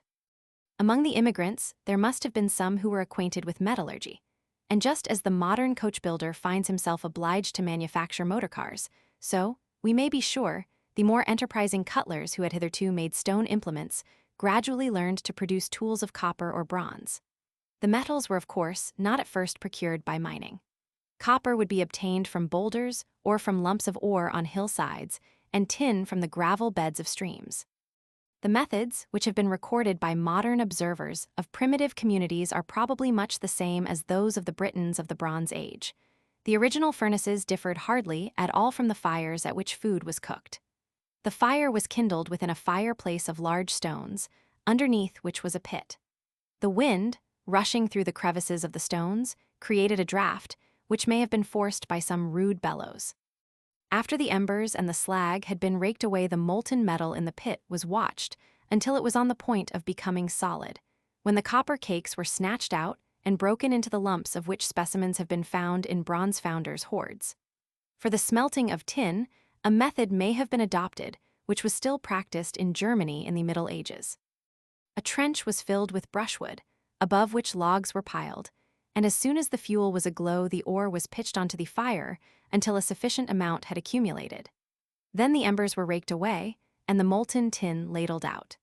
It is worthy of remark that all the Scottish bronze implements which had been analyzed up to the year 1880 contained lead, and one may perhaps infer that the tin which was exported from Cornwall to Scotland was not pure. Many bronze implements were reproductions, more or less modified, of Neolithic models. Stone celts, knives, daggers, spearheads, awls, chisels, gouges, sickles, and saws have their successors in bronze. Gradually, however, new forms were developed or invented. Bronze was of course at first reserved for weapons, and knives or knife daggers probably preceded all others, because the metal was originally too scarce and expensive to be used for those which required a large expenditure of material. Flat axes, resembling more or less closely the polished Neolithic celts, were, however, manufactured early in the Bronze Age.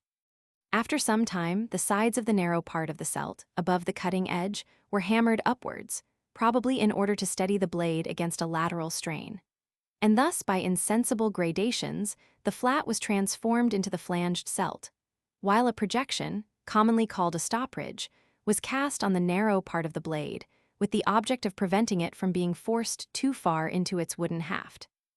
As the flanges became more marked, they were first confined to the upper part of the tool, and afterwards developed into wings which were hammered inwards so as to form a kind of rudimentary socket. Celts of this form are called palstaves, a word of Icelandic origin, which denotes a spade. In palstaves of another kind, the part between the wings and above the stopridge was cast thinner than the rest, so that a groove appeared into which the haft could be securely fitted, and a loop was often added at one side to enable the attachment to be secured by bands of twine. The final improvement was to cast the blade with a socket for the reception of the handle, but palstaves remained in use down to the very end of the Bronze Age, while in some socketed celts the wings survive as mere ornaments upon the sides. Like palstaves, nearly all socketed celts are looped on one side, and a few on both. Naturally, the socket was not limited to celts, but applied also to knives, chisels, gouges, and other tools. Socketed knives, however, are very rare in Scotland, and on the continent, except in northern France, they are almost unknown. On the other hand, the patterns of our socketed chisels and gouges appear to have been derived from some foreign source. The earliest British celts were copied not from stone models, but from foreign ones of bronze, and our winged celts and palstaves resemble certain French specimens so closely that the two were probably modeled in the first instance upon the latter. The socket also was invented by some ingenious foreign cutler, for palstaves with the wings bent over are rare in this country, whereas socketed celts with ornamental wings are common. Socketed celts were apparently never widely diffused in northern Britain, and of course even in the south they did not altogether displace palstaves. Even after they began to be manufactured here, the output was supplemented by importation from Gaul. A certain type, the blades of which, instead of expanding, are long and narrow, and the sockets almost square, occurs frequently in northwestern France and our southern counties, but very seldom in the north. Bronze celts in general, like those of stone, were doubtless used for various purposes as hoes, hatchets, and possibly battle axes, and some, which are very narrow or very small, as chisels. Palstaves were sometimes used, as their name would suggest, in the construction of earthworks. Sickles probably originated in southern Europe. The few early specimens that have been found here have their closest analogies in France and Denmark, but, for some unknown reason, socketed sickles are almost peculiar to the British Isles. A hoard was found early in the 18th century on a Retton Down, near Newport in the Isle of Wight, which helped to illustrate the evolution of bronze weapons. Daggers, which differed from knives principally in size, though they began to be manufactured later, were originally hafted with rivets, but afterwards they were cast with tangs or shanks, which were let into the handle and fastened by a single rivet. The Retton Down hoard contained 9 tanged blades, which closely resemble daggers but may have been spearheads. Many similar blades have been found since, but hardly any outside the British Isles. From daggers were derived a class of weapons very rare in this country, called halberds, which in Scandinavia and northern Germany have been found mounted as battle axes. Heavier and broader than their prototypes, they were often made of nearly pure copper, which rendered them less brittle and more suitable for dealing heavy blows. Swords, shields, and, with certain exceptions, spears and javelins were not manufactured until the latest period of the Bronze Age. Swords and spearheads required great skill in casting.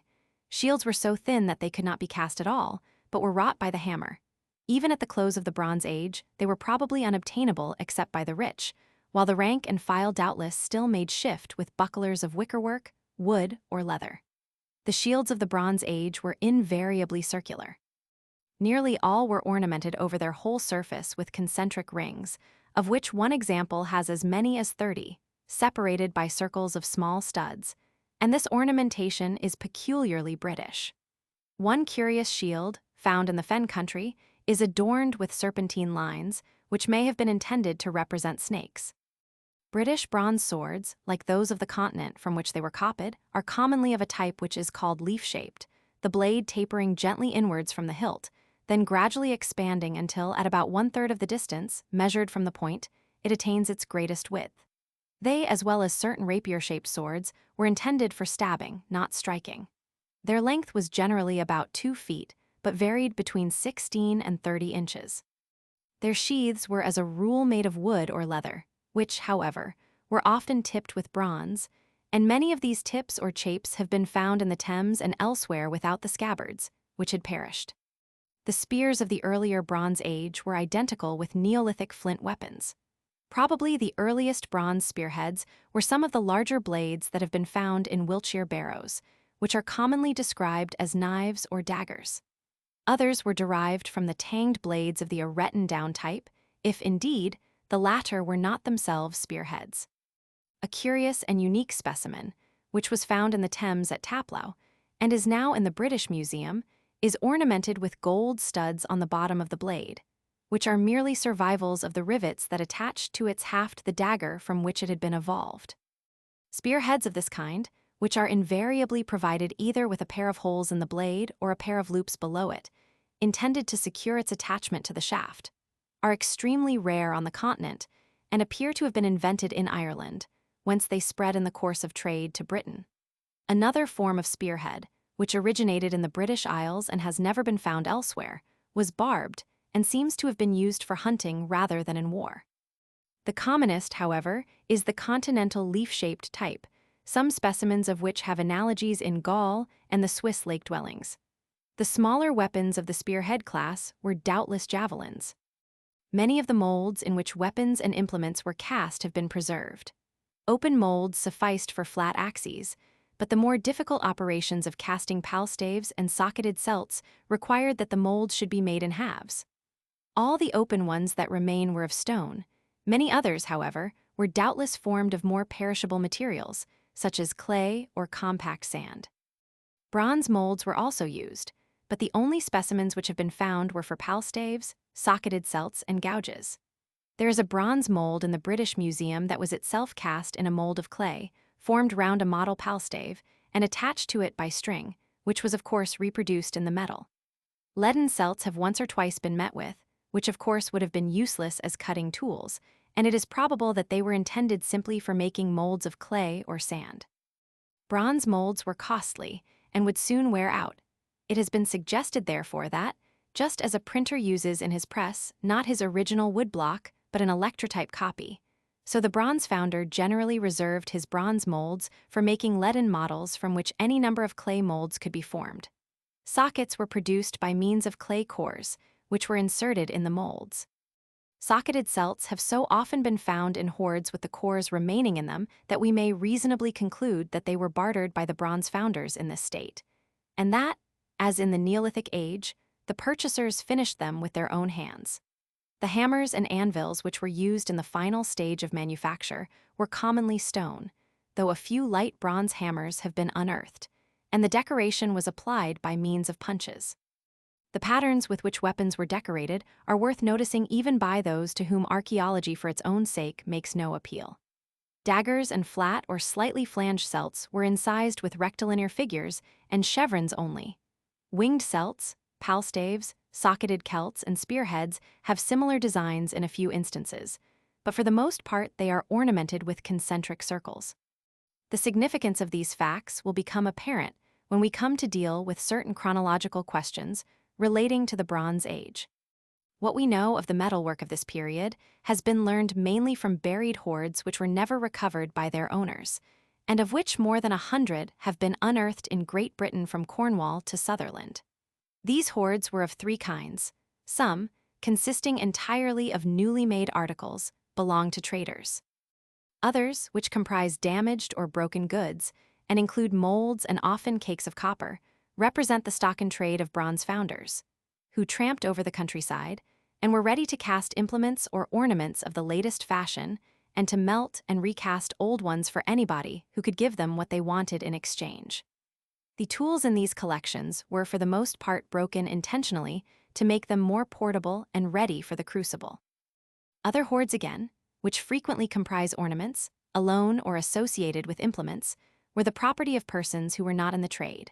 Hoards were of course buried when robbers were about or when some marauding clan appeared.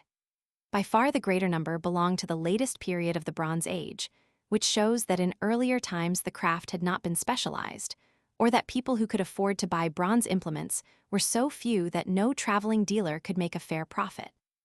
Those who then possessed bronze tools must have made them for themselves, unless there happened to be a skilled craftsman near who could earn a living by working for his neighbors. The great improvement of tools and weapons would lead us to look for traces of corresponding progress in every department of material culture. Pasturage, of course, continued to be the mainstay of the mass of the population, and although there were probably few households which did not subsist partly upon the chase, the remains of funeral feasts in barrows and the refuse heaps of dwellings show that game was eaten much less than the flesh of domestic animals. It has been said that sheep were not introduced into Britain before the Roman conquest, but excavation has proved that they were bred by the bronze-using inhabitants of Dorsetshire. Besides the small cattle that were common in the Neolithic age, large oxen were reared, at all events on Cranbourne Chase and the Yorkshire wolds. And, as in the Neolithic age and doubtless for the same reason, animals were commonly slaughtered before they had reached maturity. Although bronze fishhooks, almost identical in form with our own hooks of steel, abounded in the Swiss lake dwellings and were present in more than one of the hoards that have been unearthed in France, only a single specimen has yet come to light in the British Isles. But it need not be inferred that the Britons had no taste for fish, for they probably caught trout and salmon with nets or spears. The growth of population was indeed making it difficult for men to provide for their families, and they were constrained to toil harder in order to avoid starvation. Under this pressure, agriculture began to flourish, and wheat was grown at least as far north as Yorkshire. Armed with bronze axes, the husbandmen were better able to clear forests and to bring new land under cultivation, and at harvest time, when they reaped their reward, then, we may be sure, the clansmen gathered and sacrificed to their god and held high festival.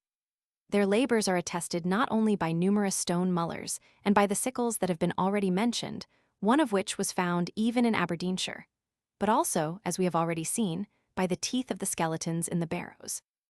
Oxen were probably used in plowing.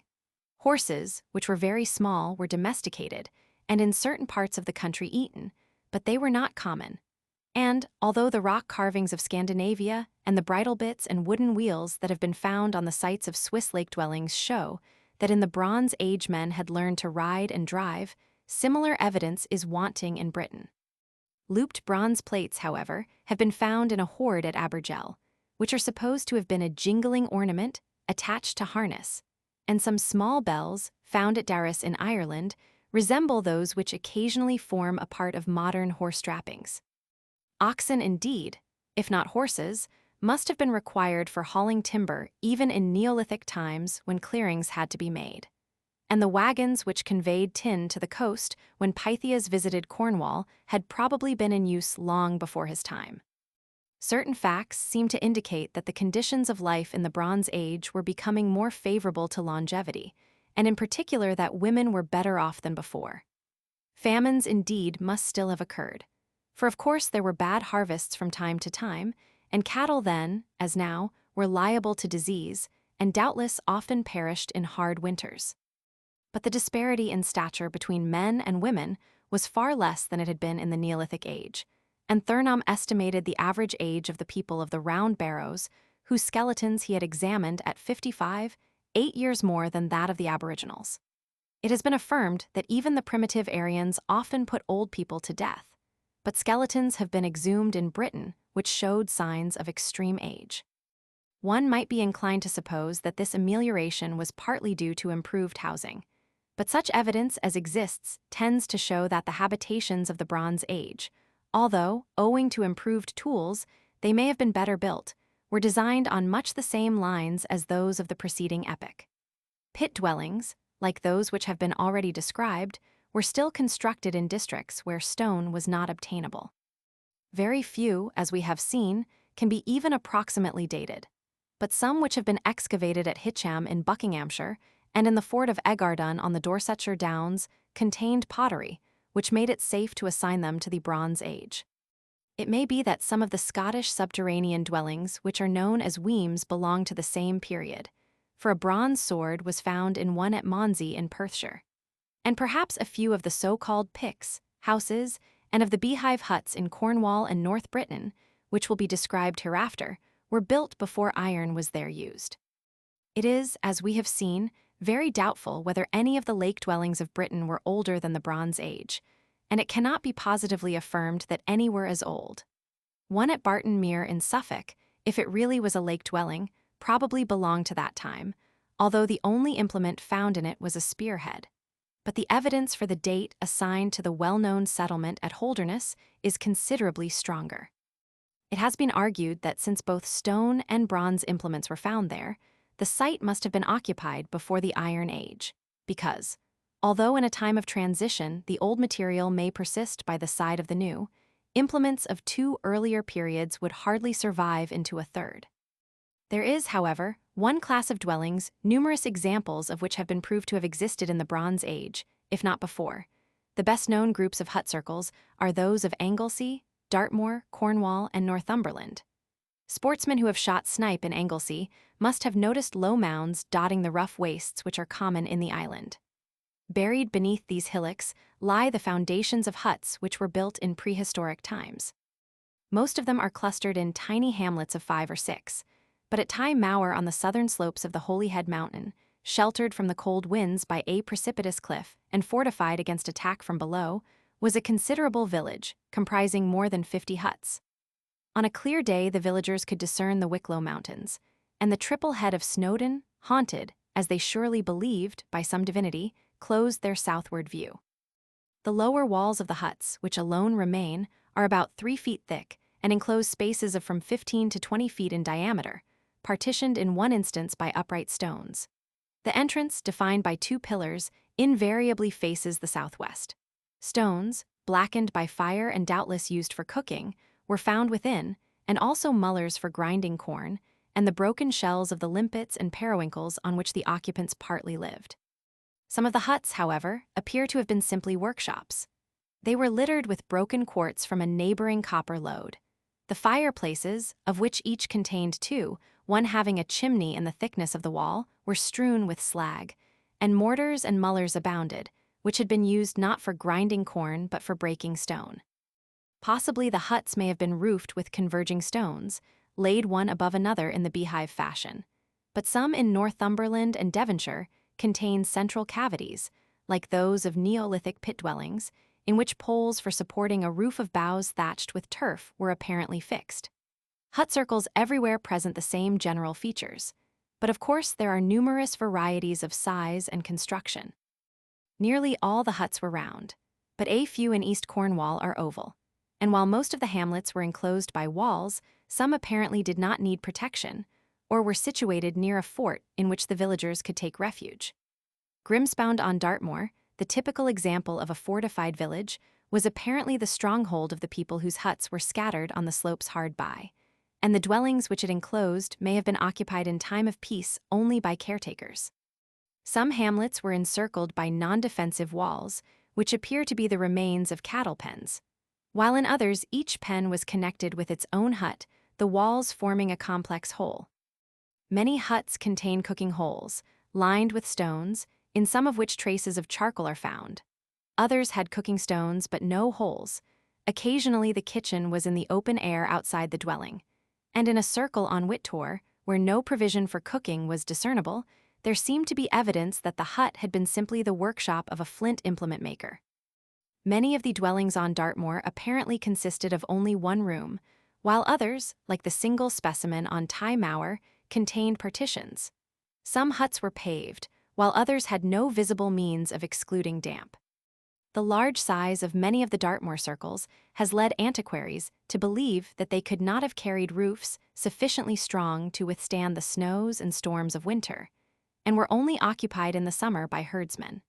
But in most parts of England, huts must have been inhabited throughout the winter, whose roofs were constructed of nothing more substantial than woodwork overlaid with sods or bracken.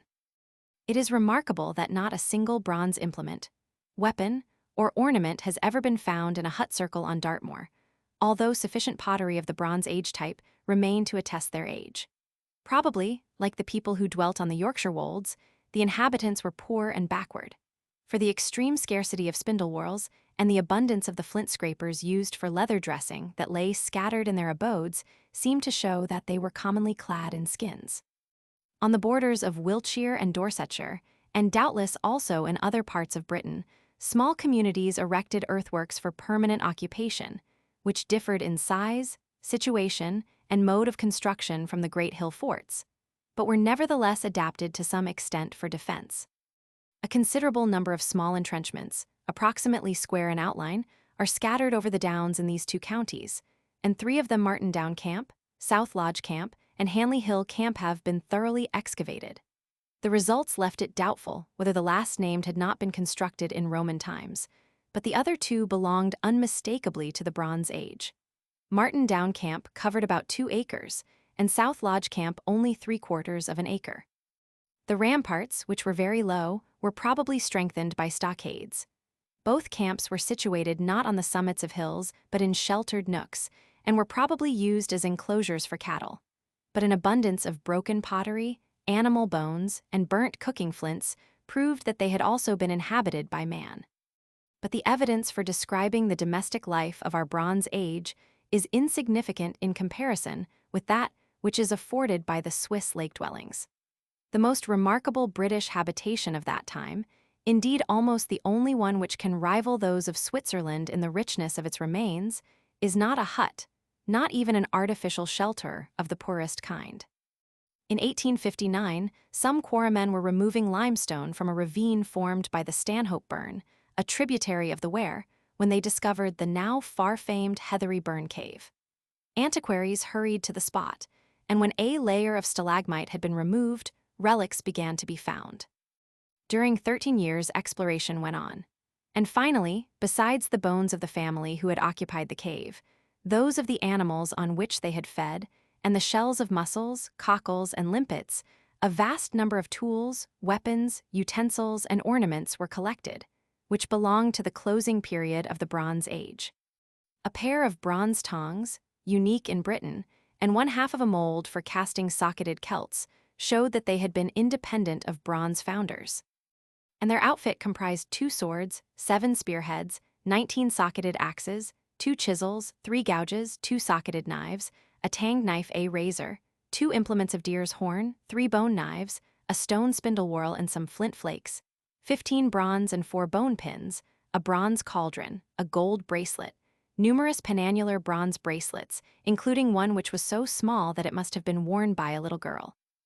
8 large bronze bangles evidently intended to be worn on the upper arm, 6 bronze discs, whetstones, buttons, and other articles too numerous to mention. Indeed, the only bronze objects of any importance which are not represented in the collection are daggers, hammers, sickles, and shields. The cauldron, which is shaped like a truncated cone with the broad end uppermost, belongs to a class of vessels which were not made before the close of the Bronze Age and are exceedingly rare in England, but not uncommon in Scotland and Ireland. It closely resembles one which was dredged up from the bed of the Thames near Battersea, and which may be seen in the British Museum, and perhaps it may have come in the course of trade from Etruria, where the type originated. It had been used for cooking, and was associated with numerous fragments of earthenware. The domestic pottery of the Bronze Age, like the sepulchral vessels, was made by hand, and, unlike them, was fitted to endure rough usage. But while the collection obtained from the cave, and nearly all the other examples that have been found are unornamented. The tableware of Dartmoor hardly differs from that which came from the barrows of the same district, and is as elaborately decorated. It is also remarkable that many kinds of household utensils, bowls and jars, pans and pannikins, cooking pots, pots for boiling water or meal, pipkins, cups, and strainers have been discovered in barrows. Some, which were entire, had apparently been deposited instead of regular sepulchral vessels, but many were in fragments and may have been used in funeral feasts. The exploration of the Heathery Burn cave not only illustrates the life of the Bronze Age, it also shows that even in districts far remote from the continent, the use of bronze was not confined to a conquering people, but spread to the descendants of the older population. The skeletons in the cave were wholly different from the types which are associated with the round barrows, and closely resembled those which have been recovered from the beds of rivers in England and Ireland. But what is most remarkable is the contrast between the wealth of these cave dwellers and the discomfort in which they lived.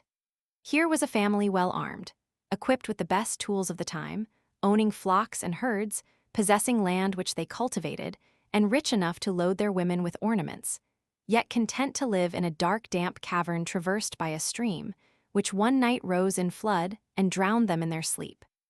It has been suggested that they had huts in the neighborhood and only resorted to the cave on extraordinary occasions. What could have induced them to live in it even for a day is difficult to conceive, but that they inhabited it, if not permanently, at least for long periods, is proved by the abundance of pottery as well as by the heaps of refuse which represented the remains of a long succession of meals. The spindle whorls of stone, bone, and baked clay which have been found in this cave, in barrows, hut circles, and elsewhere, and hardly differ from those which, a few years ago, were commonly used in Scottish villages and in many parts of the continent, are not the only relics that bear witness to the development of dress during the Bronze Age.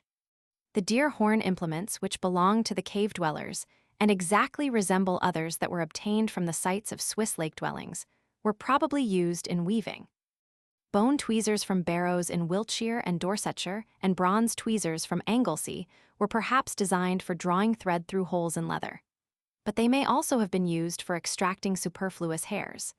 And the numerous razors that have come to light, some of which have no parallel in any foreign country, show that Britons, even in the furthest north, shaved their beards many centuries before Caesar noticed the custom.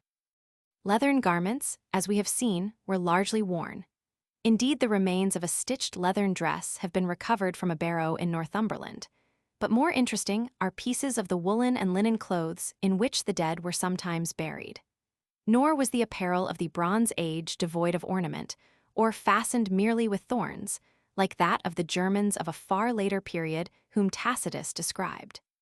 Pins of bone or bronze, some certainly worn with dresses, others perhaps in the hair, were not uncommon.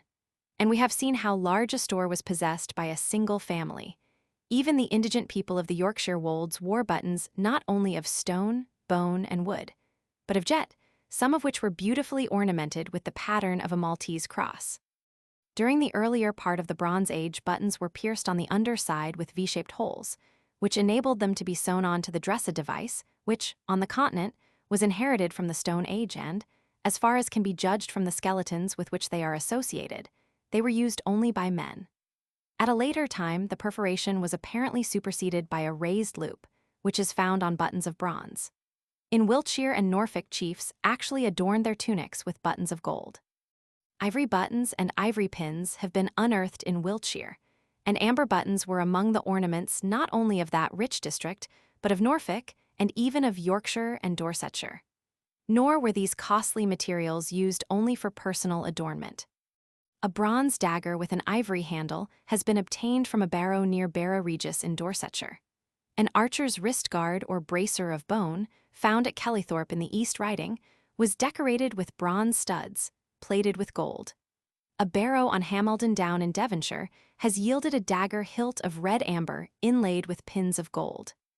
And from a barrow near Normanton in South Wiltshire Hoare, obtained a dagger with a wooden handle exquisitely inlaid in a chevron pattern with thousands of golden rivets, each smaller than the smallest pin. It could not, he wrote, be surpassed if, indeed, equaled by the most able workmen of modern times. With such a weapon hanging at his side and his dress glittering with gold or amber studs, a British chieftain must have made a splendid show. But some were not content with such display. Early in the last century, a cairn was opened at Mold in Flintshire, which was said by the peasants of the countryside to be haunted by a ghost in golden armor. 300 loads of stones were carted away, and then appeared a skeleton, accompanied by 300 amber beads that had once formed a necklace, and a golden patrol, mounted on a copper plate, with which the owner had decorated his horse's breast. This interment indeed belonged to the very latest period of the Bronze Age. But much earlier was the barrow of Upton Lovell in South Wiltshire, which contained, along with personal ornaments of gold, an amber necklace of 1,000 beads that had been worn not by a woman, but by a man. But although necklets and bracelets and other ornaments were commonly worn by knights and druids in Gaul, their use in this country seems to have been generally restricted to women. And, whatever the reason may have been, the women of Britain, then as now, wore less jewelry than those of foreign countries. Still, many specimens, most of which belong to late periods, are to be seen in the museums which illustrate the culture of the Bronze Age, but for the most part they were either imported or fashioned after foreign designs. Bronze ornaments are comparatively rare, although, as we have seen, the family who lived in the Heathery Burn cave possessed many, and their armlets are absolutely unique. In Scotland, as well as in the wealthier parts of England, women displayed gold torques of various patterns, some plain, others penannular, which resembled large bangles, others again funicular, of twisted ribbon-like form, or wrought with a pattern like the thread of a screw, while gold bracelets in equal variety clasped their wrists, and an ivory armlet has been found in a Wiltshire barrow. In 1863, a ploughman, guiding his team at Mountfield in Sussex, turned up a hoard of gold ornaments weighing 11 pounds. A hoard buried in Elginshire contained no less than 3 dozen gold armlets, belonging to the latest period of the Scottish Bronze Age, and an armlet of twisted wires, made to encircle the arm in 4 coils, which was considered the finest specimen of the goldsmith's art of this period ever found in Scotland, was cut up and melted down by an Edinburgh jeweller.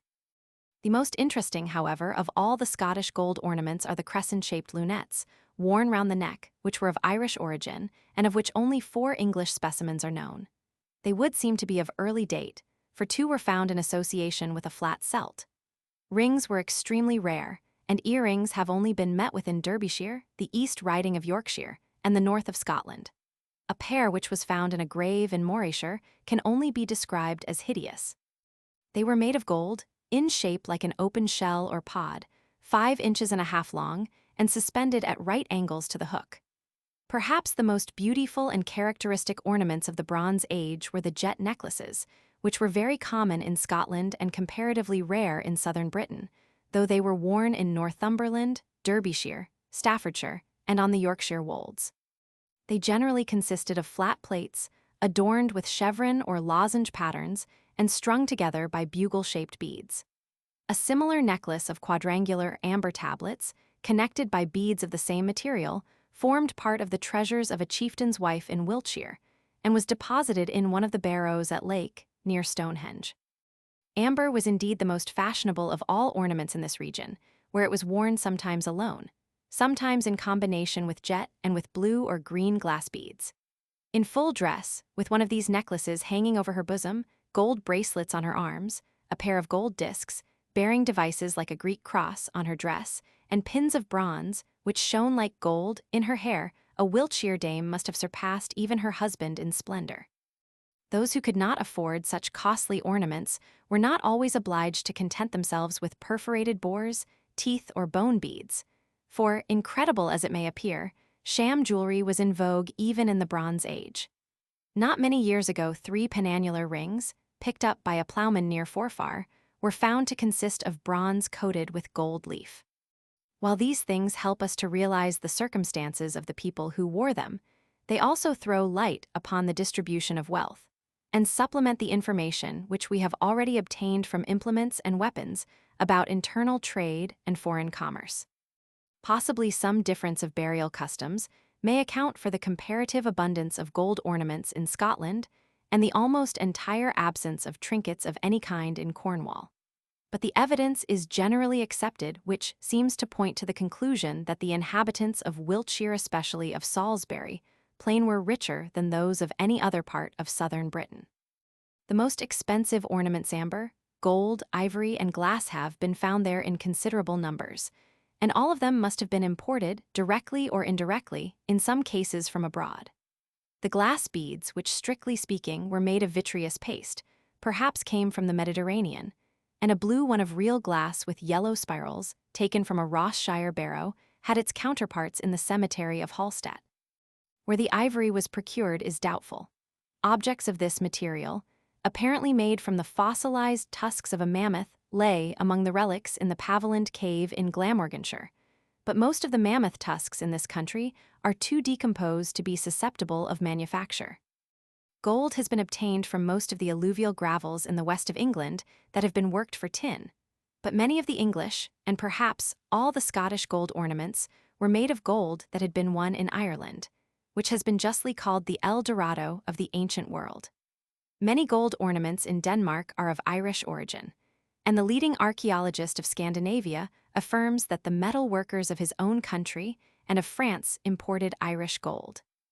Amber has been washed ashore at Deal and on other parts of the east coast, and the necklaces of Wiltshire may perhaps have been generally of British material as well as of British workmanship. But those of Ireland were probably made from amber that had come from Scandinavia and may have been taken in exchange for gold. In the time of Augustus, amber was one of the British imports, and although at least one necklace found its way even to Orkney, its rarity in Scotland and in the northern counties of England suggests that it was imported even in the Bronze Age. Indeed, since amber was so much commoner in Wiltshire than elsewhere, it would seem probable that it came generally from abroad. But why was it so abundant in Wiltshire? Why are gold, amber, and ivory rare even in the other southern counties, and wholly absent in Derbyshire, where round barrows are so numerous?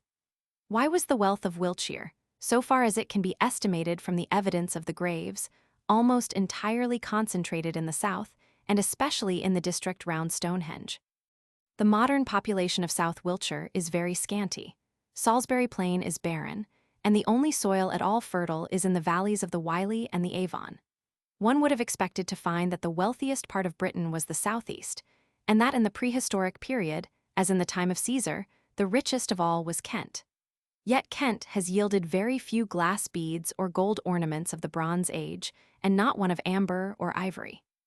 Doubtless there were once many barrows in the southeastern counties which have been rifled or plowed down, but jewelry was not deposited only in barrows, and so many bronze tools and weapons have been found in this region that the scarcity of barrows will not account for the rarity of ornaments. No explanation, so far as I know, has ever been offered, and I offer one with diffidence. First, it is not certain, and indeed improbable, that more than a small proportion of the riches that have been unearthed from the sepulchres of South Wiltshire belonged to families who had lived in the neighborhood. The prodigious abundance of barrows around Stonehenge can only be explained by supposing that the bodies of chieftains, of their wives and children, were brought from distant parts to be buried there, as to a hallowed spot. Secondly, it is conceivable that the clans which, early in the Bronze Age, settled in South Wiltshire were numerically stronger, better organized, or better armed than their neighbors, and that much of their wealth may have been obtained by plunder. Another indication of ancient British trade appears in the geographical distribution of the spiral. This form of decoration, which was common in Egyptian and Aegean art, traveled along the route of the amber trade by the Danube Valley and Hungary to Scandinavia, and ultimately reached the British Isles, where, however, it occurs only on stone balls, the stones of cists, and megalithic monuments, of which the most conspicuous example is New Grange in the County Meath. The spiral is not found on objects of the Bronze Age in Spain, nor in France except on the dolmen of Gavre, in Ise in Brittany, and in a grave in the department of the Aube.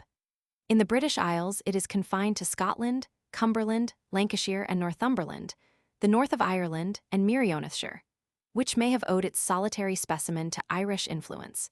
And moreover, in the British Isles and Scandinavia spirals are connected by the same device. Scandinavia, therefore, was undoubtedly the source from which the spiral reached Britain. Yet, while the reader who has been accustomed to suppose that the Britons, even of Caesar's time, were mere savages, may be astonished to learn that already in the Bronze Age there was commercial intercourse between Britain and the continent, he must beware of assuming that his forefathers were on a level with the inhabitants of Central and Southern Europe. Our country has long been the geographical center of the civilized world. In ancient times, it was outside the pale. Regular trade did not exist except with northern Gaul and, probably towards the end of the age, with Massilia and Phoenician Spain. Such articles of commerce as found their way to Britain from Central Europe were flotsam and jetsam. Long after swords had come into use abroad, the Britons' chief weapon was still a stout dagger. Bronze was used here for centuries after iron had been adopted in more fortunate lands, and the glass beads of which the women of Wiltshire were so proud would have been scorned by foreign ladies who compared them with their own. Moreover, even in bronze our workmanship never reached the pitch of excellence which the artificers of the North, in their prolonged Bronze Age, were able to attain. Just as the Neolithic cutlers of Britain were inferior to those of Denmark, so there is nothing in our museums which can vie with the astonishing splendor of the decorated palstaves and shields, the trumpets and vessels of the Scandinavian region. But we shall be better able to understand the relations that existed between our country and the continent in the Bronze Age when we have studied the graves, the objects other than weapons, implements, and ornaments that have been found within them, and the rude stone monuments with which they were often associated. We have seen that round barrows were already being erected before the Bronze Age began, and that they were used not only by the round-headed invaders, but also by the older population. After the close of the Neolithic Age, no more long barrows were constructed, although some of those which existed were still used even under the Roman occupation. Nor were the dead buried, except perhaps in certain Cornish cairns, in chambers which were intended to be opened from time to time. Thenceforward the graves were cists, commonly made of 4 stones set on edge, which were closed by a 5th once for all after the corpse or burnt bones had been laid within them. Or, where no stones could be obtained, holes scooped in the chalk, and sometimes even hollowed trunks of trees or real coffins. Occasionally, however, the body, burnt or unburnt, was laid upon the ground without anything to protect it from the superincumbent mass. When a tumulus was erected, whether it was an earthen barrow or a cairn, its form was usually round and occasionally oval. The change involved degeneration. Galleries were no longer required. The chambered cairns of the North gave way to structureless heaps of stone. The chambered long barrows of England with their portals, entrance passages, and graceful exterior curves were succeeded by mere mounds. What would first impress an ordinary wayfarer is the vast number of the round barrows compared with the rarity of those of the older form. The mounds clustered in the immediate neighborhood of Stonehenge many times outnumber all the long barrows in Britain. 300 still exist in an area of 12 square miles, and from one spot hard by the great stones, Stukely counted 128. Again, while the long barrows almost always stand on conspicuous hills, round barrows are sometimes placed on low ground. In certain maritime districts, for instance Cornwall and Brittany, it has been noticed that the monuments of the dead are most thickly strewn in the extreme west, as if the builders had desired that the spirits of those who had gone before them might look upon the setting sun. The material, it need hardly be said, varied according to the resources of the district. In Scotland, Wales, and Cornwall cairns are almost universal, some being of gigantic size. In 1876, a cairn in Fifeshire was opened, and after more than 1,000 cartloads of stones had been removed, a solitary cist appeared, containing one interment. Sometimes, however, mounds of various kinds coexist in the same region. Thus in Devonshire, we find round barrows, cairns, and small central cairns covered by round barrows. In other counties again, barrows made of earth, of chalk, and of earth and chalk mixed may be seen close together. Curiously enough, many barrows on the Yorkshire wolds were constructed of clay which had been fetched from distant places. Round barrows range in diameter from 20 to 150 feet, and while some are even now 24 feet high, others barely rise above the level of the surrounding ground. Those of the oldest form, which, however, continued to be erected contemporaneously with others of later types, have some resemblance to a shallow inverted bowl. More than 3/4 of the Wiltshire barrows belong to this variety, which is also prevalent in Yorkshire and almost invariable in Derbyshire, Dorsetshire, Somersetshire, and the Orkney Islands. These mounds are occasionally surrounded by shallow ditches, in which cases they represent a transition to the form which is called bell-shaped. Barrows of the latter kind, which stand on a flat area surrounded by a ditch, but not by a bank, and are larger, steeper, and more conical than those of the primitive form, are far more numerous in Wiltshire, and especially round Stonehenge, than elsewhere, although a few exist in other parts of southern England. And some of the so-called bull barrows in the East Riding can hardly be distinguished from them. Latest of all were the disc-shaped barrows, small mounds standing alone, in pairs, or in groups of 3, within a circle defined by a ditch, which is fenced on its outer side by a bank. Occasionally, the enclosure contains no mound at all, but only a grave dug out of the chalk. On the other hand, in one instance, the whole area within the ditch is covered by a low mound. Disc barrows are commonest near Stonehenge, and outside Wiltshire they are hardly to be found except in the adjoining corner of Dorsetshire, on the Cotswold Hills, in Sussex, and, though rarely, in Derbyshire. As they contained ornaments more frequently than the other kinds, it has been supposed that they were specially devoted to the interment of women. But we may accept the explanation that, like the barrows, the ornaments for the most part were comparatively late. The significance of the ditches and banks has puzzled many antiquaries. There are barrows close to one another, some of which are surrounded by ditches, while others have none. While in districts in which stone is abundant, there are barrows enclosed by or enclosing small circles of stones, and others which have neither one nor the other. Perhaps the barrows enclosed by circles are comparatively late, and the stones may sometimes have been intended, wholly or in part, to give form and symmetry to the mound. For in Derbyshire, where the barrows of the Bronze Age are really cairns, a structural improvement was made by building up the whole mound of concentric rings of stones. Again, in Wiltshire ditches and banks are invariably complete, whereas on the Yorkshire wolds, banks and ditches or circles of stones are generally incomplete. And this characteristic, which belonged, as we have seen, to certain long barrows, is repeated not only in megalithic circles in the British Isles and in India, but also in rings which are carved on rocks and on the covering stones of cists. It has been suggested that the banks and stone circles were intended to bar the exit of the dreaded spirits of the dead. But if this was the purpose of the builders, why did they leave the barrier imperfect? It is possible that their motive was not superstitious, but utilitarian. The break may simply have been a causeway intended to give access to the barrow. Round barrows and cairns, like long barrows, are commonly supposed to have been erected only as memorials of chiefs, their relatives, and perhaps their honored retainers. For, it is said, no humble family would have had the needful command of labor. But considering that in Wiltshire, where there are more long barrows than in all the rest of Britain, round barrows are 34 times as numerous, it is difficult to accept this opinion. Many of the round barrows are small, and it is surely probable that the poorer clansmen sometimes voluntarily gave their services to provide respected members of their own class with a distinctive monument. Barrows and cairns, however, are not the only sepulchres in which interments of the Bronze Age have been discovered. A cave at Gop, near Rhyl, which had been used as a dwelling, contained a sepulchral vault, and Rains Cave in the same county was used alternately as a dwelling and a cemetery. Many graves also exist over which no mound was erected. Thus, on Hanley Down in Dorsetshire, no less than 52 interments of cremated bones were found in holes dug out of the chalk on the western side of a barrow. They were evidently later than the funeral in the barrow itself, and were doubtless the remains of the descendants or connections of the chief who had been buried there. In Scotland, numerous cemeteries, most of which were on knolls or sandhills, were unmarked by any external sign, and at Elton, near Beverley, in the East Riding, more than 70 bodies were interred without a barrow. It has been supposed that such graves belong to the poor and lowly, and doubtless where they occur in large numbers and are almost or entirely devoid of accompanying relics, the assumption is justified.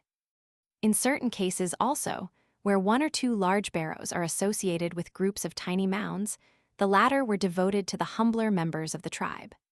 2 of the Scottish cemeteries, however, contained gold armlets, others beautifully ornamented bronze blades, and 3 of the only 4 graves in which Pitch Rivers found the sepulchral vessels, which are known as drinking cups, lacked any memorial.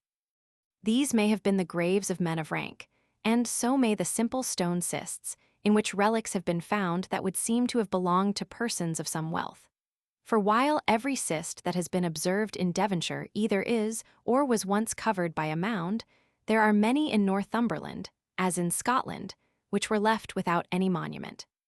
Perhaps the most curious of all the burial grounds of the Bronze Age is one which has been lately explored at Bleasdale in Lancashire, and which may be compared with the wooden chamber in the Neolithic Barrow on Cranbourne Chase.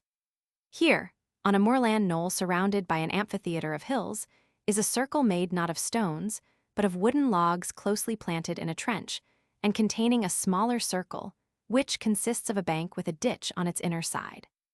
Within this ditch is a low mound, concealing another circle of logs, in the center of which were found 2 sepulchral urns. The ditch is floored with poles, which may perhaps have been trodden by worshippers who walked in ceremonial procession around the grave. For the bottom of a ditch surrounding a barrow near Blandford, which was open towards the end of the last century, was worn into a smooth track by human feet. Hardly less remarkable is a circle near Port Erin in the Isle of Man, formed of 18 cists, in 6 separate sets, each composed of 3 arranged in the shape of the letter T, 2 being placed end to end along the circumference, while the third extended outwards at right angles. In Britain, as in other countries, cenotaphs were erected in honor of the dead whose remains could not be found. Barrows have been opened within which, after the most careful scrutiny, not the faintest indication could be detected of any burial, although in one there was an empty urn and in another a small stone pavement, enclosed by a miniature stone circle and resting upon burnt earth, which suggested that an ideal cremation had been performed. It seems possible that Silbury Hill was a monument of this sort. This stupendous earthwork, which commands the Bath Road, 6 miles west of Marlborough, is 135 feet high and covers about 5 acres. The cost of its erection at the present day would be not less than £20,000. In 1777, a shaft was sunk from the top to the bottom, and in 1849, a tunnel was driven from the side to the center. No trace of burial was found, but even primary interments were not always made at the center of a barrow, and the labor of proving, if it could be proved, that Silbury Hill was not erected over a grave would be out of all proportion with the result. At all events, its purpose was connected with sepulchral usage. Recent excavations in the meadow west and north of the hill are believed to have shown that it was originally surrounded by a trench, which was filled with water, and a local antiquary has suggested that the mound was an artificial stronghold. But what clan would have undertaken this Herculean labor in a district where every hill was suitable for defense, and of what use would the mound have been for such a purpose? The chronology of the barrows is somewhat perplexing. There is hardly a single absolutely certain instance in which a socketed celt, a sword, or a socketed spearhead has been found in a barrow, associated with an interment, and most antiquaries infer that the round barrows generally belong to the earliest period of the Bronze Age. It would follow that, during not less than 4 or 5 centuries, the practice of raising mounds over graves was discontinued, and one could only wonder how it came to be revived at the beginning of the Iron Age. It has indeed been argued that the absence of swords is no proof that they were not used when barrows were being erected, but merely shows that it was not customary to bury costly weapons which were not habitually worn. It seems difficult, however, to explain why a distinction should have been drawn between swords and socketed celts, on the one hand, and knives, daggers, and awls, which were often buried, on the other. Some may accept the suggestion that in the later period of the Bronze Age, when cremation had presumably become general, the practice of burying weapons or ornaments had ceased, but in the early Iron Age it was not uncommon. It would seem, moreover, that in 1 or 2 instances socketed weapons were laid with the dead. And Dr. Arthur Evans, pointing out that an amber necklace, found in one of the barrows near Stonehenge, is identical in form and arrangement with the amber necklaces of Hallstatt, boldly affirms that the disc-shaped barrows of Wiltshire belong to the end of the Bronze Age. Be this, however, as it may, it is morally certain that some of the glass beads which abounded in the graves of South Wiltshire were contemporary with socketed weapons. and a competent antiquary, who has diligently examined their associations, concludes that they belonged to the 8th and 7th centuries before the Christian era.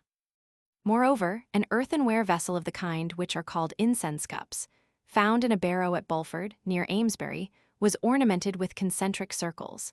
And, as we have seen, this form of decoration, which is common on the covering stones of cists in Scotland and in the north of England, is also characteristic of socketed celts and unknown on implements of earlier date.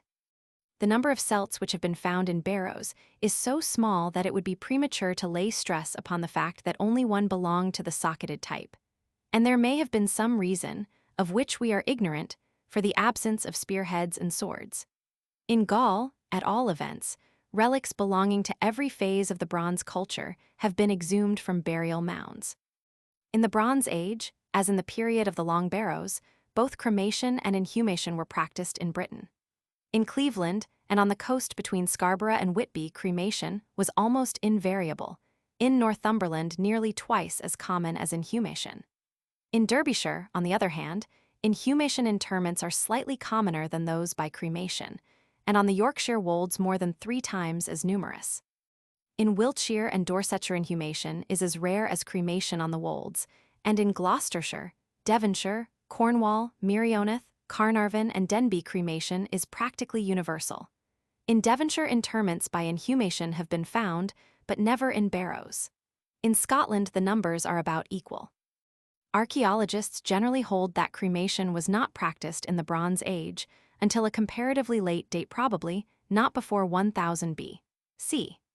And this view seems at first sight to be supported by the facts that it was unknown in Scandinavia in the earlier period, that cinerary urns were not the earliest of the sepulchral vessels, and that drinking cups, which were in use before any of the others, although they continued to be used after cinerary urns had been introduced, are generally found with unburnt skeletons, and have never been found with the cremation interments in Cleveland. On the other hand, in Brittany in the centuries which immediately followed the introduction of metallurgy, cremation was almost invariable. Burnt bones, as we shall presently see, were often buried without urns, and since cremation was not uncommon in the Neolithic age, the custom probably persisted into the Bronze Age independently of its introduction by immigrants who possessed weapons of bronze. Indeed, unless cremation existed from the very beginning of the Round Barrow period, it seems impossible to account for the fact that in the sepulchres of certain districts, not a single instance of inhumation has ever been observed. Before the inhabitants of Butte emerged from their Stone Age, they practiced both cremation and inhumation, and there is no evidence that the latter was earlier than the former. Not infrequently both in Scotland and in many parts of England skeletons and burnt bones reposed under the same cairn, in the same barrow, within the same stone circle, even in the same cist, and in some cases they were buried at the same time. A cairn has been opened at Greenhill in Fifeshire, in which 4 different modes of sepulture had been practiced. Cremated remains had been laid in the earth, and beneath a stone slab, an unburnt body had been buried in a cist, and another lowered into a pit. In some barrows, one unburnt body has been found accompanied by several deposits of burnt bones, and it has been inferred that, even after cremation had become general, the bodies of chieftains were very rarely burned, although those of their wives and retainers were. It is possible that this distinction may sometimes, and in some places, have been maintained, but obviously it was very unusual. For otherwise, we should be compelled to suppose that in Cleveland, and in those western districts in which cremation was universal, no chiefs were buried in barrows at all, although it is universally admitted that it was in their honor that barrows were erected. And if the presence of an unburnt body surrounded by urns is a sign that wife and dependents were sacrificed in honor of the dead chief, what conclusion is to be based upon the association of 9 skeletons with a single cremated interment? On the Yorkshire wolds, the question as to which method should be adopted had nothing to do either with rank or sex or age, and one may reasonably suppose that it was often settled simply by individual preference. Moreover, the expense of cremation was far greater than that of inhumation, and it is not improbable that long after the former had become prevalent among the wealthy, the poor were generally obliged to content themselves with the latter. Inhumation was accompanied by many varieties of usage. Most of the Wiltshire barrows contained only one interment, though in a few evidently family tombs there were two or even more. Those of the Yorkshire wolds, on the other hand, generally contained several, two or three having sometimes been laid in one grave, and where one only was found the barrow was of the conical kind which is common in Wiltshire. In the Scottish cists also, single burial is the rule, though occasionally husband and wife were interred together, and sometimes a father with his child. The same variety has been noticed in connection with cremation. A group of 8 barrows in Lincolnshire contained one urn each, while inside a barrow in Dorsetshire was found a cairn which covered nearly 50 interments. When a mound was erected, the primary interment was generally made in the center. The body was almost always laid in the crouch position. In Wiltshire this custom was absolutely, and on the Yorkshire wolds almost, universal. The same posture indeed was commonly adopted there even when the body was cremated. In Dorsetshire, on the other hand, the extended position appears to have been occasionally met with. When secondary interments have been found, they were generally on the surface of the barrow or just outside it, and were covered with fresh material. There is a barrow on Lord's Down in Dorsetshire, formed of alternate layers of mould and chalk, which represent no less than 5 successive interments, each of which was covered by a new tumulus. Almost invariably on the wolds, secondary interments were made on the southern or eastern side of the mound, doubtless in order that the dead might face the sun. And this fancy underlies the prejudice, which still exists, against burying on the northern side of a churchyard. Probably the same purpose is discernible in the orientation of the skeletons. Generally in Wiltshire they were laid with their heads towards the north so that they looked southwards, and although in Yorkshire and elsewhere the head has been found directed to almost every point of the compass, yet, as a general rule, it was so laid as to face the sun. Thus, when it pointed westward or to the north or south of west, the body was commonly laid upon its right side, when to the east or the adjacent points, upon the left. It is probable that bodies were generally interred either in the clothes which had been worn in life or in a winding sheet. For at Kellythorpe in the East Riding, a linen cloth was underlying a skeleton. Bones have been found in divers parts of Britain, with fragments of woolen or leathern fabrics clinging to them, and buttons in their natural positions on the breastbone.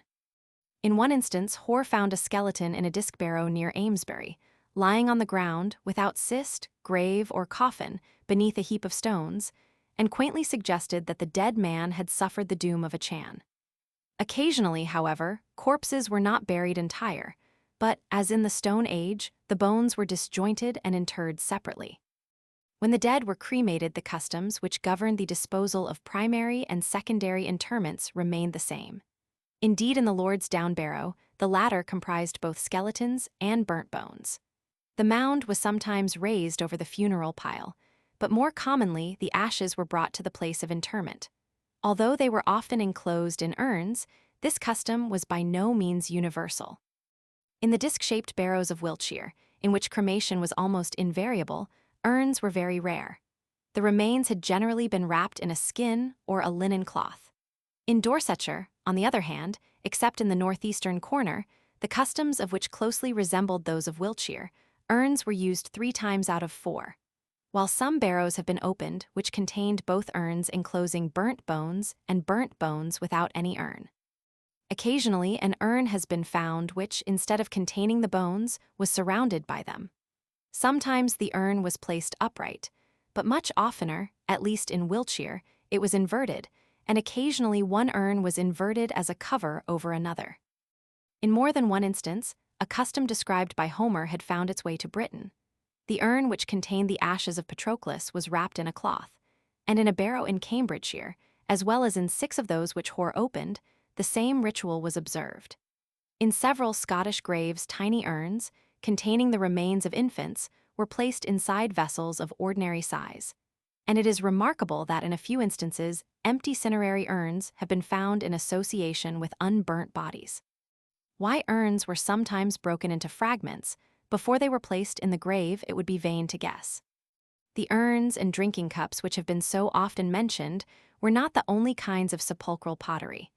Besides them were bowls which have been called food vessels and incense cups. The custom of placing vessels in graves was not, however, universal.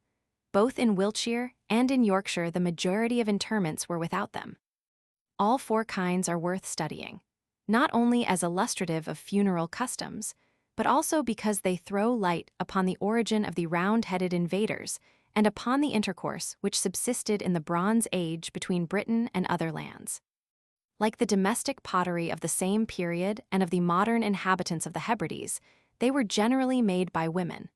The markings, produced by the impression of fingertips and fingernails, with which they were often ornamented, were the work of small hands. The potter's wheel, which, more than 2,000 years before the Christian era, was used in Hisarlik, the town on whose site Troy was afterwards built, was as yet hardly known in Britain, and the British pottery of the Bronze Age was baked at open fires. Although they all comprise numerous varieties, the four groups are so distinct that an observant eye, after an hour spent in a well-stored museum, or even after studying the illustrations alone, would be able, in almost every instance, to assign this or that specimen to its proper class. Drinking cups are generally about 7 or 8 inches high and fall under three principal types. That which is apparently the earliest and, in southern Britain, by far the commonest, is globular in its lower part and rises from the waist into a high brim with straight sides. In cups of the second class, an oval body passes into a brim which curves outward. The third kind, almost all the examples of which belong to Northumberland and Scotland, and which, from its accompaniments, would seem to have been the latest, is also somewhat oval in the lower part, and has a very low and more or less straight brim. A few high-brimmed cups have handles, and are not unlike modern tankards. Drinking cups in general are the handsomest and the most skillfully baked of all the British sepulchral vessels, but in course of time, their forms gradually deteriorated, for each generation had inferior models to copy.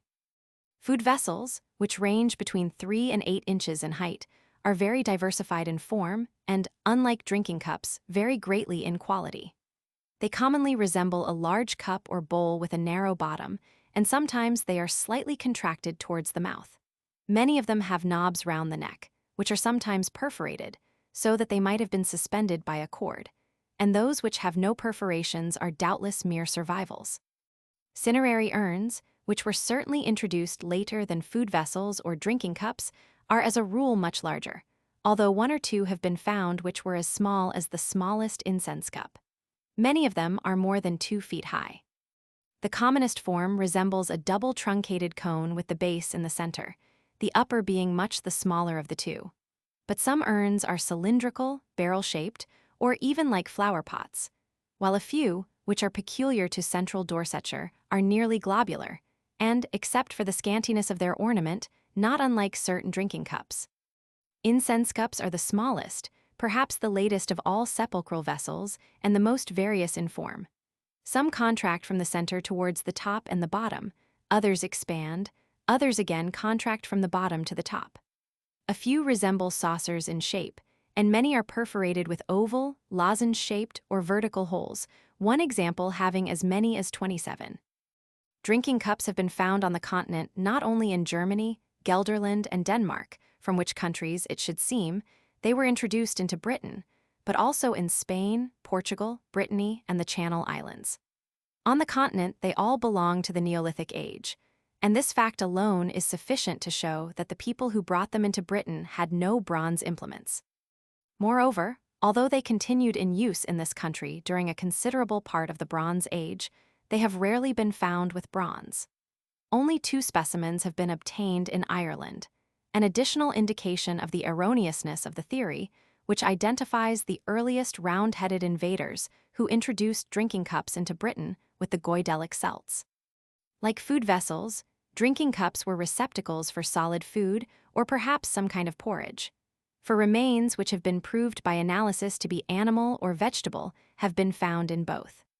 Food vessels are unknown outside the British Isles and are frequent in Ireland, while hardly a single specimen has been found in any of the numerous barrows of Wiltshire or Dorsetshire. Like drinking cups, they accompany skeletons far more frequently than burnt bones, and they were obviously invented after drinking cups had been some time in use, though, as it would seem, while incense cups were still unknown. Incense cups, like food vessels, are common in Ireland as well as in Britain. A few have been found in the Channel Islands, but on the continent they do not exist. They, too, are rare in Dorsetshire and the western counties, although cremation was even more prevalent there than in Wiltshire, where they are numerous, and although they have hardly ever been found except with cremated remains. It is remarkable that they were often deposited inside the urn and among the burnt bones. The purpose for which they were designed has been a subject of much controversy. It is difficult to believe that they were really censers, for incense was probably not obtainable in Britain, though amber, which has occasionally been used as incense, may possibly have been burned in them. The numerous holes with which so many of them are pierced, and which would have stimulated combustion, might suggest that they were intended to carry the sacred fire from which the funeral pile was to be lighted. But as many specimens contain no holes, it is impossible to acquiesce in this explanation. All these vessels were ornamented with the geometrical decoration characteristic of the Bronze Age, which consists for the most part of combinations of straight lines, arranged in almost infinite variety chevrons, zigzags, lozenges, and the herringbone pattern as well as dots and what have been called oblong punch marks, and, in a few cases, crosses, curves, and even circles. The patterns were impressed upon the clay while it was still wet by a pointed implement of bone or wood by cords, and occasionally, as we have seen, by fingernails or fingertips. Some of them may have been imitated from basketwork or from the plaited straw or grass with which the fragile vessels were protected. For Pitt Rivers found on his estate a fragment of fine basketwork over which clay had been plastered on both sides. As a general rule, drinking cups and food vessels are far more profusely ornamented than the other kinds, both being in many cases covered with decoration. Except perhaps in the case of drinking cups, it is doubtful whether any useful conclusion can be drawn from the patterns, for, although the oblong punch marks are apparently peculiar to the British Isles, chevrons of divers kinds have been found in nearly every country of Europe, as well as Africa, Madagascar, Siberia, Ceylon, the Philippine Islands, and North Australia. Indeed, one form of chevron ornament, the so-called diaper pattern, appears not only on French Neolithic pottery and on urns from a chambered cairn in Orkney, but also on a Paleolithic implement from Brassamphoui. And the rude handmade bowls out of which the modern Hebrideans eat their porridge are still ornamented, as they were 3,000 years ago, with straight lines made with a pointed stick or with impressions of a thumbnail. On the other hand, as chevron patterns characterized the Bronze Age throughout Europe, although they occurred both earlier and later, further research may ultimately show that they had a common origin. The supposition that concentric circles a form of ornament which, as we have seen, is also characteristic of the shields of the Bronze Age were generally symbolical of sun worship, is hardly likely to be proved. Probably in some cases they had this or some other religious meaning, but in others they may have been purely decorative, and they are to be seen on the churingas or sacred stones of the Arantas of Central Australia, who, it need hardly be said, do not worship the sun. More interesting are the few vessels which bear incised designs inlaid with white earth, and resemble, though in a ruder style, pottery from the lake dwellings of Switzerland and Austria and from Hissarlik. It is conceivable that this kind of decoration may have arisen independently in the different lands in which it has been observed, but the most skeptical would hardly deny the evidence of indirect connection with the Aegean which has been furnished by the famous chalk sidenote, the drums of Folkestone Wold and their significance. Drums of Folkestone Wold. Associated with the body of a child in a trench which partially surrounded the barrow were 3 solid drum-shaped cylinders of chalk, decorated not only with familiar geometrical designs, but also with concentric circles, which in one case seem to be degenerate spirals, figures called double horseshoes, which occur at Newgrange and at Gaver in Eyes in Brittany, and quaint representations of the eyes and eyebrows of the human face, closely resembling the so-called owl heads which Schliemann found on vases at Hissarlik. Similar faces are sculptured on standing stones and the walls of sepulchral grottos in the departments of the Marne, the Gard, and the Tarn, and incised on Spanish pottery of the early Bronze Age. And probably it was by way of Spain that this Mediterranean influence found its way to a remote Yorkshire moor. We have already examined the evidence which the articles deposited in graves afford as to the wealth and social condition of the people who were buried there. They also suggest problems connected with their religious faith. The custom of depositing implements, weapons, or ornaments with the dead, was the exception rather than the rule. Less than 1/4 of the interments in the Yorkshire wolds were associated with any article whatever, and even in South Wiltshire, barely 2/3. In Derbyshire and Scotland, relics were comparatively frequent, but by no means universal. In Cornwall, almost entirely absent. When we find that daggers were often placed in the hands of corpses, and that nearly all the flint tools on the wolds were brand new, we may be disposed to reject the theory that the motive of those who deposited them was simple affection or superstitious dread of using what had belonged to the living. But when, on the other hand, we remember that so many of the dead were left destitute, we ask ourselves whether the articles that were placed in graves were really intended to be used in a future state. But it is a mistake to expect either uniformity of custom or rigid consistency. Different tribes and different individuals may well have had different beliefs, and it is not likely that belief was always translated into action. Articles that belong to the living have sometimes been buried from mere motives of affection or from a wish to get rid of that which was associated with the idea of death, sometimes from a vague desire to please or to avoid the displeasure of the dead. Often, however, as we learn not only from historians, such as Caesar and Tacitus, but also from the evidence that has been collected respecting the customs of savage tribes, objects have been deposited with the dead in the full expectation that their souls would be of use to the souls of their owners in another life. And when not inanimate objects only but wives, slaves, and animals have been sacrificed, it may be safely assumed that this was the motive. Nor is the belief absolutely extinct even in civilized lands. Less than half a century ago, the widow of an Ulster farmer killed his horse, and in reply to a remonstrance asked, "Would you have my man go about on foot in the next world?" All these motives may have worked in the Bronze Age. We have seen that offerings of food were placed in food vessels and drinking cups, and they may sometimes have been laid beside the dead even when no vessels contained them. The bones of domestic animals, deer, and wild boars which have been found in scores of barrows, and most of which had been pounded for the extraction of the marrow, were doubtless in many cases the remains of the food upon which the survivors had feasted, but perhaps also of food offered to the dead. It is possible, too, that the burnt bones which are sometimes mixed with cremated human bones may be the remains of animals sacrificed at the funeral, and may represent the custom, described by Homer and Caesar, of slaying animals of which the dead had been fond and burning them on the funeral pile. And when we are told that the skulls of oxen were carefully interred in several barrows, and that a horse was buried near the summit of a barrow in Wiltshire above a cremated interment, we are tempted to accept a similar explanation. We can understand why implements and weapons were often placed inside urns along with the burnt bones, but it would be vain to ask why a cow's tooth was frequently placed in juxtaposition with a corpse. And who would venture to account for the presence of the burnt bones of a fox inside an urn in a barrow on Ridgeway Hill in Dorsetshire, of the skeleton of a mole and the bones of mice in an urn in Glamorganshire, or of the skeleton of a hog in a cyst in a Staffordshire barrow? We can only suppose that these mysterious deposits had some religious meaning. But whether animals were sacrificed or not, there can hardly be a doubt of the prevalence of human sacrifice.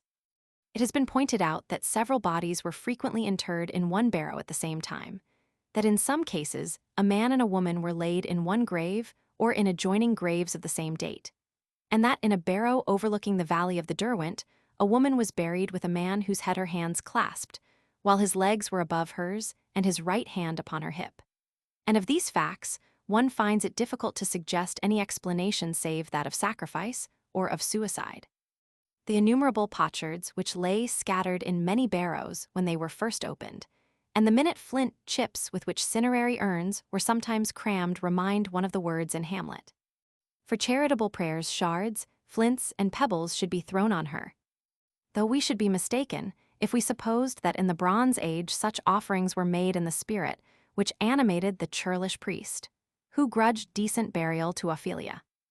A distinguished archaeologist has argued that not only in Greece and the Eastern Mediterranean, but also in Gaul and Britain, inhumation and cremation were associated with different conceptions of a future life, the ghost of the body which was interred being regarded as tenanting the grave, whereas, when cremation was practiced, the soul was supposed to take flight to Hades or to some far land, though it could not enter the confines until the body which it had quitted was duly burned. But whatever the Mycenaeans and the Greeks may have believed, there is no reason to suppose that in the West cremation was attended with any such doctrinal change. We have seen that both in the Neolithic age and after, cremation and inhumation were practiced contemporaneously, and sometimes even in the same grave. And recent excavations have shown that in the caves of Menton, even in the Old Stone Age, the two modes of sepulture were in use. If the Celts of the early Iron Age believed that, on the burning of the body, the soul departed to a distant region, there is no proof that their belief was different when they laid the body in the grave. And who will maintain that the religious ideas of the Gauls were revolutionized when in the 2nd century before Christ cremation once more became the rule?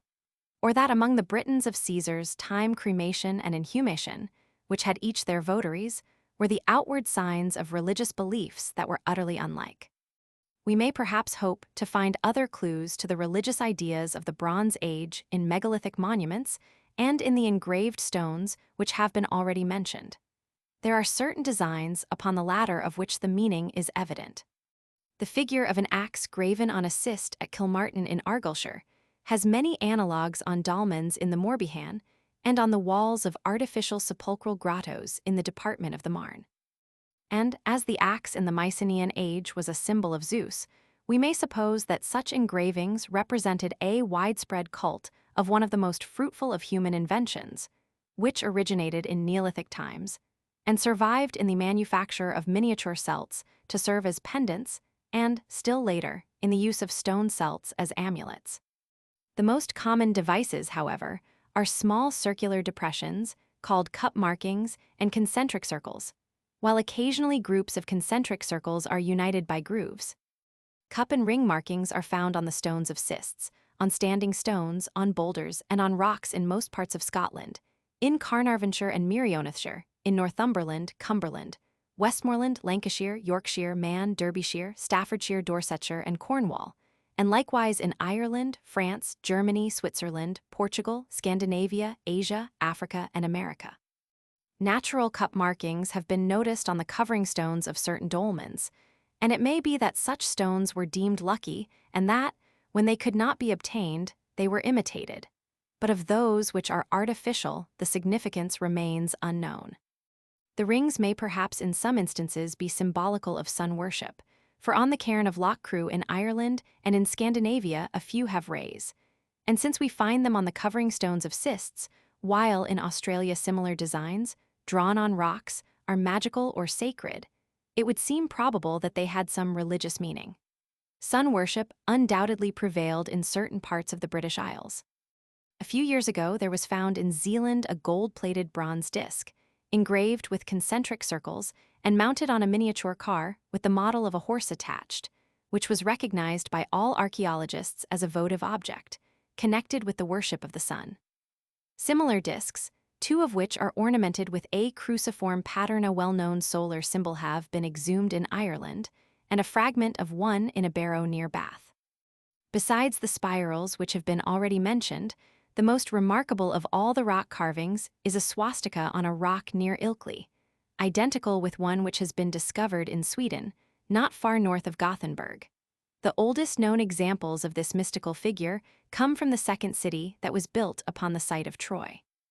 We have seen that many barrows and cairns were immediately surrounded by, or enclosed, rings of standing stones which were part of the sepulchral structure.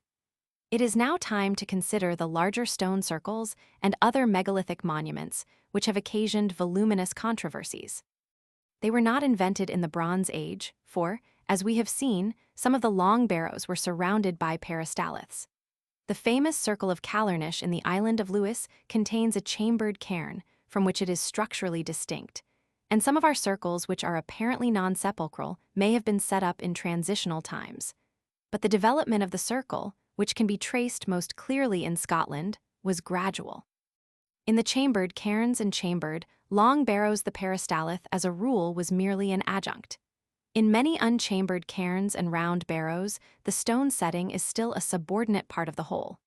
But gradually separating itself, it became the leading feature of the monument, while the central cairn or barrow frequently disappeared, and was replaced by a simple cyst.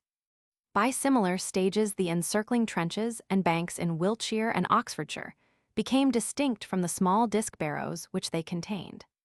Stone circles are to be seen in the northern counties of England, in Derbyshire and Staffordshire, Shropshire and Cheshire, Oxfordshire, Gloucestershire, Wiltshire, Dorsetshire, Devonshire, Somersetshire, and Cornwall, and also in Glamorganshire, Orkney, the islands of Arran and Lewis, Argyllshire, Perthshire, Invernessshire, Banffshire, Aberdeenshire, and Kincardineshire. Menhirs, or isolated standing stones, and stone rows are found in this island only on Dartmoor, in Cornwall, Northumberland, Scotland, and Wales. In form as well as in size, British stone circles present numerous varieties. It would, however, be useless, at all events until circles of every kind had been excavated, to attempt to account for their distinctive features, and it is significant that, although various districts have types of their own, there are examples of divers kinds in close proximity. Many were simple rings. Some consisted of concentric rings, and here and there small circles, each of which was outside the others, were enclosed within a greater. Sometimes the stones were set up in close proximity, sometimes in open order. Among circles of the latter kind, Stonehenge, Avebury, and Callirnish were approached by stone avenues, the existence of which has been tentatively explained by the supposition that originally the spaces between the stones of the circle were filled by walls intended to keep out beasts. A few circles are surrounded by ditches, which were spanned by causeways, others by both ditches and banks, and it is noteworthy that at Avebury the ditch lies within the bank, while at Stonehenge in the same county it surrounds it. In many circles of Banffshire, Kincardineshire, and Aberdeenshire, there is a recumbent stone, placed intentionally in that position a feature which appears to be elsewhere unknown. A few in Aberdeenshire have a solitary pillar in the centre, while Stonehenge, the rollright stones in the Cotswold Hills, and some Scottish circles are distinguished by a similar stone which stands outside. The imaginative Stukeley, whose teaching is still echoed in many handbooks, regarded stone circles as druidical temples, and although nearly every modern antiquary feels bound to ridicule this theory, none can prove that it does not contain a kernel of truth. Druids presided at all religious ceremonies, and it would be rash to deny that in stone circles religion had any part. The foremost archaeologist of France has virtually sanctioned the discredited theory, and if there is any truth in the view, which still has respectable advocates, that some circles were solar temples, Druids may well have directed the worshippers. It has been contended that many circles were orientated to the place of the midsummer sunrise, and that the presence of the solitary outlying stones would be inexplicable unless they were set up as pointers. These monoliths, however, are very rare. Some are in positions which cannot be reconciled with any theory of sun worship, and when they are absent and there is no avenue, it is clearly impossible to prove that the circle was orientated at all. It is true that the existence of an interment within a circle no more proves that it was not a temple than the graves and poets. Corner prove that Westminster Abbey is not a church. But the most enthusiastic advocates are forced to admit that many circles show no trace of orientation, and the evidence upon which they rely is sometimes of the flimsiest kind. The one statement which can be positively made about the object of stone circles is that very many of them were erected in honor of the dead. Many enclose cairns or barrows. Many others contained human remains, almost always cremated in cists. Stone circles are associated with sepulchres not only in Britain but in Scandinavia, northern Germany, France, Spain, Italy, North Africa, Syria, and India, indeed in every country in which they exist. It is true that in many English circles evidence of such association is lacking, but we may doubt whether in any case its absence has been absolutely proved. And if the excavations had been directed by an antiquary as wealthy and as diligent as Petrivers, it might have been forthcoming. But supposing that there are circles in which no burial ever took place, it does not follow that they were unconnected with sepulchral usage. Like the empty barrows which, as we have seen, are cenotaphs, they may have been erected in honor of brave men who had fallen in battle or of some chief whose body could not be recovered. Nor are circles the only megalithic monuments the object of which was sepulchral. The menhirs of France are often grouped with dolmens and burial mounds, and there is not a single stone row or avenue on Dartmoor which is not associated with cairns, barrows, or cists. One, which is more than 2 miles longer than any in Brittany links a circle to a cairn, and was perhaps designed to perpetuate the memory of two ancestors who had done great deeds.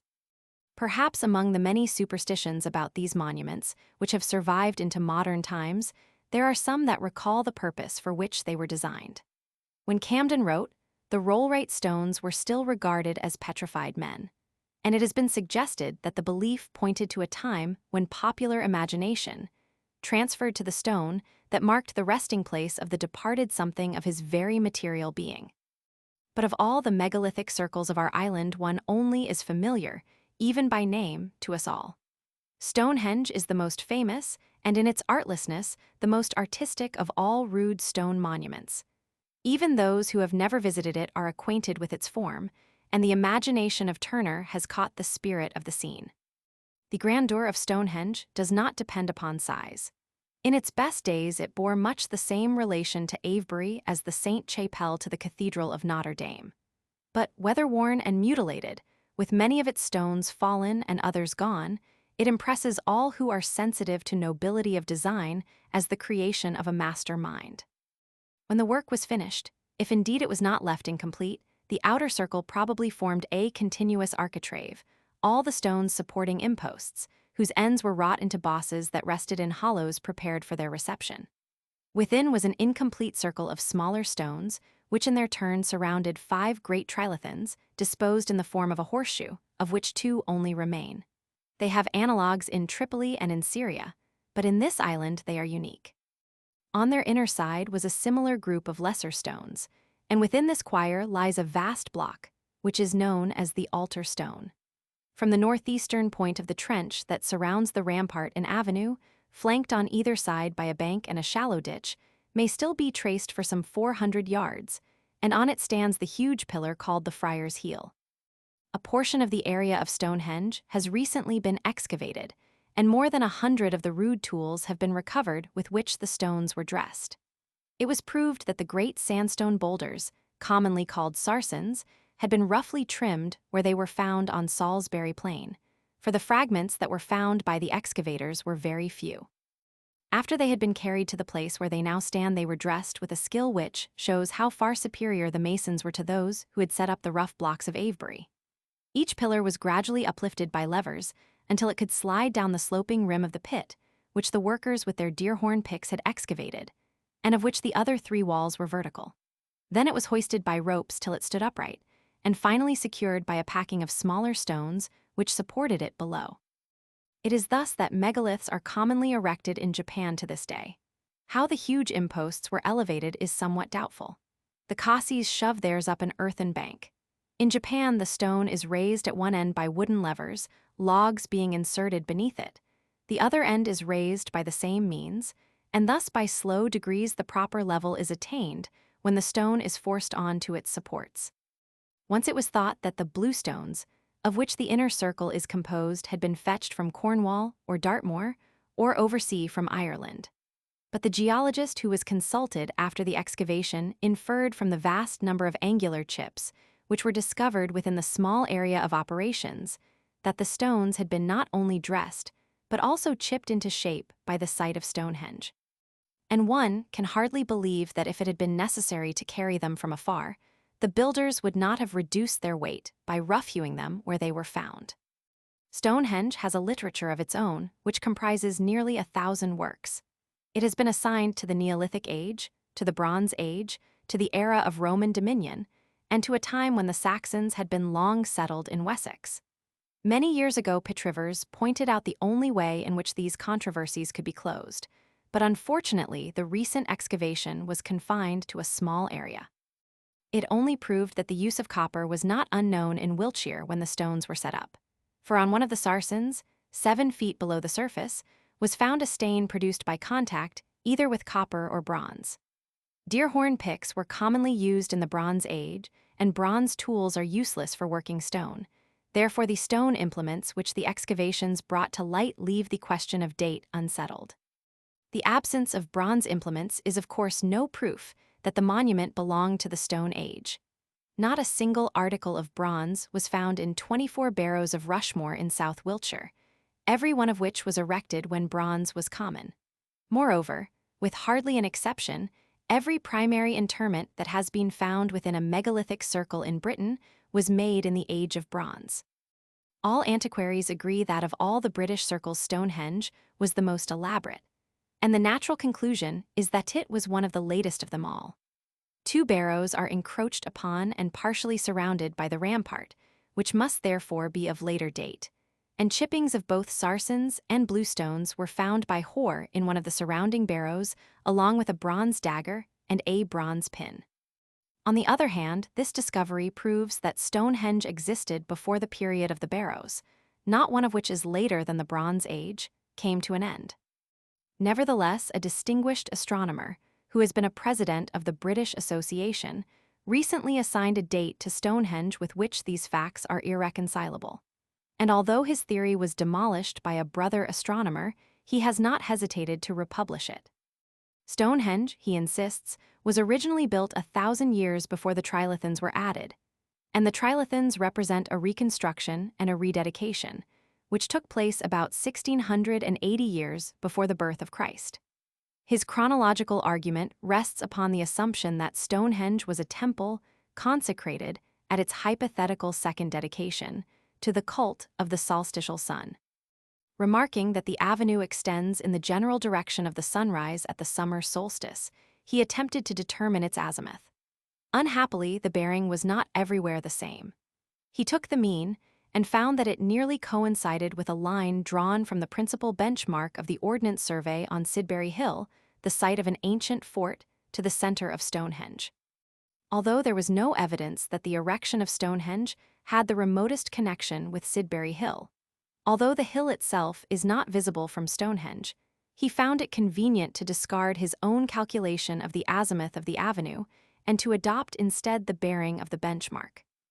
Then, making the further assumption that the sun worshippers adopted as the moment of sunrise, the time when the upper tip of the sun first appeared above Sidbury Hill, a phenomenon which is very rare, he ascertained from the rate of change in the obliquity of the ecliptic that it would have been there visible about 1,680 years before the Christian era, or perhaps 2 centuries earlier or later. Nor did his assumptions end here. Although the Alexandrian astronomer who constructed the Julian calendar miscalculated the date of the summer solstice, he assumed that 16 centuries earlier the barbarous inhabitants of a northern island could tell it exactly. And he assumed that, in order to observe the sunrise, they stood at the exact point within the circle at which it was convenient to him to place them. But such laborious puerilities will not trouble the unlearned wayfarer who feels the enchantment of the past. For him, it is enough that Stonehenge was the work of men who felt the majesty of death, and for whom no toil was too great that could do honor to the dead. Chronology has little interest for him. Whether Stonehenge was built to hallow the vast necropolis in which it stands, or the dead were brought from afar to lie beneath its shadow, he knows that the 300 barrows and the great monument are indissolubly connected. The moment when he descried the gray weather-beaten stones on the lonely Wiltshire upland will not fade from his mind. Above the south horizon appeared the slender spire of Salisbury, and the work of the Middle Age and of the Age of Bronze awakened emotions of the same kind. For both were erected in obedience to the thought that man cannot live by bread alone. It may be that those who set up the circle thought differently from the believers who thronged it in later times.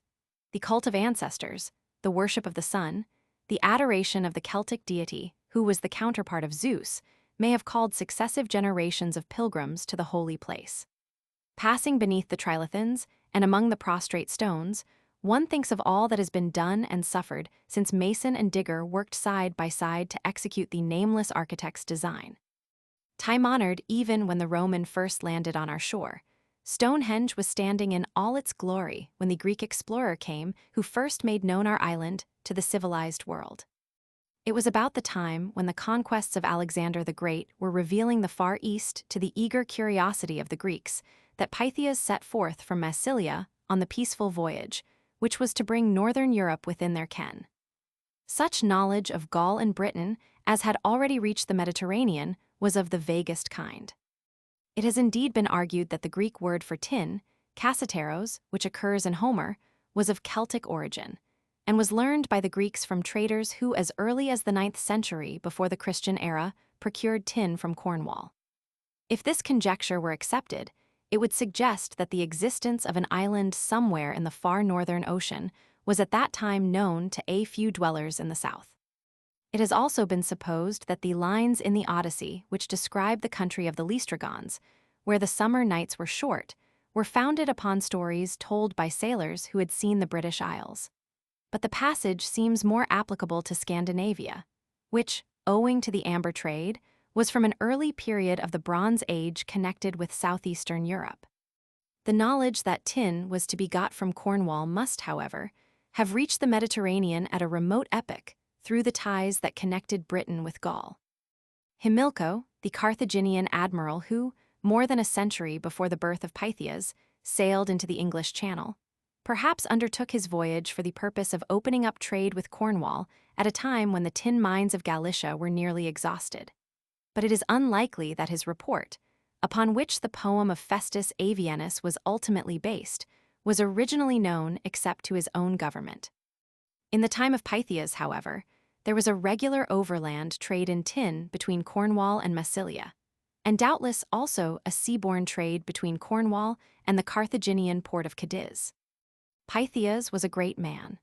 As an explorer, he was the forerunner of Columbus, and it is not easy for us, who live in an age when hardly any part of the Earth's surface, except the polar regions, remains untrodden, to conceive the animation with which his narrative was discussed by his Greek contemporaries and by the geographers of a later time. His scientific eminence is attested by the use which was made of his writings by Eratosthenes, the Alexandrian geographer and poet, and by Hipparchus, the greatest astronomer of the ancient world. With a gnomon which he erected in his native town, he obtained an estimate of its latitude which erred by no more than a few seconds. The observations which he made in the Atlantic enabled him to announce that the height of the tides had a definite relation to the moon's age.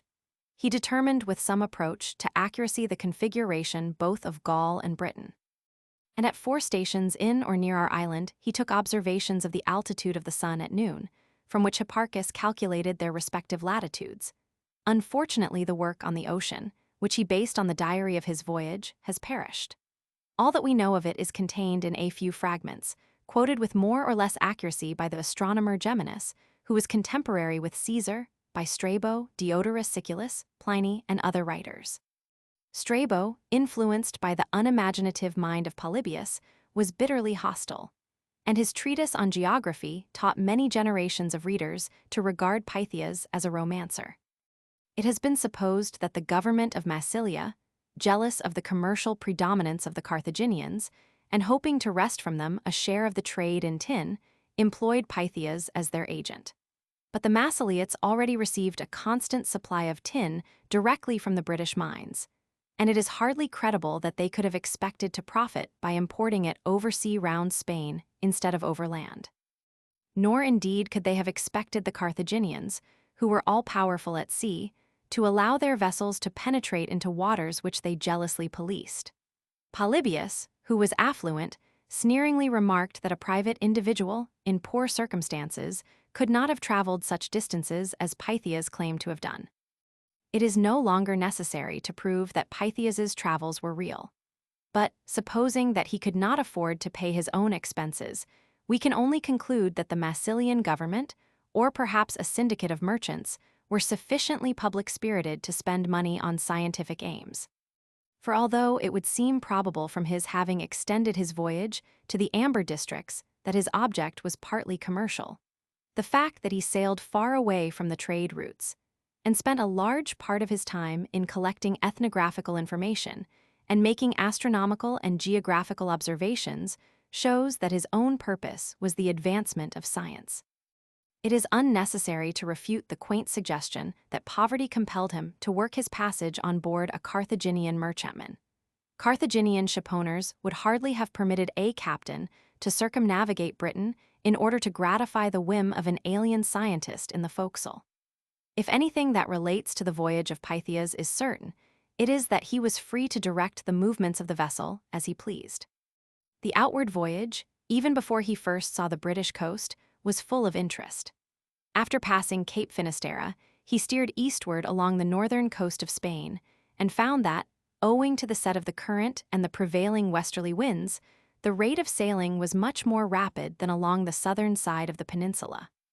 He touched at Corbillo, a port on the estuary of the Loire, where British tin was unshipped, noted the great bend which the Breton coast makes towards the northwest, and found in the peninsula the same tribe of Ossismae whom Caesar encountered nearly 3 centuries later in his campaign against the Veneti.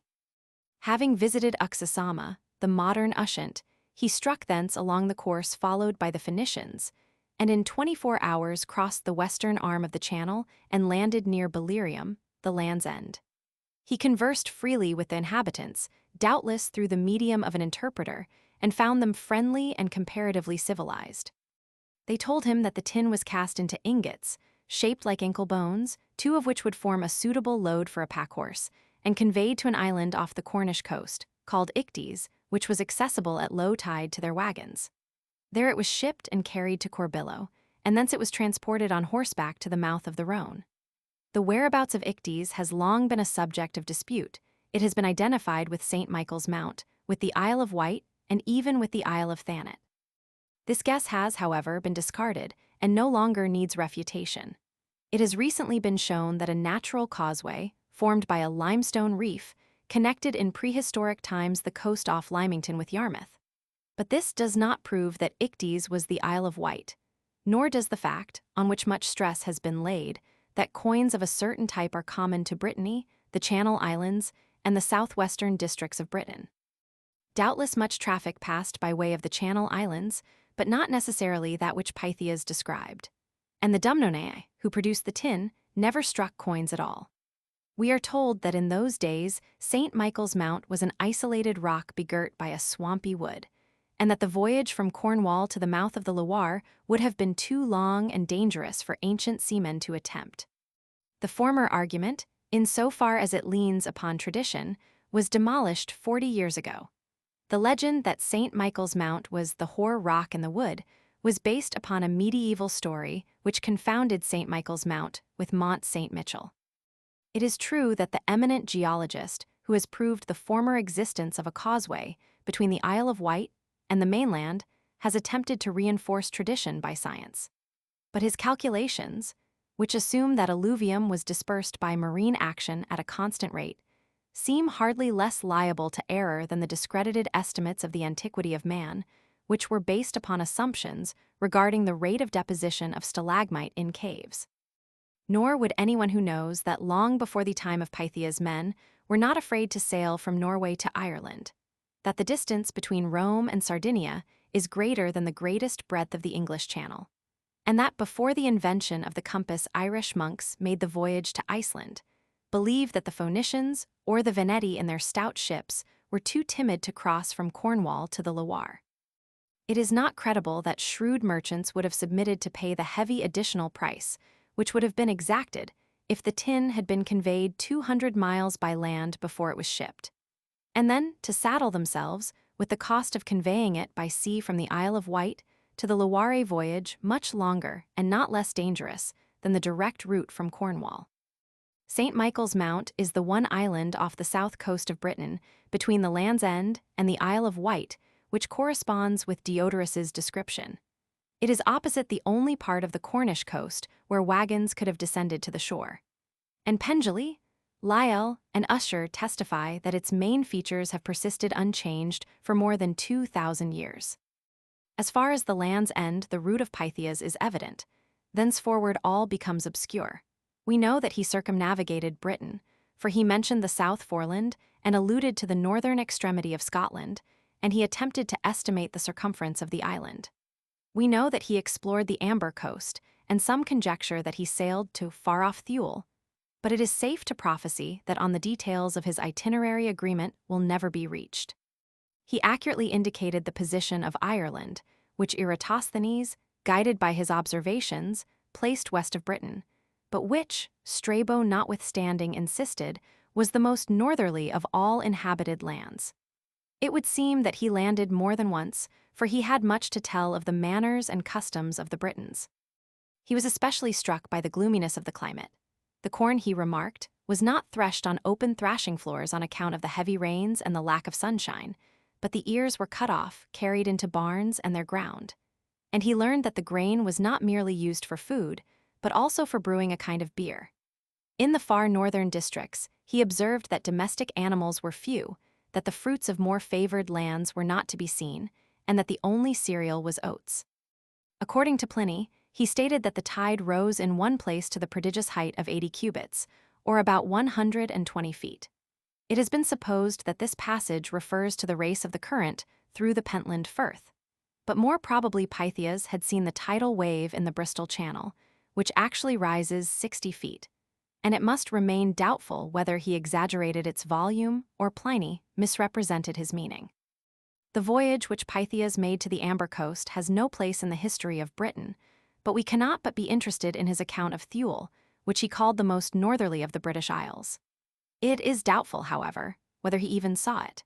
He says that it was 6 days' sail from Britain, but this statement may have been made upon the authority of natives who had conversed with Scandinavian mariners on their way to or from Ireland. His description of the manners and customs of the northern peoples, of their agriculture, their domestic animals, and their food is reproduced by Strabo in a paragraph so vague that one cannot be sure whether it was intended to refer only to Britain or to Thule as well. Strabo, if he had any clear notion on the subject, must have applied it to Britain, for Thule was in his eyes a mythical land. But if Pythias was thinking of Thule, his account may have been based upon hearsay. He described it as situated on or near the Arctic Circle, and since he called it an island, his description, if he sailed thither himself, can only refer to Iceland. But Iceland, when the Northmen took possession of it, was found uninhabited except by a few monks. And it may be that he simply drew his own conclusions from the reports of Britons who told him that in Thule there was one night every year on which the sun never set. Again, when he said that Thule was near the frozen ocean, he may only have reported what he had heard, though it is unlikely that the natives of North Britain would have made a statement so misleading about any of the Shetlands, which were within a few hours' sail of their own land. But perhaps we may find a clue in a well-known passage in Geminus's Elements of Astronomy. The natives, said Pythias, according to this extract, pointed out to us the sleeping place of the sun. For in these parts the nights were very short, in some only 2, in others 3 hours long, so that the sun reappeared soon after it had set. Even in the Shetlands the duration of the shortest night is about 5 hours. But Cosmas Indicopleustes, a traveler and geographer of the 6th century, affirms that the natives explained the sleeping place of the sun as the place where for 24 hours there was unbroken darkness. We may well conceive how Pythias stood talking to Shetlanders or to people who lived near Cape Wrath, while they pointed in the direction of Norway, in the remoter parts of which, as they had learned from Norwegian sailors, was to be seen the midnight sun, and at midwinter there was for 24 hours continuous night. But Pythias would not have told this tale if he had himself watched the sun above the horizon throughout the midsummer night, nor would he have placed Thule on the Arctic Circle if he had not believed that such a spectacle was there to be seen. For the Romans of the Empire, Thule, as the northernmost of the British Isles, was mainland, which Agricola visited. But on the whole, it seems most probable that Pythias described it from hearsay, that he was misled into believing it to be in the British archipelago, and that the Thule to which his informants pointed was the Scandinavian peninsula. But apart from the deeds of Pythias himself, perhaps the most interesting information which we owe to the fragmentary record of his voyage relates to the ethnology of Britain. He learned that it was called the Britannic Island. Before his time, the Gauls for the most part had come to change the original sound into P, whereas certain tribes of Western Gaul, as well as all those Celtic-speaking inhabitants of the British Isles from whose dialect Gaelic, Irish, and Manx have been evolved retained it, though the latter afterwards modified it into C. On the other hand, wherever the Indo-European tongue from which Celtic was an offshoot had the sound of P, most of the Celtic-speaking tribes both of Britain and Gaul had let it disappear. The word Britannic therefore implied the existence of an earlier word Quartanic, and supposing that Pythias, as some believe, heard Britannic only in Gaul, it might be argued that Quartanic was still the British pronunciation. If so, none of the tribes who had changed kin to P, from whose dialect Welsh, Cornish, and Breton descended, and who are commonly called Brythons, had yet invaded Britain. But if, as seems much more probable, Pythias derived his information from Britons, the Brythons were already predominant at all events in those parts of Britain in which he conversed with them. Indeed, as we shall afterwards see, it is morally certain that Brythonic tribes had been settled here at least half a century before he came. The subject of the ethnology of the Celtic-speaking tribes of Britain is extremely difficult, and on nearly every important point Celtic philologists differ widely among themselves. It is almost an article of faith that the earlier Celtic invaders were Goidels, or tribes who had not changed into P. But there are some who maintain that neither in the time of Pythias nor even in that of Caesar were there any Goidels in Britain, and that those who were settled in Wales in the 3rd century of our era were all of Irish origin. No direct evidence indeed can be adduced for the common view, but it is hard to conceive that the earliest Celtic immigrants, unless they set out from Spain or from northwestern Gaul, should have passed by Britain in order to settle in Ireland. Even those who admit the priority of the Goidels in Britain are not of one mind. While the foremost Celtic scholar of this country maintains that when Celts first reached Britain the distinction between the Goidelic and Brythonic dialects already existed, the foremost Celtic scholar of France insists that at that time the Celtic language was everywhere the same. According to him, none of the Celts had then changed into P. That change was made later by Celtic conquerors of Gaul, some of whose descendants afterwards colonized Britain. And the people with whom Pythias conversed were not, strictly speaking, Goidels, but simply Celts who spoke a language from which the Gaidelic dialects Gaelic, Manx, and Irish were subsequently evolved. On its chronological, no less than on its ethnological side, the Celtic question is involved in obscurity. History, archaeology, and physical anthropology can give the philologists little aid. The slender historical evidence does not warrant us in assigning the earliest Celtic invasion of Britain to a period more than 6 or 7 centuries before the Christian era. Philologists who, a few years ago, acquiesced in this date, now put it back 3 centuries or more without troubling themselves to give a reason. The Hallstatt period of culture, which, in its earlier stage, coincided on the continent with the transition from the use of bronze to that of iron, is believed to have lasted in Gaul from about 800 to about 400 BC, as it is all but entirely unrepresented in this country by iron weapons. One might perhaps argue that Celts invaded Britain before iron implements of Hallstatt type began to be common in Gaul. But this date gives us no help, for it certainly was not earlier than the 6th century before Christ. Assuming that Goidelic and Brythonic were distinct dialects before the Celts invaded Britain, there is no evidence that the Goidelic invaders, if they existed, were physically different from their Brythonic kinsmen. And if they were, the fact would throw no light upon the Gaidelic invasion. For, as we have seen, even if the period of the round barrows lasted to the end of the Bronze Age, cremation, which destroys evidence of physical type, was then in vogue. Therefore, we must rest satisfied with the probability that at some time after the earlier period of the British Bronze Age, tribes began to invade Britain who spoke a language from which the Gaelic that we know was descended, and with the certainty that when Pythias landed on our shore, he found Brythons already in possession. The coming of Pythias marks the beginning of a new era. Bronze and even stone implements were still used in the north, and probably even in the greater part of southern Britain. But the Bronze Age, properly so called, had passed away. The early Iron Age had begun. Chapter 5. The Early Iron Age. Ironworking was of course familiar to the people of the Mediterranean and even to the continental Celts long before it was introduced into Britain. But it need scarcely be said, everywhere until the Middle Ages, the metal was not cast, but only wrought. Not far from Hallstatt, the only place in Europe where the gradual transition from the use of bronze to that of iron can be traced were the iron mines of Noria, which were certainly worked at a very early period, and from which, some archaeologists still insist, the use of iron spread to all European lands.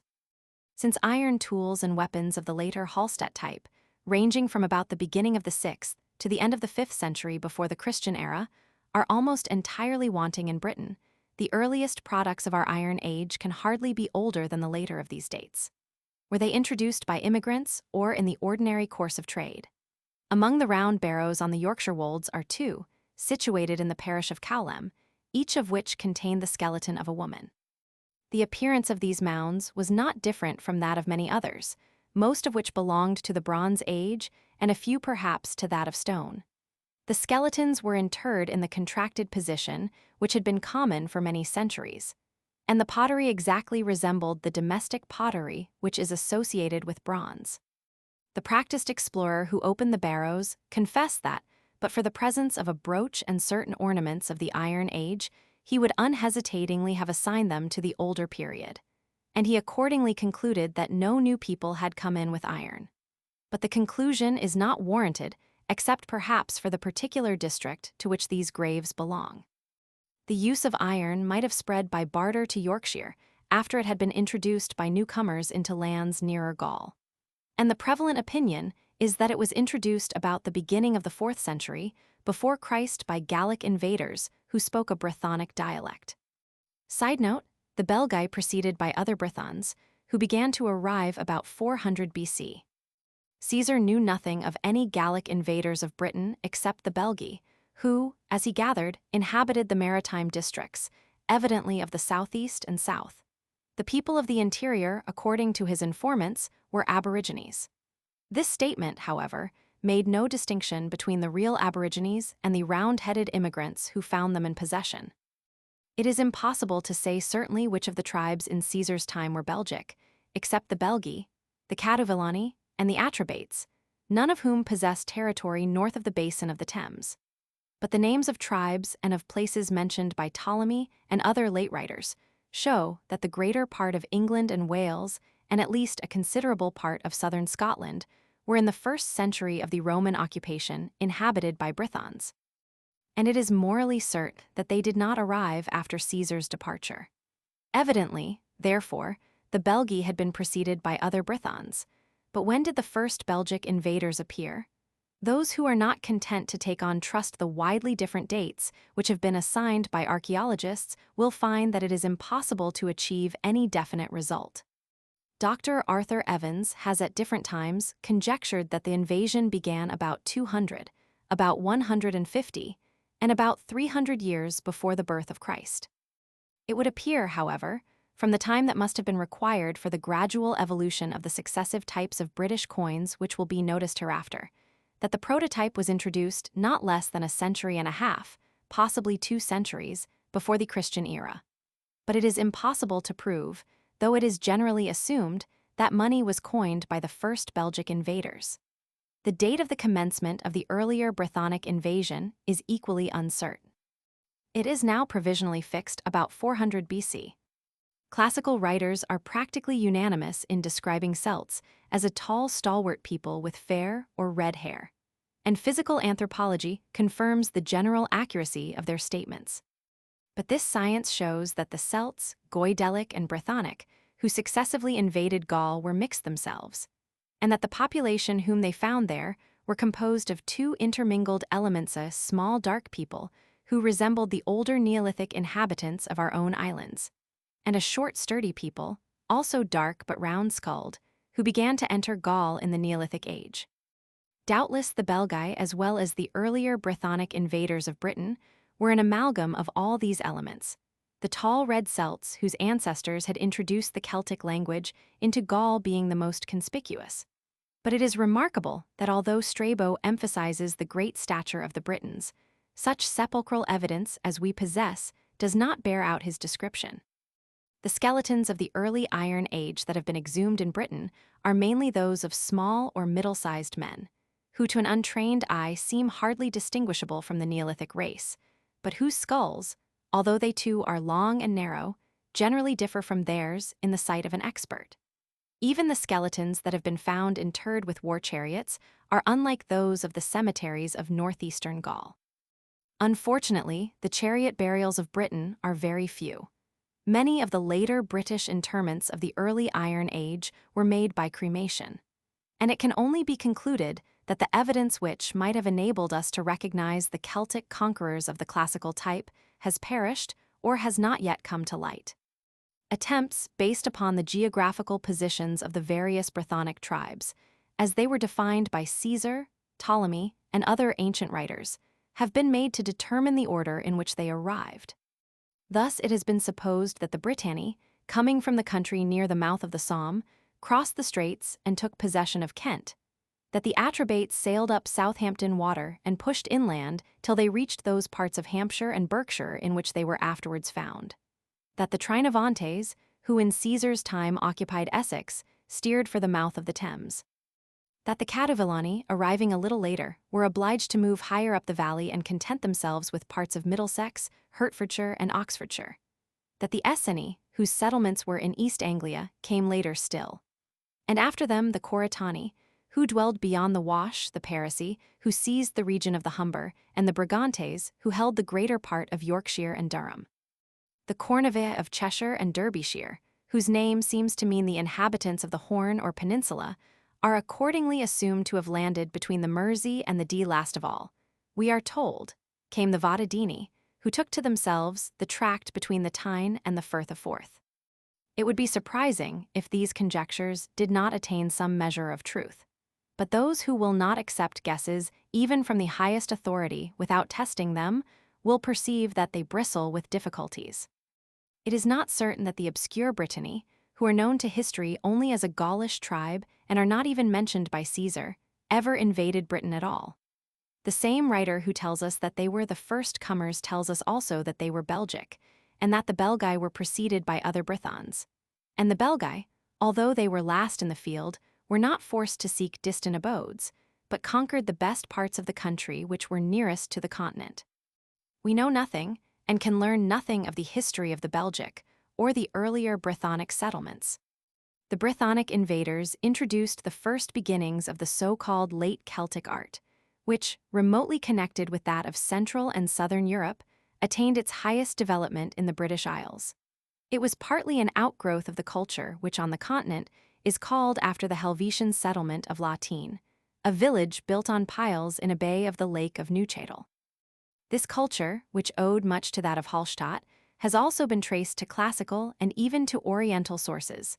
But in the century which preceded the Roman conquest of Britain, while the continent was dominated by the influence of Rome, its offspring asserted its own individuality. The Belgic conquest, which brought Britain into closer connection with the continent, gave a powerful impetus to the spread of late Celtic art. The study of its details and of the evolution of its various types belongs to archaeology, but a general knowledge of its main features is essential to the understanding of British history. Late Celtic works of art are in general as easily recognized as those of the Bronze Age, although only an expert could assign a given specimen to its proper period, but they are far more difficult to describe.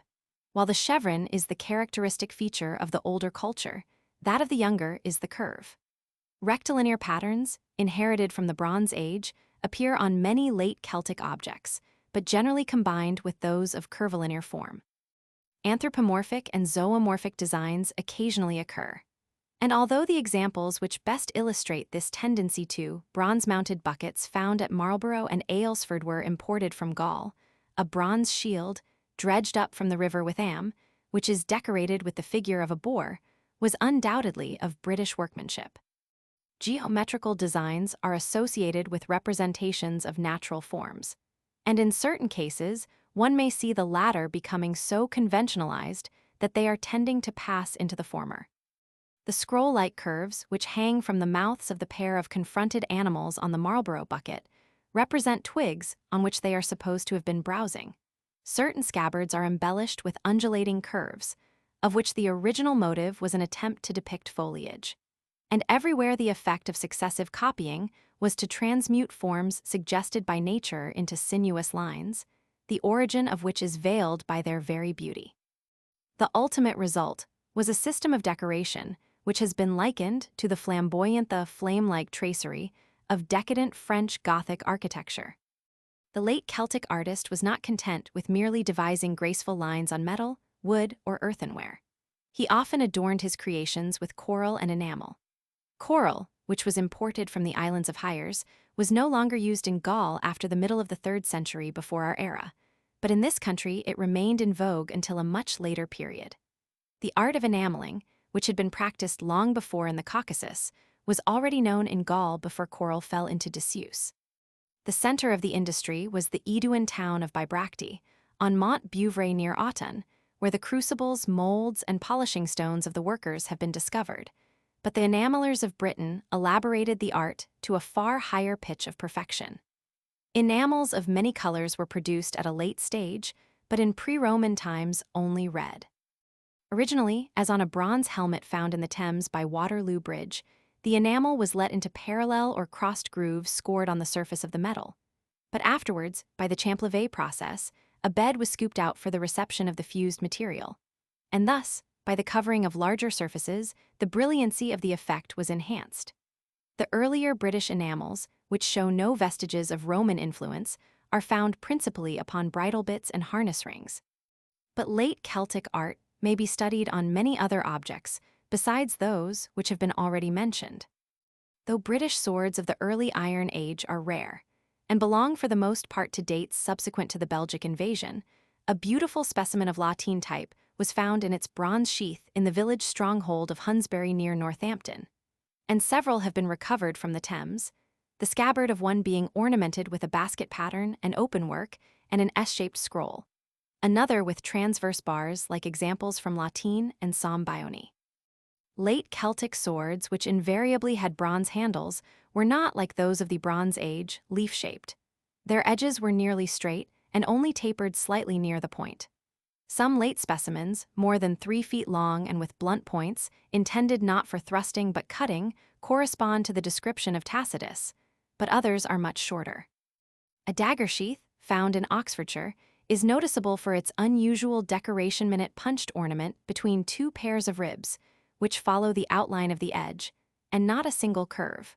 While a scabbard from the Thames at Wandsworth is adorned with mock spirals and lozenges enclosed between parallel ribs. The reader who has been taught to regard his British forefathers as savages would not expect to find that they used mirrors.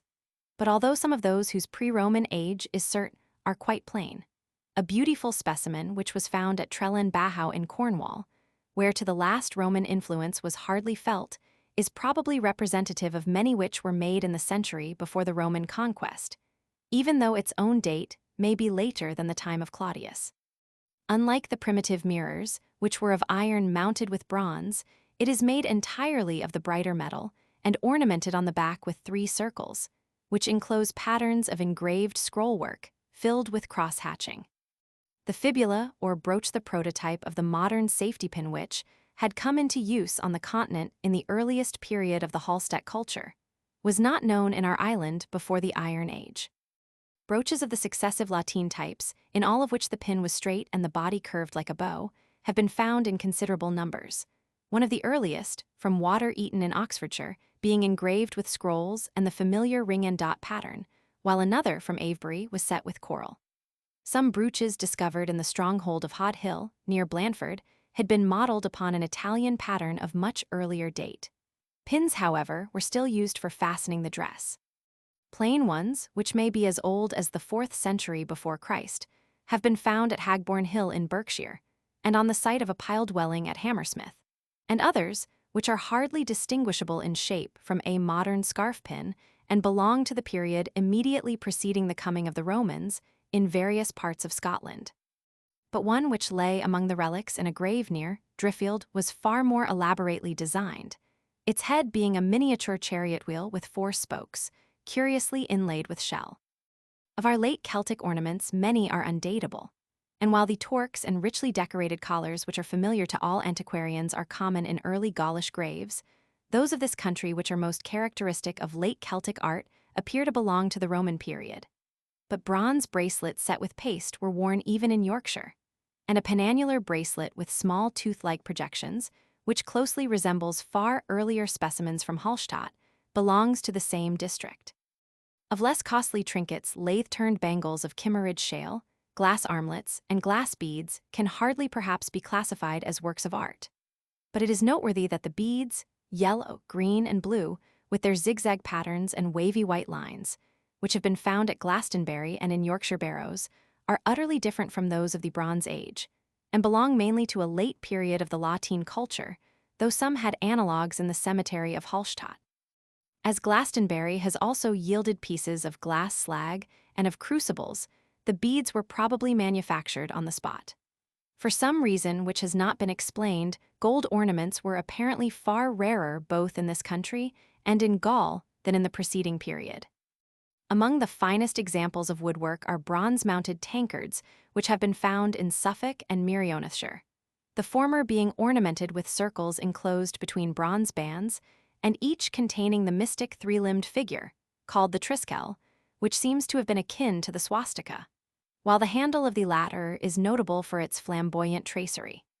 Specimens of a different kind include a beautiful bowl from Glastonbury, the sweeping curves incised on its surface expanding into circles and trumpet-like projections, which enclose diagonal cross-hatching, and a rectangular object from the same site, which has no curves but is engraved with a step-like pattern shaded with cross-hatching of double diagonals.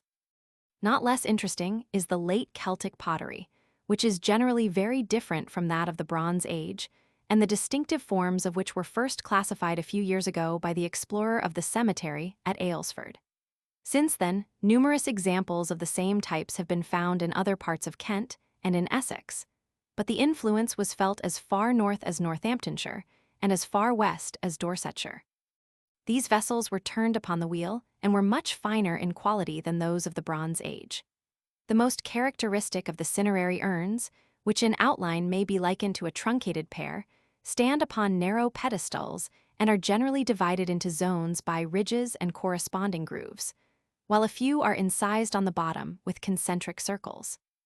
They closely resemble urns found in Belgic cemeteries near St. Valery-sur-Somme and in the lower valley of the Seine, which are nearly contemporary with them, belonging to the latest period of Gallic independence. But vases of the same form had been deposited 3 centuries earlier in the cemetery of Saint-Bayonny, where the bodies had all been simply interred, whereas the urns of Aylesford were filled with cremated bones. The type, however, was not indigenous in Gaul. Its descent has been traced to vessels of earthenware found in North Italian graves of the 5th and 4th centuries before Christ, which were in their turn derived from bronze vases common on both shores of the northern Adriatic. The cordons on the bronze vessels were simply survivals of wooden rings that compacted a frame of staves to which metal plates had been riveted. Pedestaled vases were not the only pottery found at Aylesford and the analogous sites. There were others, bowl-shaped or with low globular bodies, some of which were also cordoned, while a few had the triangular decoration characteristic of the Bronze Age. Domestic vessels of wholly different forms have also been recovered, some with handles on either side, and perforated bases, which were perhaps used for draining honeycombs, and others which are more easily recognized as late Celtic by their flamboyant decoration. A fragment of this ware was taken from the same cavern near Torquay, which had been used as a dwelling place in Paleolithic times. Household pottery was still commonly made by hand, and while some specimens were without any ornament, others had rectilinear patterns of such a kind that, but for the associations in which they were found, they would have been referred unhesitatingly to the Age of Bronze. If archaeologists were invited to name the noblest creation of late Celtic art, I think that with one consent they would point to the bronze shield which was lost in the Thames, and found after it had lain there some 1900 years. Oblong with rounded ends and gently contracted in the middle, the outline forming an endless curve. It is adorned with 3 successive circles of repoussé work, a large central one and 2 smaller, connected by sinuous lines, within which lesser circles are contained. The central piece of each greater circle is a boss enclosing enameled swastika designs and surrounded by curves, S-shaped and C-shaped, which begin and end with the same mysterious device. Yet, though the beauty of form remains, the glory of coloring is gone, and one can only now imagine how, when the shield hung upon the forgotten warrior's arm, gleaming bronze and raised curves and red enamel combined to produce their due effect. Like Stonehenge, this was the work of a master. Not one detail could be altered or removed or added without impairing its perfection.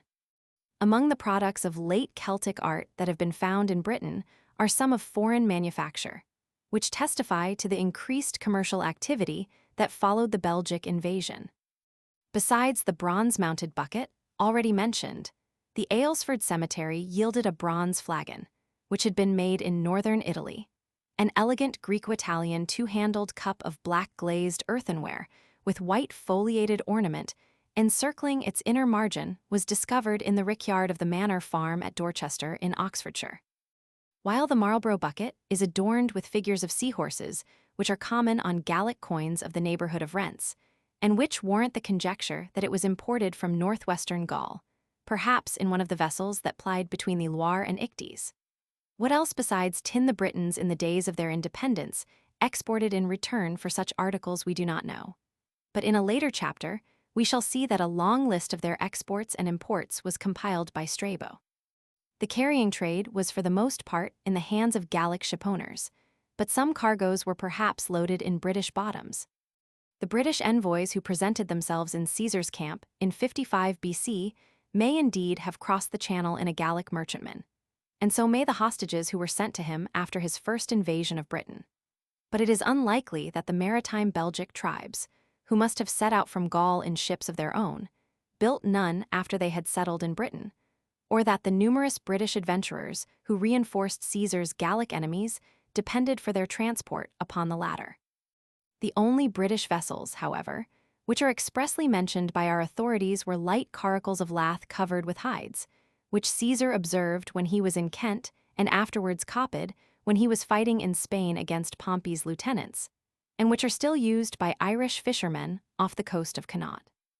These boats were doubtless employed in coastal navigation and on inland waterways, but much of the intertribal traffic must have been carried on along trackways, which are still traceable, and the prehistoric antiquity of which is proved by their association with hill forts. Most of them, like the Pilgrim's Way, which is known to all who have tramped the high grounds of Surrey and Kent, ran along ridges or the slopes of downs which were generally unencumbered by forest or morass. If their origin could be traced, we should find that they were formed by the earliest settlers who felt the need of communication, along the lines of least resistance which nomadic hunters had followed when they passed from one temporary settlement to another. And doubtless attempts were made to render them more suitable for wheeled traction when the Cornish miners began to convey their tin in wagons to the coast, and the invaders of the Iron Age brought their chariots from Gaul. Even then, however, wheel-less vehicles, like those which Sir Arthur Mitchell noticed a few years ago in Strathglass and Kintail, must have been used for carting timber down steep hills or over heaths where no wheeled carriage could have moved. Foreign commerce as well as domestic trade were greatly stimulated by the introduction of coinage and by the development of a ruder form of currency. Towards the end of the 4th century, before the Christian era, the Greeks of Massilia had introduced into Gaul gold coins of Philip of Macedon, which bore on the obverse a representation of the head of Apollo wreathed in laurel, and on the reverse a charioteer driving a pair of horses with the name Philippos stamped underneath. On these coins, the Gallic coinage was modeled, and the British coinage was derived mainly from that of Gaul or through Gaul from a Macedonian stater. For certain peculiarities are noticeable on our earliest coins, which distinguish them from those of Gaul. Evidently, a considerable time must have elapsed before the new art traveled from southern to northern Gaul, and again before it crossed the Channel. And it is only natural to find that the oldest and heaviest British coins weigh no more than 120 grains, or 13 grains lighter than the Philippus, although, on the other hand, they are heavier than Gallic coins which belong to the latter half of the 2nd century before Christ. Until about a quarter of a century after Caesar's invasion, the British coins were uninscribed. Indeed, uninscribed coins were still current during the earlier years of the Roman occupation. Their weight gradually diminished, and gradually, owing to successive copying, the head of Apollo and his wreath, the charioteer, the chariot, and the horses became more and more conventionalized and degraded, the head in certain cases passing ultimately into a cruciform pattern or even into a four-leaved flower, the charioteer being evolved into pellets, and the pair of horses becoming first one, then more and more grotesque until it lost all resemblance to a quadruped. Die-sinkers, who were doubtless few, would use the same dies or follow the same general type during their working career, and new types appeared when their successors came to engrave new dies. By estimating the time which would have been required for these successive alterations, it has been calculated that the earliest British coins must have been struck about 150 or perhaps 200 years before the birth of Christ. For many years, the only coins of Britain were gold of two values, the smaller being a quarter of the weight of the larger. And it may be gathered from the testimony of Strabo and Tacitus that they were made, at all events in part, from metal extracted from the alluvial deposits of the Cornish peninsula. Coins of silver, bronze, and even tin were afterwards circulated, but probably not before the era of redoubled commercial activity, which began when the British Islands became more closely connected with the continent in consequence of Caesar's invasion. Indeed, many of the silver coins are little earlier than the time of Claudius. Specimens of all these metals are much scarcer than those of gold. Only 2 British tin coins are known to exist, and in the western counties, no bronze coin has ever been found. Specimens of the prototype of British gold coins have been found more frequently in Kent than in any other county, and it may be inferred that, as might have been expected, they were first struck in the more civilized district, which was nearest to the continent. For a long period, indeed, the gold currency was confined to the southern and eastern districts. Before Caesar's time, there is no evidence that any tribes coined money except those whose territories lay south of a line drawn from the Wash to the Bristol Channel. And even from these, the peoples of Gloucestershire, northern Somersetshire, and northern Wiltshire must probably be excluded. Uninscribed coins have indeed occurred as far north as Yorkshire and as far west as Cornwall, but they had found their way thither from other tribes.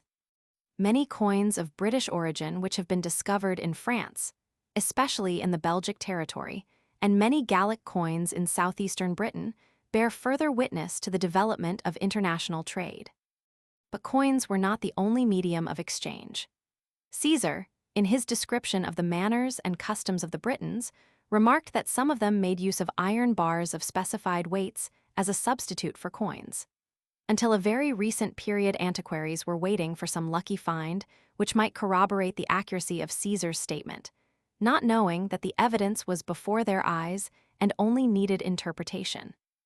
Within the last 80 years, a large number of iron bars have been unearthed in Berkshire, Northamptonshire, Worcestershire, Gloucestershire, Somersetshire, Dorsetshire, Hampshire, and the Isle of Wight. Many of them were found on well-known sites of the early Iron Age, such as the lake village of Glastonbury and the forts of Hod Hill and Spetisbury. And some of the hoards comprised very numerous specimens amounting, in 2 cases, to about 150, and in a third to 394 which had been buried deep in the ground. A tyro might take them for swords, but to the experts who compare them with the known swords of the late Celtic period, it is evident that they contain too much metal. And moreover, they may be arranged, according to their weight, in 3 groups, the heaviest being twice as valuable as the intermediate, and 4 times as valuable as the lightest. Not a single specimen has come to light in the eastern and southeastern counties, in which coins are most abundant. The British iron mines of which Caesar speaks were situated in the Wealden Forest, and although they were not finally abandoned before the 19th century, it is probable that some of the pits which mark the site of the works were excavated by British miners. But the iron from which some of the currency bars were wrought was obtained, in the opinion of an eminent metallurgist, from the Forest of Dean. And, as we shall presently see, those which were found in Northamptonshire may have been manufactured on the spot. Mining, indeed, was one of the principal industries of Britain. Tin was still exported, if not in Caesar's time, at least as late as that of Posidonius. Copper was still needed for bronze ornaments, horse trappings, sword sheaths, and other objects, and indeed in certain districts for cutting tools. And although the numerous pigs of lead which have been found in Staffordshire and Cheshire belong to the time of the Empire, the discovery of leaden celts and sword pommels of the Bronze Age raises the presumption that the mines of those districts, of the Mendip Hills, Flintshire, and the neighborhood of Matlock, may have been worked even by the Britons. Looking at all these tokens of industrial enterprise, one is prepared to find evidences of increased comfort and more sidenote, agriculture. Settled conditions of life, since the Bronze Age agriculture had undoubtedly made a notable advance. It is impossible to tell whether the Britons, like the Gauls, recognized private property in land, But archaeology has furnished abundant evidence, which confirms Caesar's statement that at all events in the southeastern districts corn was grown in plenty. When he made his first expedition to Britain, his army, numbering at least 12,000 men, reaped enough wheat in the near neighborhood of Walmer to supply its wants for a fortnight or more. While in the following year, he requisitioned from the people of Essex grain for 4 legions with their auxiliaries and 1,700 cavalry, which was delivered within a few days. An iron sickle and a plowshare found in Bigberry Camp near Canterbury. Traces of terrace cultivation on the Sussex Downs.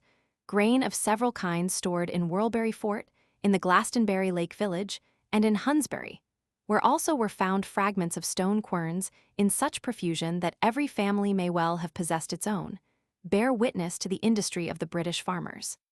So also perhaps do the famous Dean holes of Kent, Essex, and Norfolk, whose purpose has been a theme of voluminous controversy, but of which the most satisfactory explanation seems to be that they were for the most part subterranean granaries, which may have been used as refuges in time of danger, and that the chalk extracted in the process of excavation was used, as Pliny says, for manuring fields. Under the necessity of cultivating fresh land, considerable progress must have been made in clearing the forests, and axes, saws, and billhooks with which the woodmen worked are still to be seen.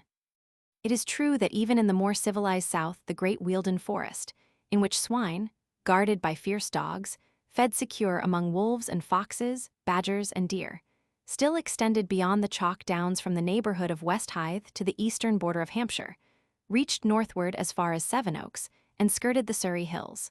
While great parts of Essex were overgrown with wood, another forest overshadowed the valley of the Kennet from Hungerford to Windsor. And the Isle of Ely was surrounded by broad meres, swelled by the heavier rains which fell in those days. But even in Essex, much timber must have been removed to make room for the cornfields from which the Trinovantes supplied Caesar's legions, and in Kent to form the deans in which cattle grazed. While of those myriad homesteads which Caesar passed on his devastating march, not a few must have been built upon reclaimed land.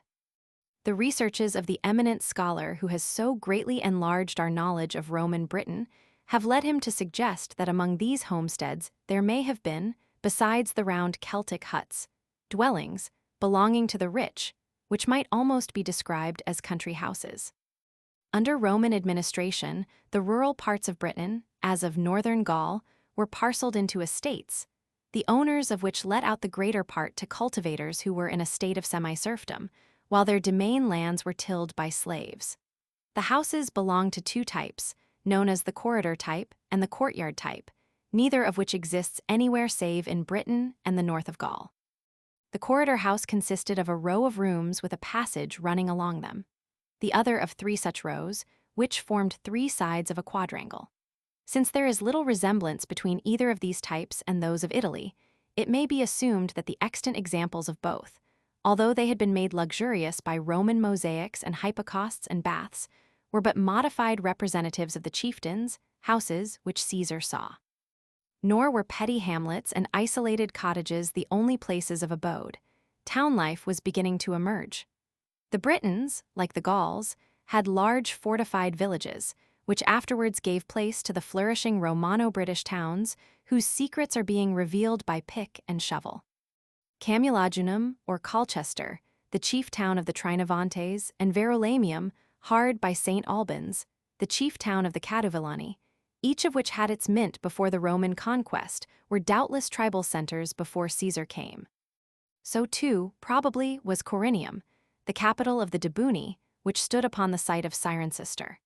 And Caliva, now Silchester, the excavation of which has been pursued for many years with illuminating results, was surrounded by a rampart which had evidently defended the capital of the Atrebates in pre-Roman times. London, which, if we may trust Ptolemy, was in the territory of the Cantii, was probably not less ancient. For Augusta, the name which Roman officialism endeavored to impose upon it, was unable to resist the vitality of the Celtic appellation. Imaginative historians have pictured British London in the midst of a vast lagoon, but although the site of Westminster Abbey was an island surrounded by a marsh, and the Walbrook, where it flowed into the Thames, was little less than 100 yards in width, It was proved during the construction of a sewer in London Wall that the land on the north side of the city had in Roman times been as dry as it is today. The tribal capitals were of course fortified, but the old hill strongholds of the Neolithic Age and the Bronze Age had not been abandoned, and new ones were doubtless constructed as occasion required.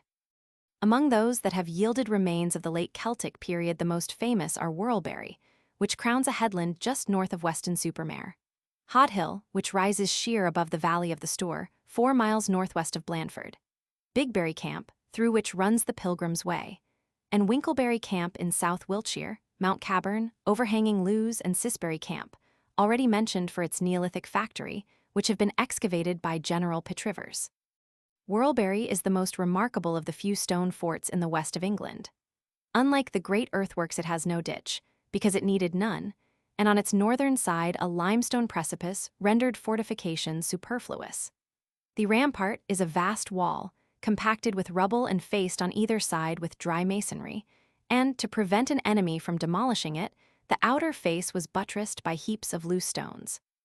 Many of the modern walls in the neighborhood of the fortress are indistinguishable from it in structure. At Winkleberry, large openings were left in that part of the rampart which is contiguous to the plain, probably to enable cattle to be driven in rapidly when marauders were near, while another rampart, which bisects the camp, may have been designed to separate the cattle pound from the quarters of the garrison. Sisbury, the principal fort on the Sussex Downs, was one of the few British strongholds which appear to have had access to a permanent supply of water. About 1.5 miles off, at a place called Broadwater, is a spring, abundant enough for an army, which is connected by a trackway with the southern entrance. The most characteristic feature of Mount Caburn is the number of pits which, as at Whorlbury, are contained within its area. In both camps, these pits are so small that they could not have been ordinarily inhabited, although during a siege they might have afforded shelter. Probably they were used as storerooms, for some of them contained corn.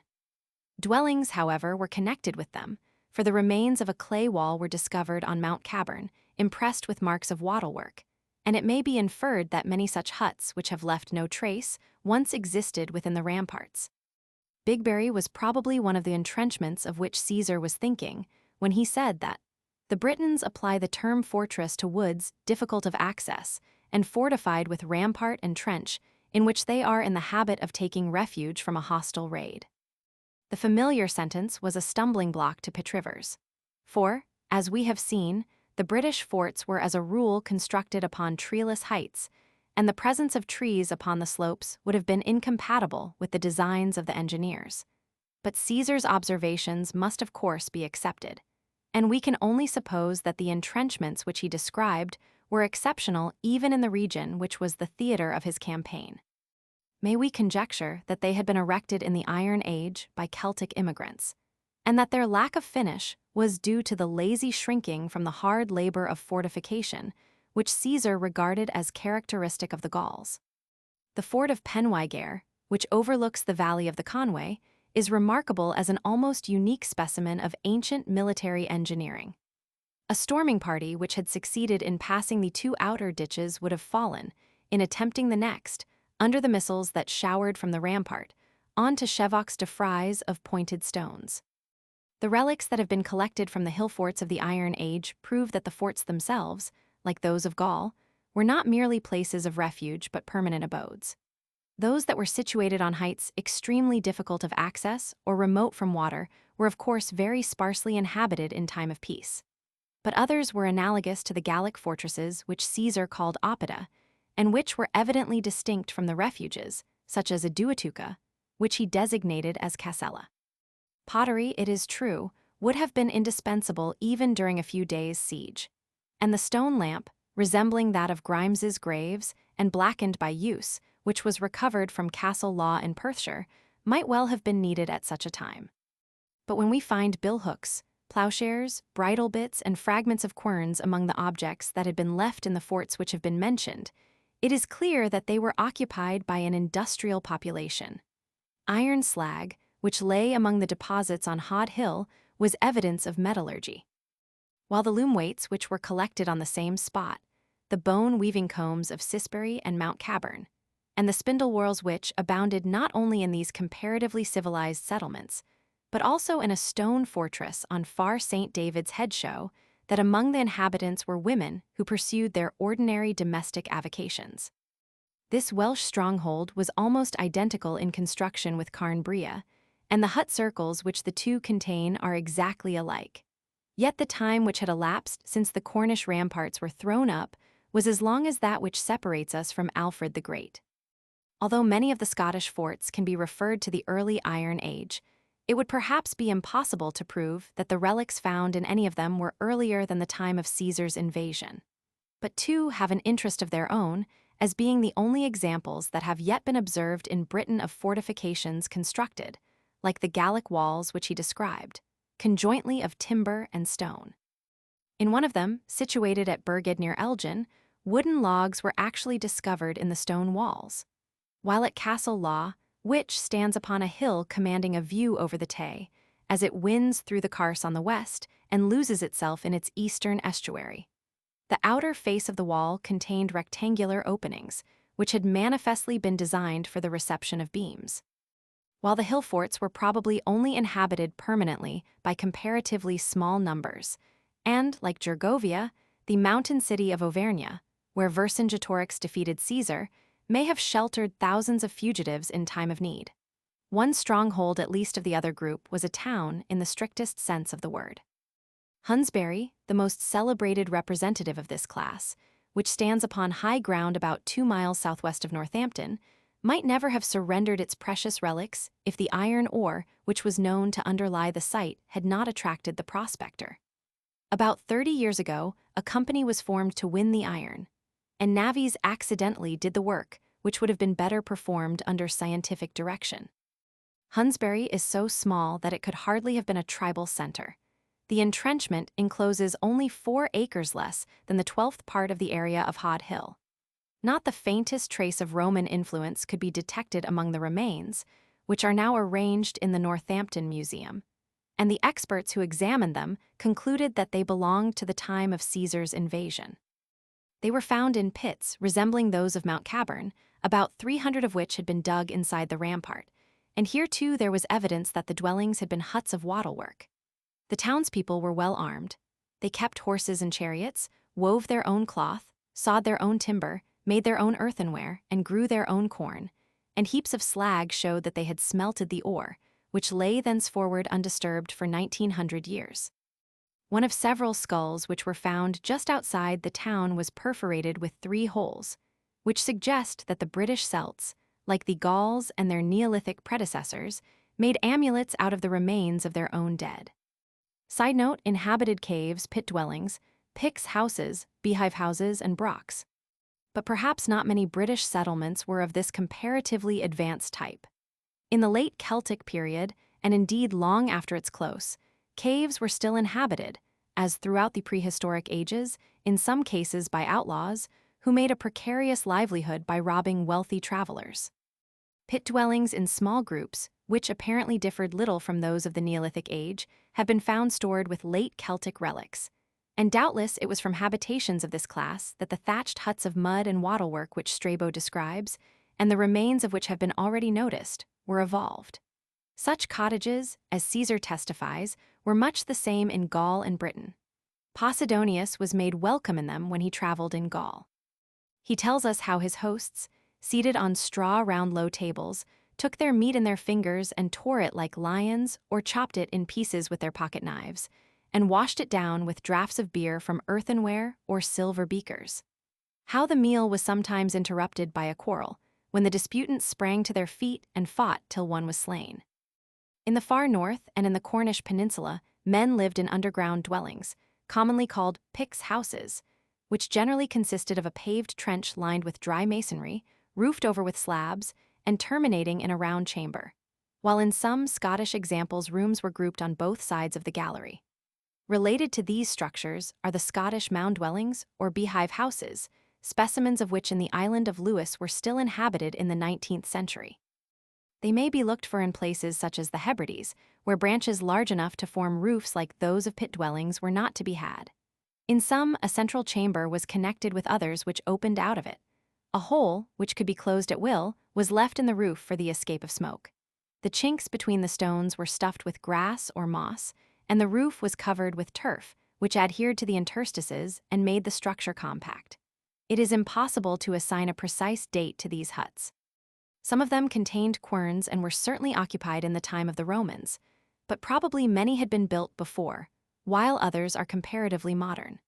The most elaborate buildings of this type were the Brocks, whose range extends from the Orkney and Shetland Isles, which contain nearly 150, to Berwickshire, but which do not exist outside the Scottish area.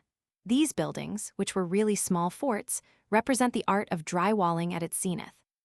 They were round towers about 60 feet high and 50 feet in diameter. If an enemy succeeded in forcing a way in, he found himself in an inner court open to the sky and enclosed by a commanding wall, pierced by numerous apertures, which formed the windows of encircling galleries, from behind which the defenders were prepared to shoot. The relics which have been found in them belong for the most part to the close of the Roman occupation and even later, but some which have been excavated in Caithness contained painted pebbles like those of the late Paleolithic cavern of Mas Dazzle, and it is possible that they may have existed in pre-Roman times. The most interesting, however, of all the late Celtic settlements is the far-famed marsh village of Glastonbury. Besides those of Holderness, which have been already mentioned, there are several lake dwellings in Great Britain which belong to the early Iron Age, but almost all seem to have been built after the commencement of the Christian era. Glastonbury, on the other hand, was first inhabited more than 2 centuries before the Roman conquest. The peat moor on which it stands was then surrounded by a shallow mere, and is now covered by low circular mounds which mark the positions of the former huts. Timber and brushwood, surmounted by layers of clay and stones, were laid upon the peat to serve as foundations and retained in place by piles fixed round their margins. The huts were then built of wood, filled in with wattle and daub, and the entire village was protected by a palisade. The foundations were, however, so unstable that they gradually sank, and in order to keep the floors dry, fresh timber and clay were periodically added. When this was done, the old hearthstones were left undisturbed, and their presence attests the construction of the successive floors. Among the numerous relics which excavation has revealed, and which prove that skilled agriculturists, potters, weavers, woodcarvers, and coopers lived in the village, there is hardly a single weapon. The sling bullets evidently served only for killing game. Dozens of colored pebbles, similar to others which have been found on Hod Hill, were perhaps used in some indoor game, and the spur of a cock may suggest to those who remember that the Britons thought it impious to eat poultry that the pastime for which, as Caesar says, the birds were reared was cockfighting. It is hardly necessary to mention the weaving combs, the spindle whorls, the querns, the harness buckles, and the other objects which are common in late Celtic settlements, though it is curious that the bridle bits were made of deer horn. But the explorers were astonished to find a bronze mirror, tweezers, rouge, and other exotic objects, which showed that continental luxury had invaded this remote region. The arts of the toilet had indeed been elaborated not only in the more civilized South, but even in places which, like the Yorkshire wolds, had no direct communication with foreign lands. The tunics, the cloaks which men and women alike wore, fastened on the right shoulder with a brooch, the breeches which were common to Brythonic Celts in Britain and Gaul, and the use of which seems to have been borrowed by the continental Celts from the Scythians, the kilts which, as we may perhaps infer from stone monuments, were the national garb of the Goidels, were made, like the modern tartan, of many-colored cloths. While the men whom Caesar encountered, although, like the Gauls, they wore their hair long and cultivated mustaches, carefully shaved the rest of their faces and even their bodies. The chieftain driving his chariot, his brilliant cloak clasped by a coral-studded brooch, his sword clanking in its decorated scabbard, his bronze shield gleaming like gold and adorned with enamel, his horses, bridle bits showing enameled cheek pieces, and their harness jingling with openwork bronze ornaments, was perhaps only a splendid barbarian. But his weapons and his trappings were not mere products of a factory, they were true works of art. Nor indeed are indications wanting that Britons of the upper class, not Druids, only had some tincture of letters. The Druids of Gaul, and presumably also of Britain, used Greek characters in official documents and private correspondence. Diodorus affirms that it was common among the Gauls to throw letters, addressed to the dead, onto the funeral pile. The Romans, after they had defeated the Helvetii, found in their encampment a schedule, on which were recorded in Greek characters the numbers of the armed men, the women, and the children who had migrated into Gaul. A few years later, when Caesar was marching through the territory of a Belgic tribe to relieve a besieged camp commanded by Quintus Cicero, he wrote him a letter in Greek characters, possibly in Greek, which he entrusted to a Gallic trooper. Unless he made his interpreter write the letter in Celtic, he evidently had reason to fear that, if it were intercepted, some of the Belgae would be able to read the Latin, in any case that some of them knew how to read. Is it not reasonable to infer that a British Belgian here and there was as good a scholar as his kinsmen over the water? At all events, the British inscribed coins, the earlier of which at least must have been the work of native disinkers, are evidence that before the birth of Christ there were Britons who had mastered the art of writing, and had even acquired some slight knowledge of Latin. But the origins of Celtic literature, sacred and profane, were of course purely oral. Bards, who were apparently druids of an inferior grade, sat at the tables of the great, accompanied them with their harps to festivals, sang their praises and satirized their enemies, and recited poems in honor of valiant warriors who had fallen in battle. It must not, however, be supposed that the same level of culture had been attained in every part of the island. The Scottish specimens of late Celtic workmanship are for the most part later than the Claudian conquest, and it is probable that in outlying districts, even of England and Wales, iron tools in pre-Roman times were rare or unknown. No objects of the early Iron Age, which are regarded as purely British, have been found in Lancashire. And even on Cranbourne Chase, where one might have expected that continental improvements would have been adopted at least as early as in the far western settlement at Glastonbury, the searching exploration of petrivers could detect no signs of any interval between the Bronze Age and the period of the Roman occupation. Indeed, the association of late bronze implements and weapons with iron harness rings and bridle bits at Hagborn Hill suggests that some of the deposits which are assigned to the Bronze Age may have belonged either to a period of transition or even to the time when, in southeastern Britain, the use of iron was universal. Readers of the commentaries would see nothing surprising in this. Caesar was told that the people of the interior for the most part did not grow corn, but lived on milk and flesh meat and clothed themselves in skins. This information was somewhat misleading, for remains of 4 different kinds of corn were counted at Hunsbury, and since cloth and linen were worn in Yorkshire by the well-to-do even in the Bronze Age, it is not to be supposed that their successors had lost the arts of spinning and weaving. Still, Caesar's statement points to an ascertained truth. It has been well observed that the western and northern uplands held out far longer against the Roman conquest than the central, eastern, and southern lowlands, and that they were never really Romanized at all. From the earliest times, their inhabitants had been less open to continental and civilizing influences, and one of the gifts which nature had bestowed upon Britain was that the regions more accessible from oversea were also more fitted to sustain an industrial population.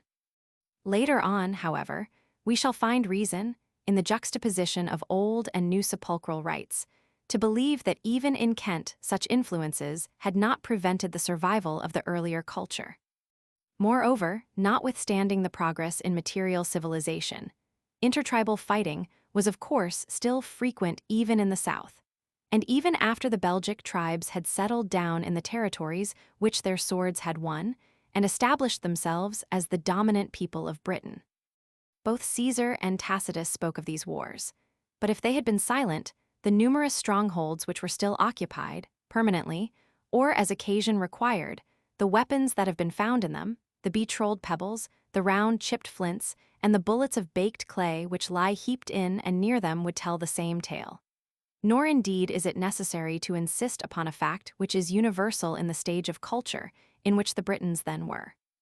What is worthy of remark is that war was probably entered upon from motives other than those which had caused the struggles of earlier ages. Raids were no doubt still undertaken, especially in the poorer and less settled districts, by mere plunderers and cattle lifters. But clans were tending to become welded. not only by the voluntary combination which was necessary for defense, but also perhaps by the sword of the ambitious captain into the larger communities which Caesar called civitates, and successful chiefs were assuming the state of petty kings.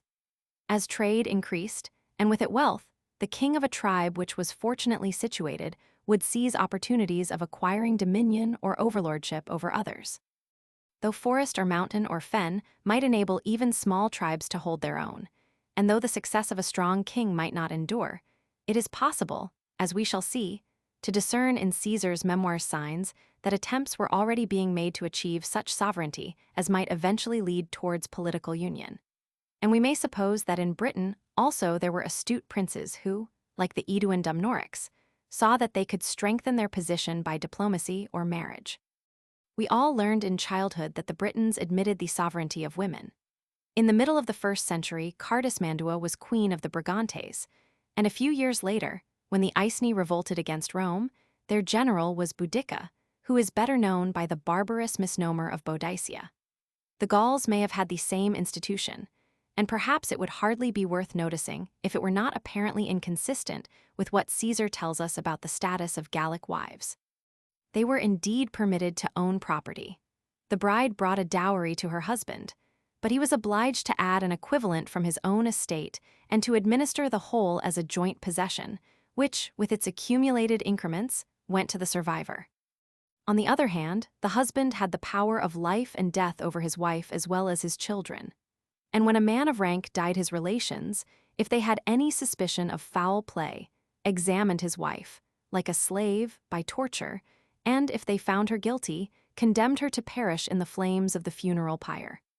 Side note, political and social conditions of Britain and Gaul compared.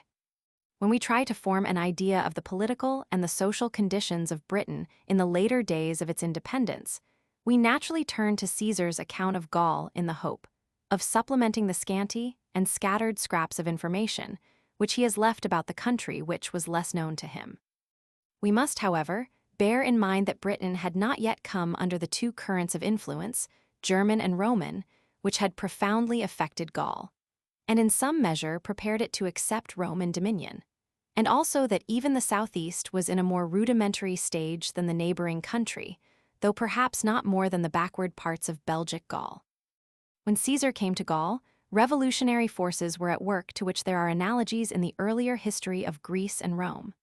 Many of the states had expelled their kings, whose authority had passed in some cases into the hands of annually elected magistrates, while in others perhaps the council of elders kept the government to itself. But these oligarchies were never long secure. The magistrates were fettered by rules, jealously framed, which weakened their executive power. Like the Tarquins, the banished kings or their descendants looked out for opportunities, which Caesar's policy offered to them, of regaining their position. While eloquent nobles who had contrived to amass wealth summoned their retainers, hired mercenaries, surrounded themselves with desperadoes or with the discontented poor, whose grievances they promised to redress, and occasionally succeeded, like Pisistratus of Athens, in making themselves tyrants. Celtulus, the father of the great Vercingetorix, had acquired a kind of supremacy over the whole of Celtic and Gaul. But he was dogged by the jealousy of his brother nobles, who put him to death on the charge of plotting to revive the kingship. Monarchy and oligarchy had each their partisans. Everywhere there were adventurers who hoped to make their way to fortune by Roman aid, while others, eager to oust their rivals, were ready to welcome German invaders. And thus every state, every clan, every hamlet, nay, every household was riven by faction. But in Britain there is no sign that either oligarchy or tyranny had yet anywhere supplanted monarchy. Still, there were doubtless many points of resemblance. We may suppose that in Britain, as in Gaul, the tribal king was assisted by a council of elders, that the British, like the Gallic nobles, had their devoted retainers and perhaps also dependents who had fallen into their debt, that only those who became their dependents could expect protection, and that only those lords who were strong enough to protect could count upon obedience. In Britain, too, we may be sure that the masses were in the state of semi-serfdom, which Caesar regarded as the condition of the Gallic populace, and that political power was monopolized by the nobles and the Druids. But besides improved communication, developed commerce, and constant intercourse with their continental kinsmen, there were other forces making slowly and feebly for unity common religious ideas, and, to some extent, common ecclesiastical organization. On the other hand, we may suppose that the religious union which existed together with much diversity was an effect as well as a cause of political association. When clans found it expedient to combine, the similar deities of each, which the others had before regarded with hatred and jealousy, would tend to become fused, while those which were peculiar would be worshipped still. Old superstitions, of course, continued to flourish side by side with those which the Celtic invaders had brought with them. The spirits of springs, of lakes, of rivers, of mountains, and of woods of every weird and awesome dell, or cavern, or rock were worshipped in the Iron Age as they had been for centuries before, and as they continued to be after what was called Christianity had become the official creed. The Dea Arduina, who hovered over the forest of the Ardennes, and Obnoba, the goddess of the Black Forest, had their counterparts in Britain. These deities, however, may have been comparatively recent, for the conception of a god whose realm was a forest was of course later than that of the spirit of a single tree. Even the terror that impelled the pristine savage to propitiate demons was not yet dead. Near Newcastle-on-Tyne was erected by some Roman or Romanized Briton an inscription Lamiai's tribus to the witches three who, it has been truly said, were doubtless as British as the witches in Macbeth. But the cult of wood and water and the dread of devils are common to all primitive peoples and to the ignorant among many who are called civilized. And such survivals in Celtic Britain may well have been common to the pre-Celtic population and to the Celts who conquered them. Moreover, it is likely enough that the greater gods whom the Celts worshipped, and who variously imagined and with various names were the common heritage of the Aryan-speaking peoples, were in part descended from deities who were not Aryan, and were adored in Britain in a somewhat different spirit before the first Celt landed on the Kentish shore. What do we know about those gods? The Celts were the first inhabitants of Britain about whose religious views definite information has been handed down to us, as distinct from what we may infer from sepulchral discoveries and from ethnography. But it is hardly an exaggeration to say that of the spirit of their religion we know little more than of that of the people who built the chambered tombs. Some 25 writers from Timaeus, who wrote 3 centuries before the birth of Christ, to Ammianus Marcellinus, who was contemporary with Julian and Valens, have contributed to our knowledge. But most of them have left only a few sentences derived from hearsay or from nameless authorities of whose credibility we know nothing. They wrote of Celts who lived in widely distant countries, among various populations, and at different epochs, and very few of them referred to the Celts of Britain. Supposing that official Christianity were to become extinct, what could the historian of the 5th millennium learn of the manifold doctrines preached by English clergymen if he were obliged to extract his materials from passages referring to medieval Catholicism, Calvinism, Methodism, or the Orthodox faith, which thinly disguises the shamanism of Russia, and scattered in the works of writers who began with a Kempis and ended with Spurgeon? Coins, Gallic and British, in so far as they are not merely imitative, appear to be fraught with religious symbolism. But the ingenuity which has spent itself in the effort to explain the symbols has yielded little certain result. Geographical names testify to the cult of various gods without telling us anything of their attributes. And sometimes we may fancy that we can detect the presence of divinity when we have only to do with the name of a Roman gens. Inscriptions and altars supply names of deities which are names and nothing more, or bewilder us by coupling as surnames with the name of a Roman god a multiplicity of Celtic gods. Anonymous statues are attributed to divers deities by divers archaeologists, though some of them may not be deities at all. Inscriptions, altars, and statues alike belong to the period of the Roman Empire, when the introduction of Roman gods and goddesses had thrown the Celtic pantheon into well-nigh inextricable confusion, and the monuments of Britain, for the most part, were apparently the outcome of the devotion either of Romans or of Gallic, Batavian Dacian, and other officers of auxiliaries. Nor can we tell how far British religious ideas had become estranged from those of Gaul by contact with aboriginal cults, or how far the religion of the British Goidels, if indeed they existed, differed from that of the Brythons.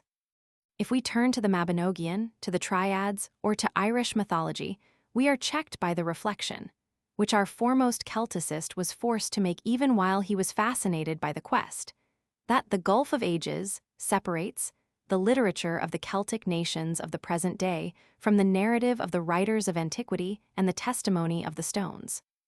Cannot then Caesar help us? His evidence is of course valuable, but he did not write for the modern student of religion.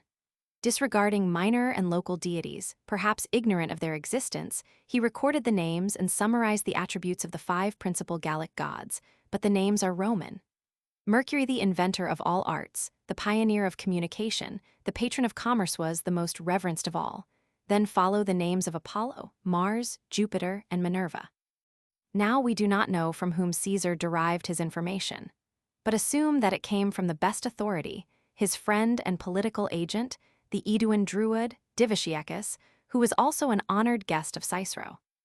Then Caesar was in the position not of Lafcadio Hearn, who made his home in Japan, gave his life to the study of all things Japanese, and at last confessed that the more he tried to learn the more he realized his ignorance.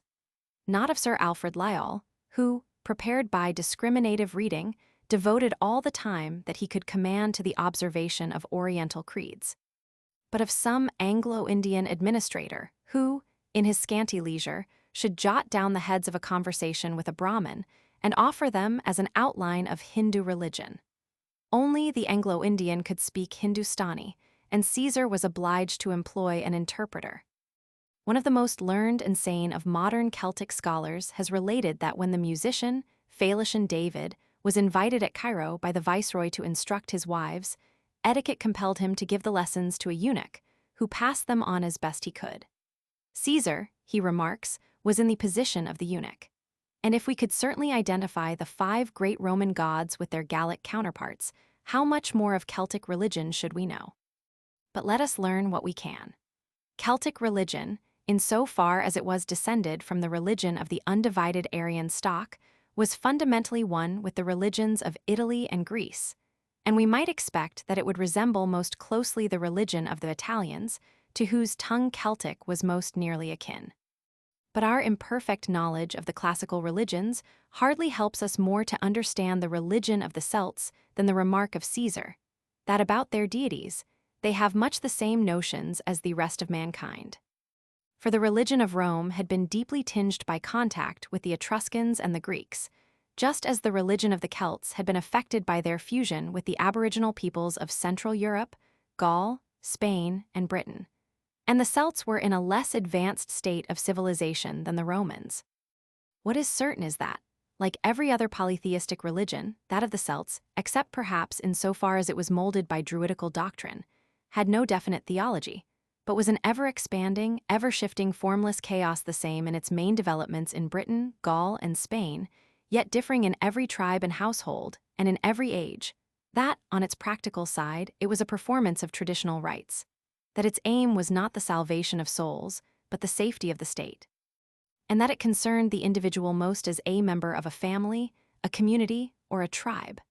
Like all other polytheists, too, the Celts were ready to believe in gods who were not theirs. In the reign of Tiberius, the boatmen of Paris set up an altar on which, side by side with their own Essus and Tarvos Trigeranus, were figured Jupiter and Vulcan.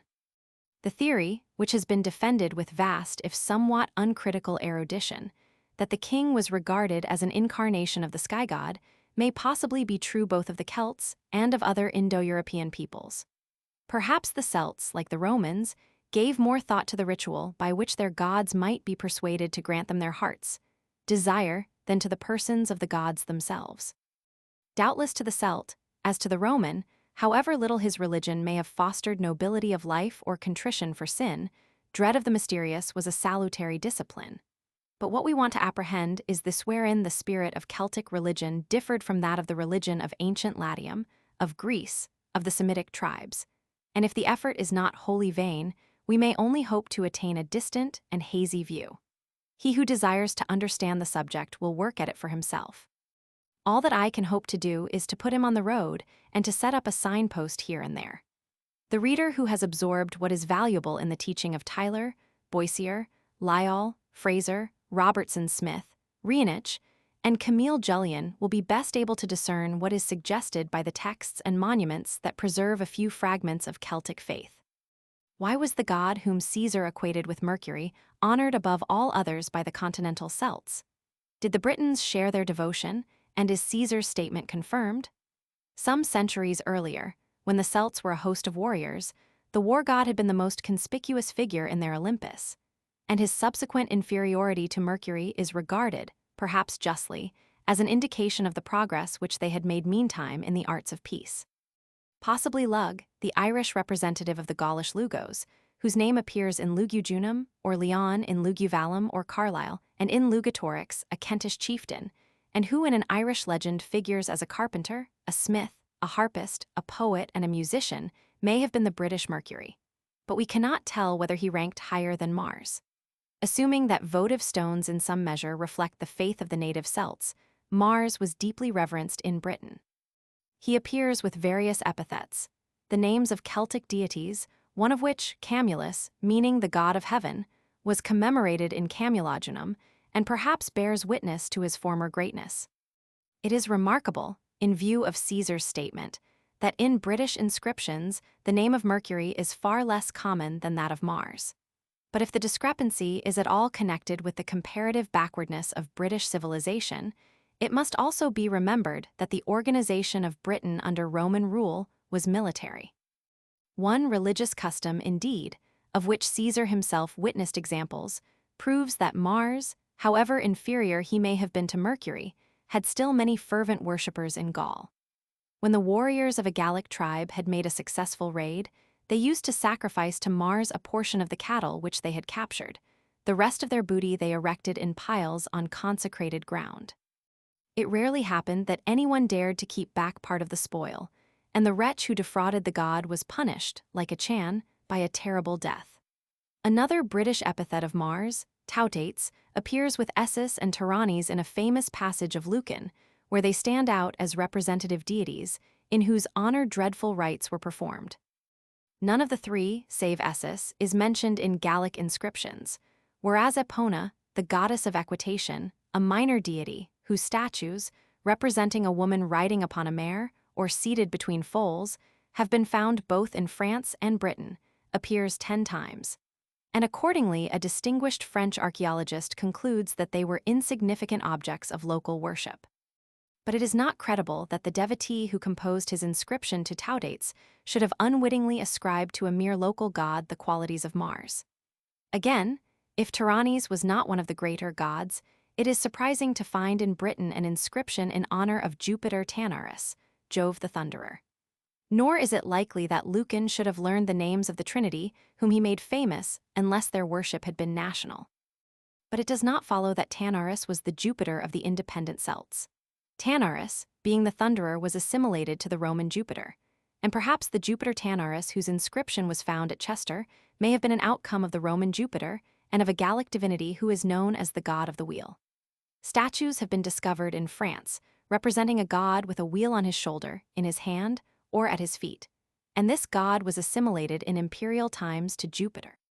Altars on which wheels are represented have also been found in the north of England, and miniature wheels of gold, silver, bronze, and lead alone, or forming parts of ornaments or helmets, or stamped on coins have been met with in scores both in France and England. Probably they had a religious meaning, and it has been supposed that they are symbolical of sun worship, and that the god with the wheel was the god of the sun. Traces of sun worship are still discernible in the May and Midsummer festivals, which are kept up in our own island and in many European lands. Of the other great deities, Minerva appears in Irish legend under the name of Bridget, possibly the same goddess as Brigantia, in whose honor several inscriptions were erected in Britain, although in Gaul, and less perhaps in the name of the town Brigantium, there is no trace of her worship, while Apollo was assimilated by Roman or Romano-British devotees sometimes to Maponus, whose name survives in the familiar Welsh Mabon, sometimes to Granos, in whose honor an inscription was set up near Edinburgh. There are also vestiges of the cult of a god who resembled Neptune. At Lydney, on the western bank of the Severn, in the country of the Silures, a temple was built in Roman times to Nadons, whose name reappears in Welsh legend as Lud and again in our Ludgate Hill. The marine scenes which are depicted in mosaic on the floor seem to show that he was a god of the sea, while the structure of his temple may justify the conjecture that he was likewise a Jupiter, even as the Italian Jupiter was god of sea as well as of storm and sky. In Gaul he was unknown, and an eminent Celticist has assumed that he was peculiar to the Gaidelic Celts. On the other hand, Taudates, Tiranes, Epona, and Belisama were apparently unknown on Goidelic soil. But it profits little to dispute about names. It does not follow that the Goidels did not recognize somewhat similar deities akin to these, and Belisama was simply the goddess who in Roman Gaul was identified with Minerva. Caesar, in a familiar passage, tells us that the Gauls regarded themselves as descendants of Dispater, who was conspicuous in the Old Latin pantheon as the god of the dead, although in Caesar's time he had been dethroned by the Pluto who was imported from Greece. Several Gallo-Roman images, the best known of which is on an altar discovered at Sarreburg, represent a god with a hammer. A bronze statue of the same deity has been found in England, and eminent French archaeologists believe that this was no other than Dispater. But we must not imagine that these gods had always been distinct, or even that in Caesar's time their physiognomies were sharply outlined. When we see that the Germans whom he encountered worshipped sun, moon, and fire, and that those whom Tacitus described had their Mars and Mercury, we may be inclined to suspect that Celtic ideas, under classical influence, had undergone a like transformation. In polytheism, divers attributes of deity tend to become separate deities. Jupiter, Mars, and Quirinus were, it would seem, only specialized forms of the same god. And some of the Celtic epithets which are attached to Minerva, Mars, and the rest may mean that they were assimilated by this or that tribe to topical divinities. Dispater was certainly near of kin to Saturn, that old Italian Chthonian divinity, and Dispater and Taudates, the god of the people, who was perhaps primarily conceived as a kind of Saturn, may once have been one. Indeed, there seem to be indications that from one point of view Dispater was Jupiter, a Jupiter of the nether world.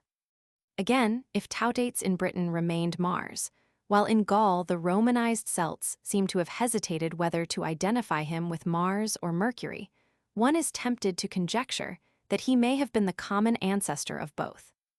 No deities were nearer to the hearts of Celtic peasants than those who were known as Matres, the mother goddesses. Once they were thought to belong to Germans and Celts alone, but their statues have been found in numbers at Capua, and, slightly modified, they survived into the Middle Age. Generally figured in groups of three, a mystic number their aspect was that of gentle, serious, motherly women, holding newborn infants in their hands or bearing fruits and flowers in their laps, and many offerings were made to them by country folk in gratitude for their care of farm and flock and home. Besides the gods whose cult was common to all the Celtic peoples or to one or the other of the two great stocks were local deities innumerable. We know that the Gallic cities, Bibracte and Lugudunum, had their divine patrons, and it is probable that every British town had its eponymous hero. The deities, however, from whom towns derived their names were doubtless often worshipped near the site long before the first foundations were laid. The goddess Bibracte was originally the spirit of a spring reverenced by the peasants of the mountain upon which the famous Aeduan town was built.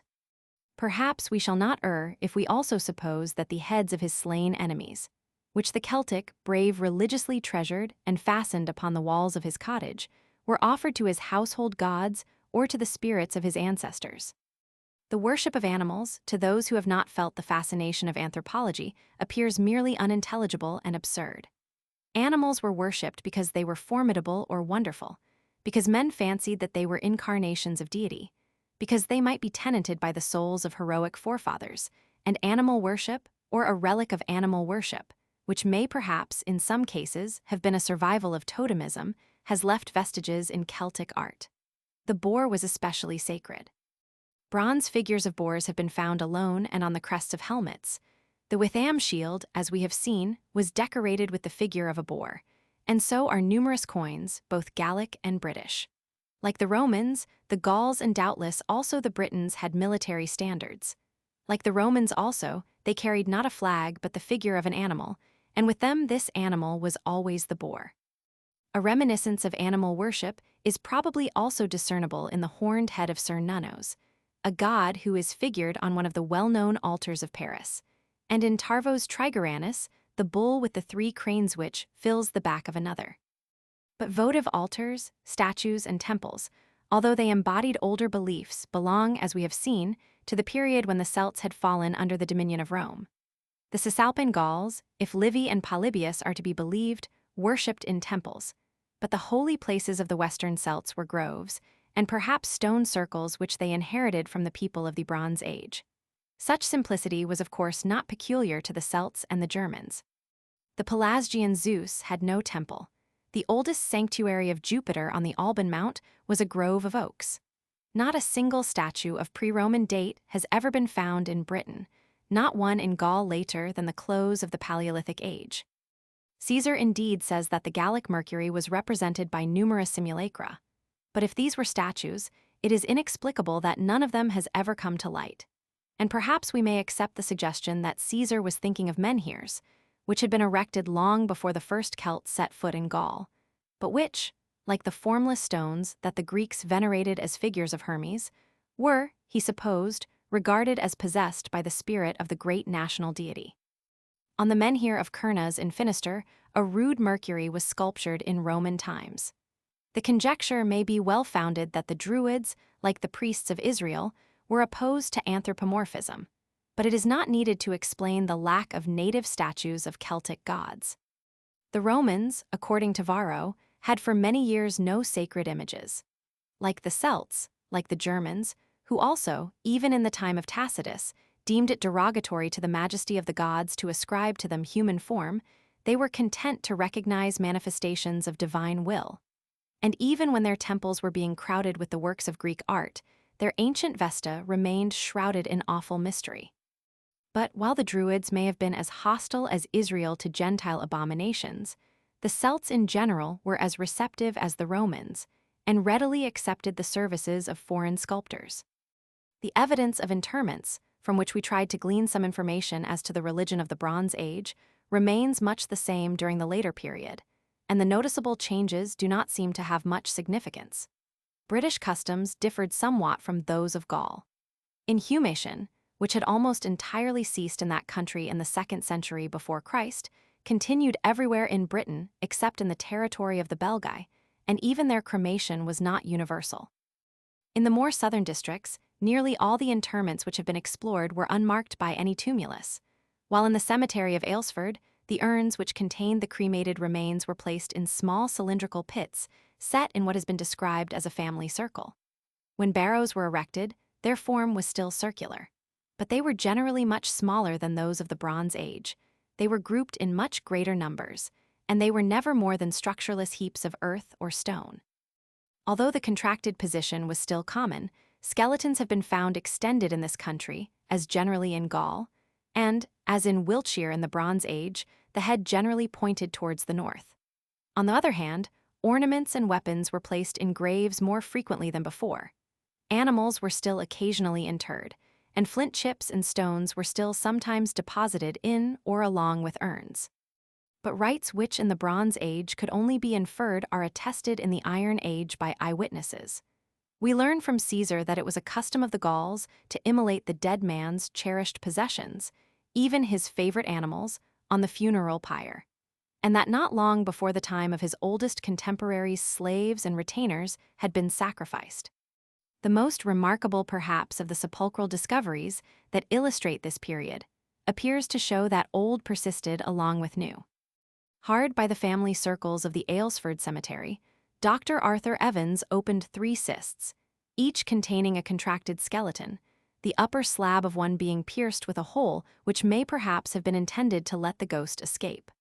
While almost side by side with elegant late Celtic vases, he picked up fragments of the old-fashioned finger-dented ware, including a drinking cup and a cinerary urn. It would be interesting to learn whether any Celtic prophet, like the great preachers of India and Palestine, taught that mercy is better than sacrifice. If we may trust Diogenes Laertius, the Druids bade their disciples not only to fear the gods, but to do no wrong and to quit themselves like men. At all events, the study of Celtic religion is inseparable from that of Druidism. Where did Druidism originate? Caesar, in a well-known passage, remarks that it was believed to have arisen in Britain and to have been imported thence into Gaul. And some scholars accept this tradition as literally true. The earliest extant mention of Druids was made about the commencement of the 2nd century, before Christ, not long after the Belgic conquest of Britain began, and it has been supposed that the conquerors found Druidism flourishing there and made it known in the land from which they had set out. But the Belgae were not the first Celtic conquerors of Britain, and it is reasonable to suppose that if Druidism was of British origin, it would have been imported into Gaul long before. The common view is that on both sides of the Channel it originated among the Neolithic population, and Caesar's words are sometimes explained in the sense that in his time it was more vigorous in Britain than in Gaul, and that Gallic Druids therefore traveled to Britain in order to be initiated into its mysteries. At all events, it is not unreasonable to believe that the Celts learned it from some non-Aryan people, for there is nothing to show that the Gauls whom the Romans first encountered had ever heard of it. The Germans, with whom the Celts were long in contact in Central Europe, and to whom they were ethnically akin, had no Druids. And although it may be true that the intense devotion to religious observances which Caesar remarked among the mixed population of Gaul did not exceed that of other barbarians, it appeared to him to contrast sharply with the temper of the peoples beyond the Rhine. This spirit led them to connect religion with every act of life. In the chase, in all the operations of war, after victory or defeat, before undertaking an expedition, in selecting the site of a town, the gods were regularly invoked. There was no distinction between the sacred and the profane, or rather, nothing was profane. The contrast which Caesar observed supports the theory of the non-Aryan origin of Druidism. But was Druidism in Britain universal? The leading Celtic scholar of this country insists that there is no evidence that Druidism was ever the religion of any Brythonic people. And since he assigns almost the whole of Britain south of the Firths of Forth and Clyde to the Brythons, he appears to restrict the area of Druidism to a narrow western fringe. This hardly accords with Caesar's statement that Britain was the stronghold of Druidism. Moreover, when Caesar tells us that the Druids were the religious aristocracy of the Gauls, he plainly gives us to understand that Druidism was common to all the peoples who lived between the Seine and the Garonne. And it is certain that among many if not most of these peoples the Gallo-Brythonic element was predominant. Indeed, although it is commonly assumed that the Belgae had no Druids, there is absolutely no ground for the assumption. Caesar often used the word Galli in a wider sense, including the Belgae, and it is not improbable that, when he was describing the manners and customs of the Gauls and Druidism, which was their most remarkable institution, he intended his description to apply to the Belgae as well. Moreover, the very writer who denies that the Brythons had Druids tells us that Druidism was the religion of the British Aborigines and was borrowed from them by the British Goidels. And it is certain that both the Aborigines and the Goidels, if they had already reached Britain, survived in considerable numbers in the territory which the Brythons conquered.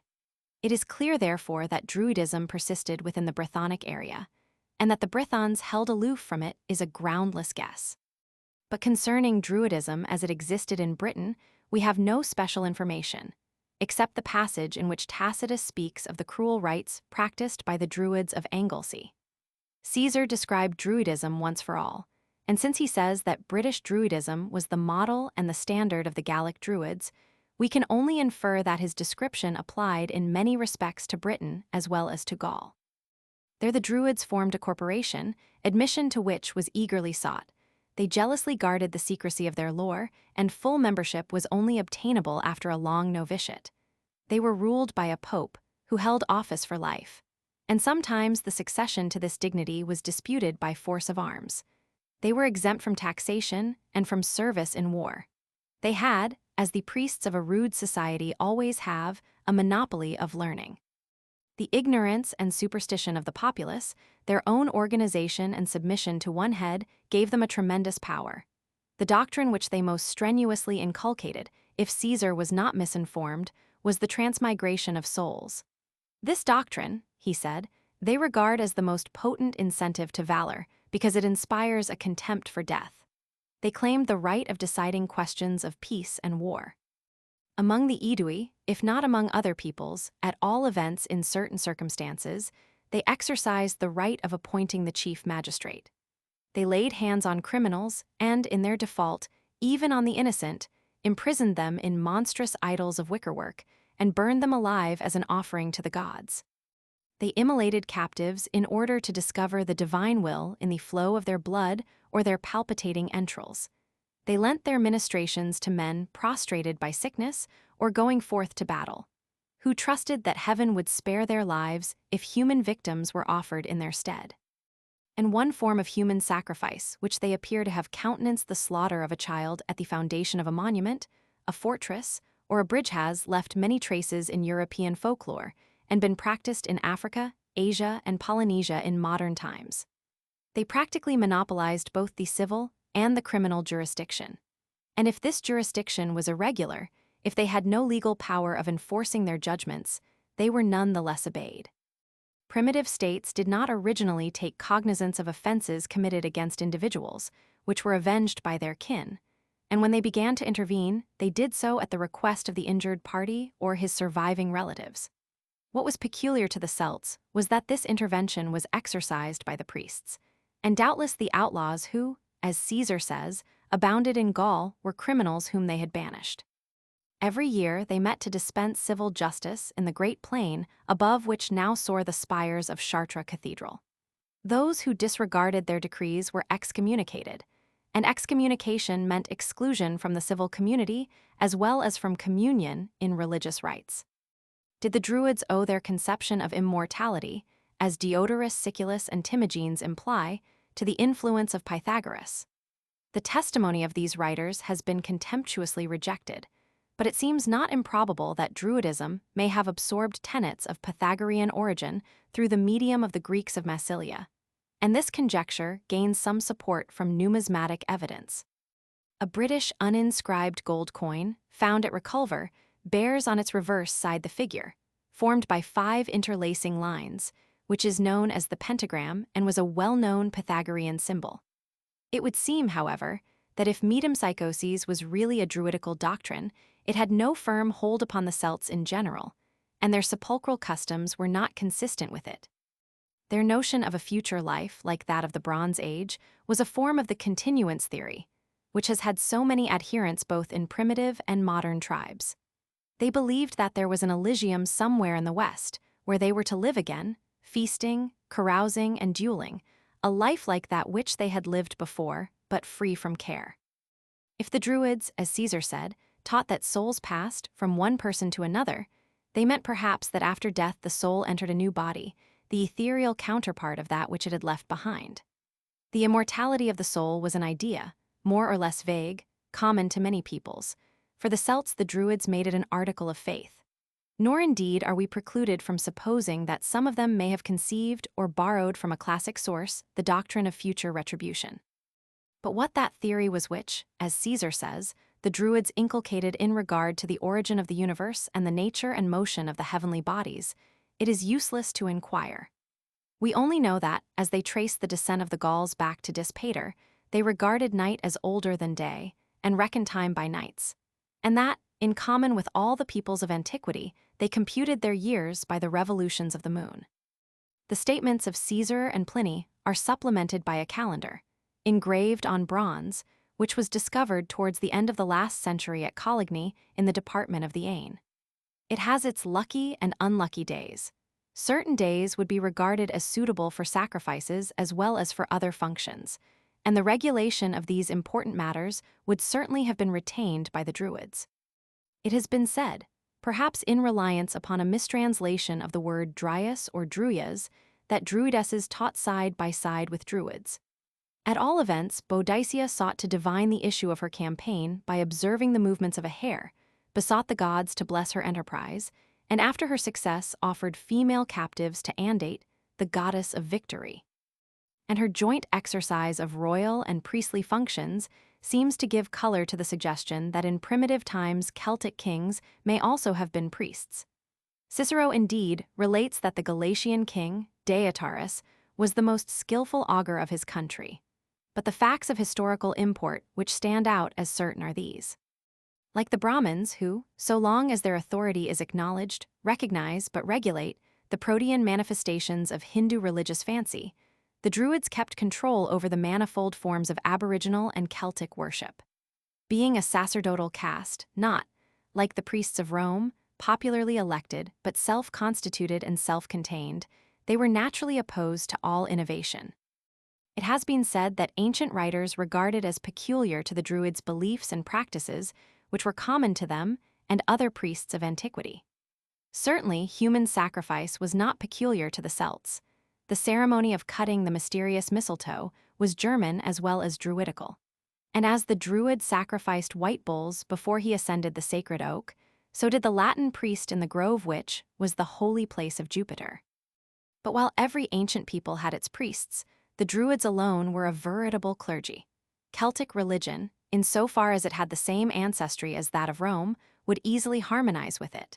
But Druidism, with its more definite theology, might be expected to counteract this tendency, and would therefore be a danger to Roman dominion. And it was British Druidism that supported and renovated the Druidism of Gaul and formed one of the bonds of union between the two Celtic lands. For if their material culture was somewhat less advanced, the Britons, at least those of the southeastern districts, naturally remained connected by the closest ties with the Gauls and particularly with the Belgae. The Britons of Kent were little less civilized than the Gauls, and Belgic kings, like William the Conqueror and his descendants, ruled on both sides of the Channel. Not many years before the period of the Gallic Wars, Diviciacus, king of the Susians, who governed directly the country round Soissons, had established supremacy not only over a large part of the surrounding Belgic territory, but also over Britain. And during a period which may have coincided with his reign, gold coins of certain types were used indifferently in the Belgic districts of Britain and of Gaul, and were doubtless struck for rulers who had possessions in both. But the power of Diviciacus had ended with him, and when Caesar came to Gaul, the tribes of southeastern Britain were divided into antagonistic groups, headed respectively by the Caduvillani and the Trinovantes. Cassivellaunus, the king of the Caduvillani, was the ablest and most aggressive of the British princes of his time. But his opponents were supported, it would seem, by the influence of Commius, a chieftain of the Belgic Atrebates, whose territory comprised adjacent districts of the departments of Pas-de-Calais and Nord, and who were connected with the British tribe of the same name. But if anything could induce the Britons to forget their differences, it was the news which reached them of Caesar's movements in Gaul. The events of the first year of his proconsulship, the overthrow of the Helvetii, who had migrated into Gaul from Switzerland, and the defeat of the German invader, Ariovistus, might not affect their interests. But in the following year, when the Belgae banded together against the Roman conqueror, it was time for them to be on the alert.